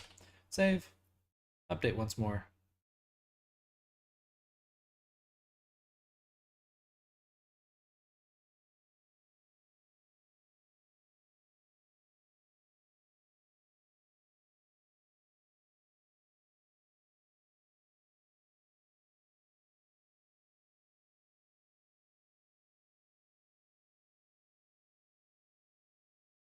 I'm hungry.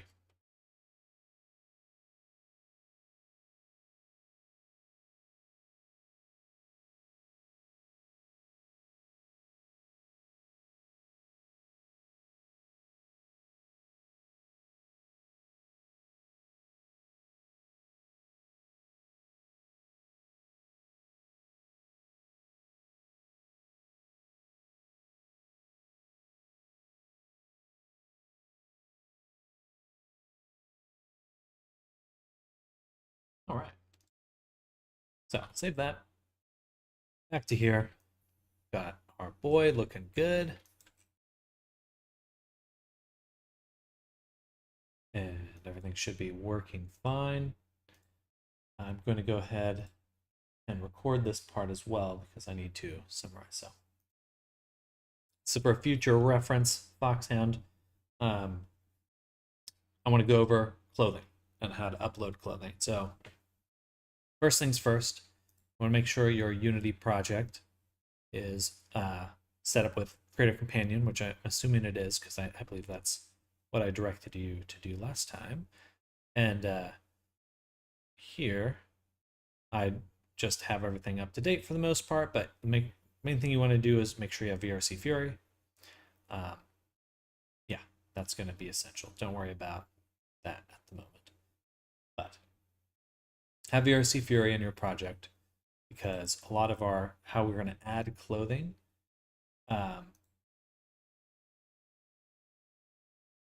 will change kind of how your the ranking of your characters. That's really the main concern here and why I broke up the outfits.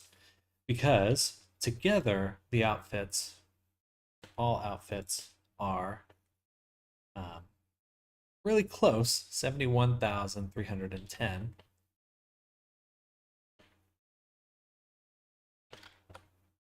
That's really close. It's only 1,000.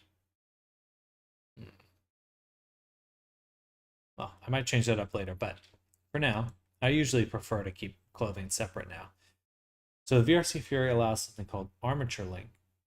Now, you don't really have to do anything necessarily, but each of these objects, the body, and the two outfits here, these objects, they all have their logic on the topmost object, especially for the clothing. So the clothing's got all its logic at the top.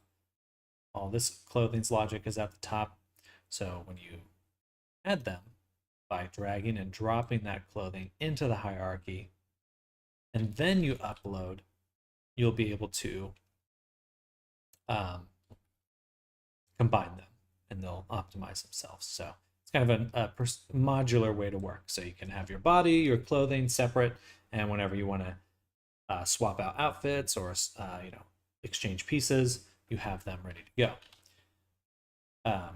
So for example, if I wanted to include both of them, what I could do is drag both of these objects in. So now I've got both of them visible. If I wanted to change what's visible first, you can go into the toggles themselves. You can see how they have default on. If I don't want one outfit on by default, you just go enter prefab, options, default off. Default on. So that's just, is it on, is it off? The question there. And I'm just going to discard the changes I made there. Additionally, we might want to get rid of certain things. So in order to get our character under that amount, so because I know that for the jacket and the tank top, that's kind of built to go with the character we already have. So with that in mind, we really just need to remove one object, which is either the hat or the beret. Either one of those is going to get us under that 70,000 mark and get us ranked at medium rather than very poor. This might not be an issue if you don't mind having your avatar at very poor. If you don't mind having your avatar at very poor, you can just include both of them. We can tweak your settings there. But if you want to remove an object, you can just go to the cowboy hat or the beret. Let's do the beret this time. And we'll say delete during upload. Just add this component right here. If you don't want to delete during upload, you just remove it. And I know it's going to be pretty complicated. or a little nerve-wracking at first to do, but this is going to give you a lot of flexibility in the long run, especially as we potentially add more outfits in the down the road. Keeping the body and the clothing separate is going to allow us to kind of bring things together, take them apart, etc. Kind of simplify our workflow. Yeah, hopefully that helps, and definitely let me know if you have any questions. All right, it is 2:16 my time. I do have to get going. I have to get on the road. So I'm going to go ahead and export this character, get it over to Foxhound, and get the VRChat avatar tested. Let's actually set it up so that we're finding everything for now. I'm going to have these ones default off. Let's save, go back here, and just drop both of them directly in here.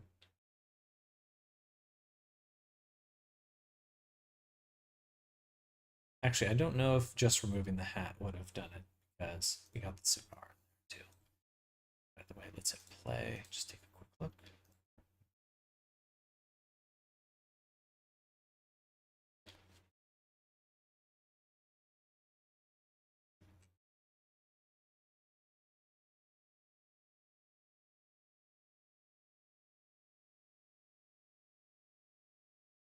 All right, so we could go into clothing. On my jacket, I could turn that on, and I could turn off the shirt. That. Take this little gap here.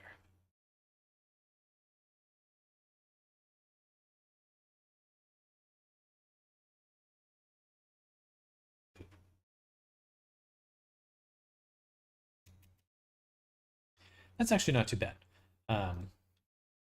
Fix that right now, though.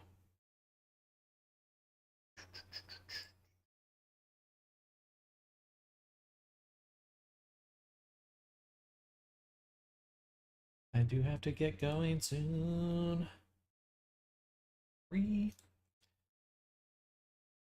So, in the UV map, third UV map, right here,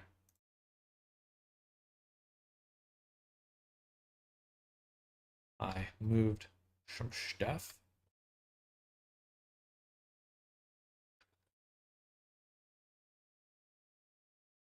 Those, there's the legs.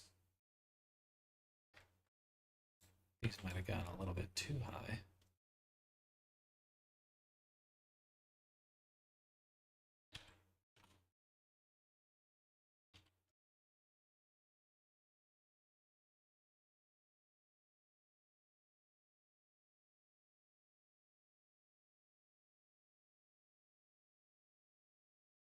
So this section right here,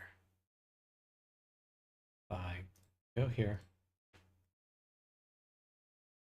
hide the tank top, hide the shirt, go to the body.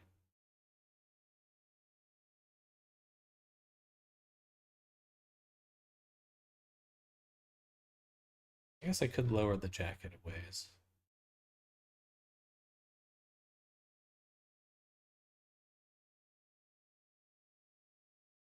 I kind of like the shorter look, though. We'll see.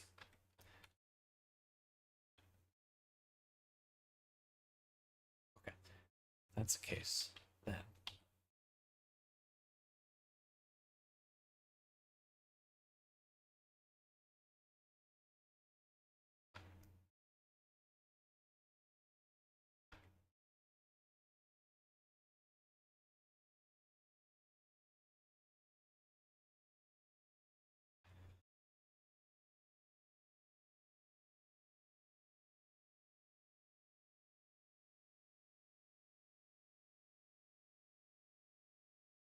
As long as his man tits press against the jacket, I don't care.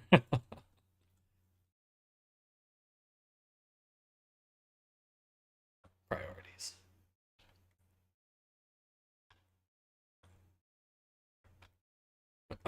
Excuse me. Goodness. Oh, I see. Okay, there's this whole strip right here. Gotcha. Okay, that's good.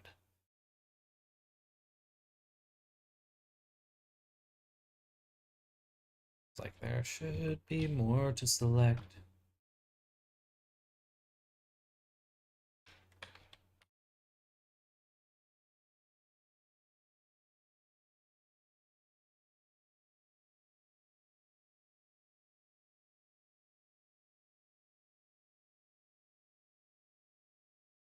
Should work.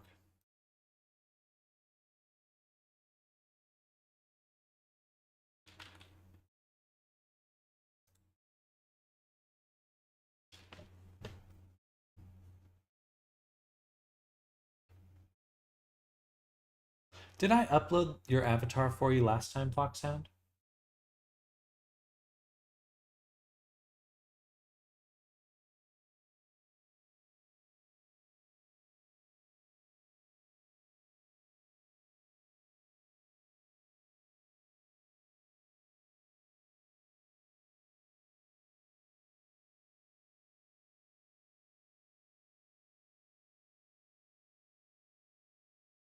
Believe so, but you can put it off. Need be. I just need the V neon version. Are you comfortable using? Okay.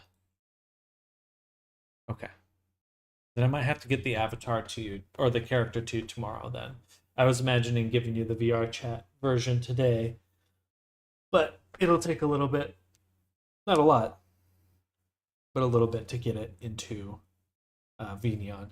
Are you set on using VNeon? Because Warudo might be a good.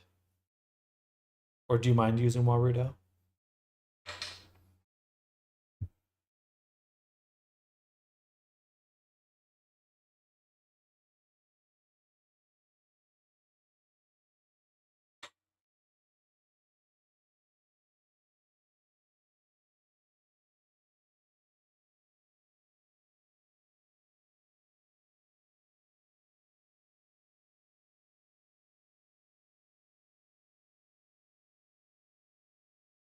Never use Warudo, but if it's more optimized, then I can try. I think it should just, hopefully, ideally, allow us a faster way to get the character from VR chat avatar to VTuber, because there's some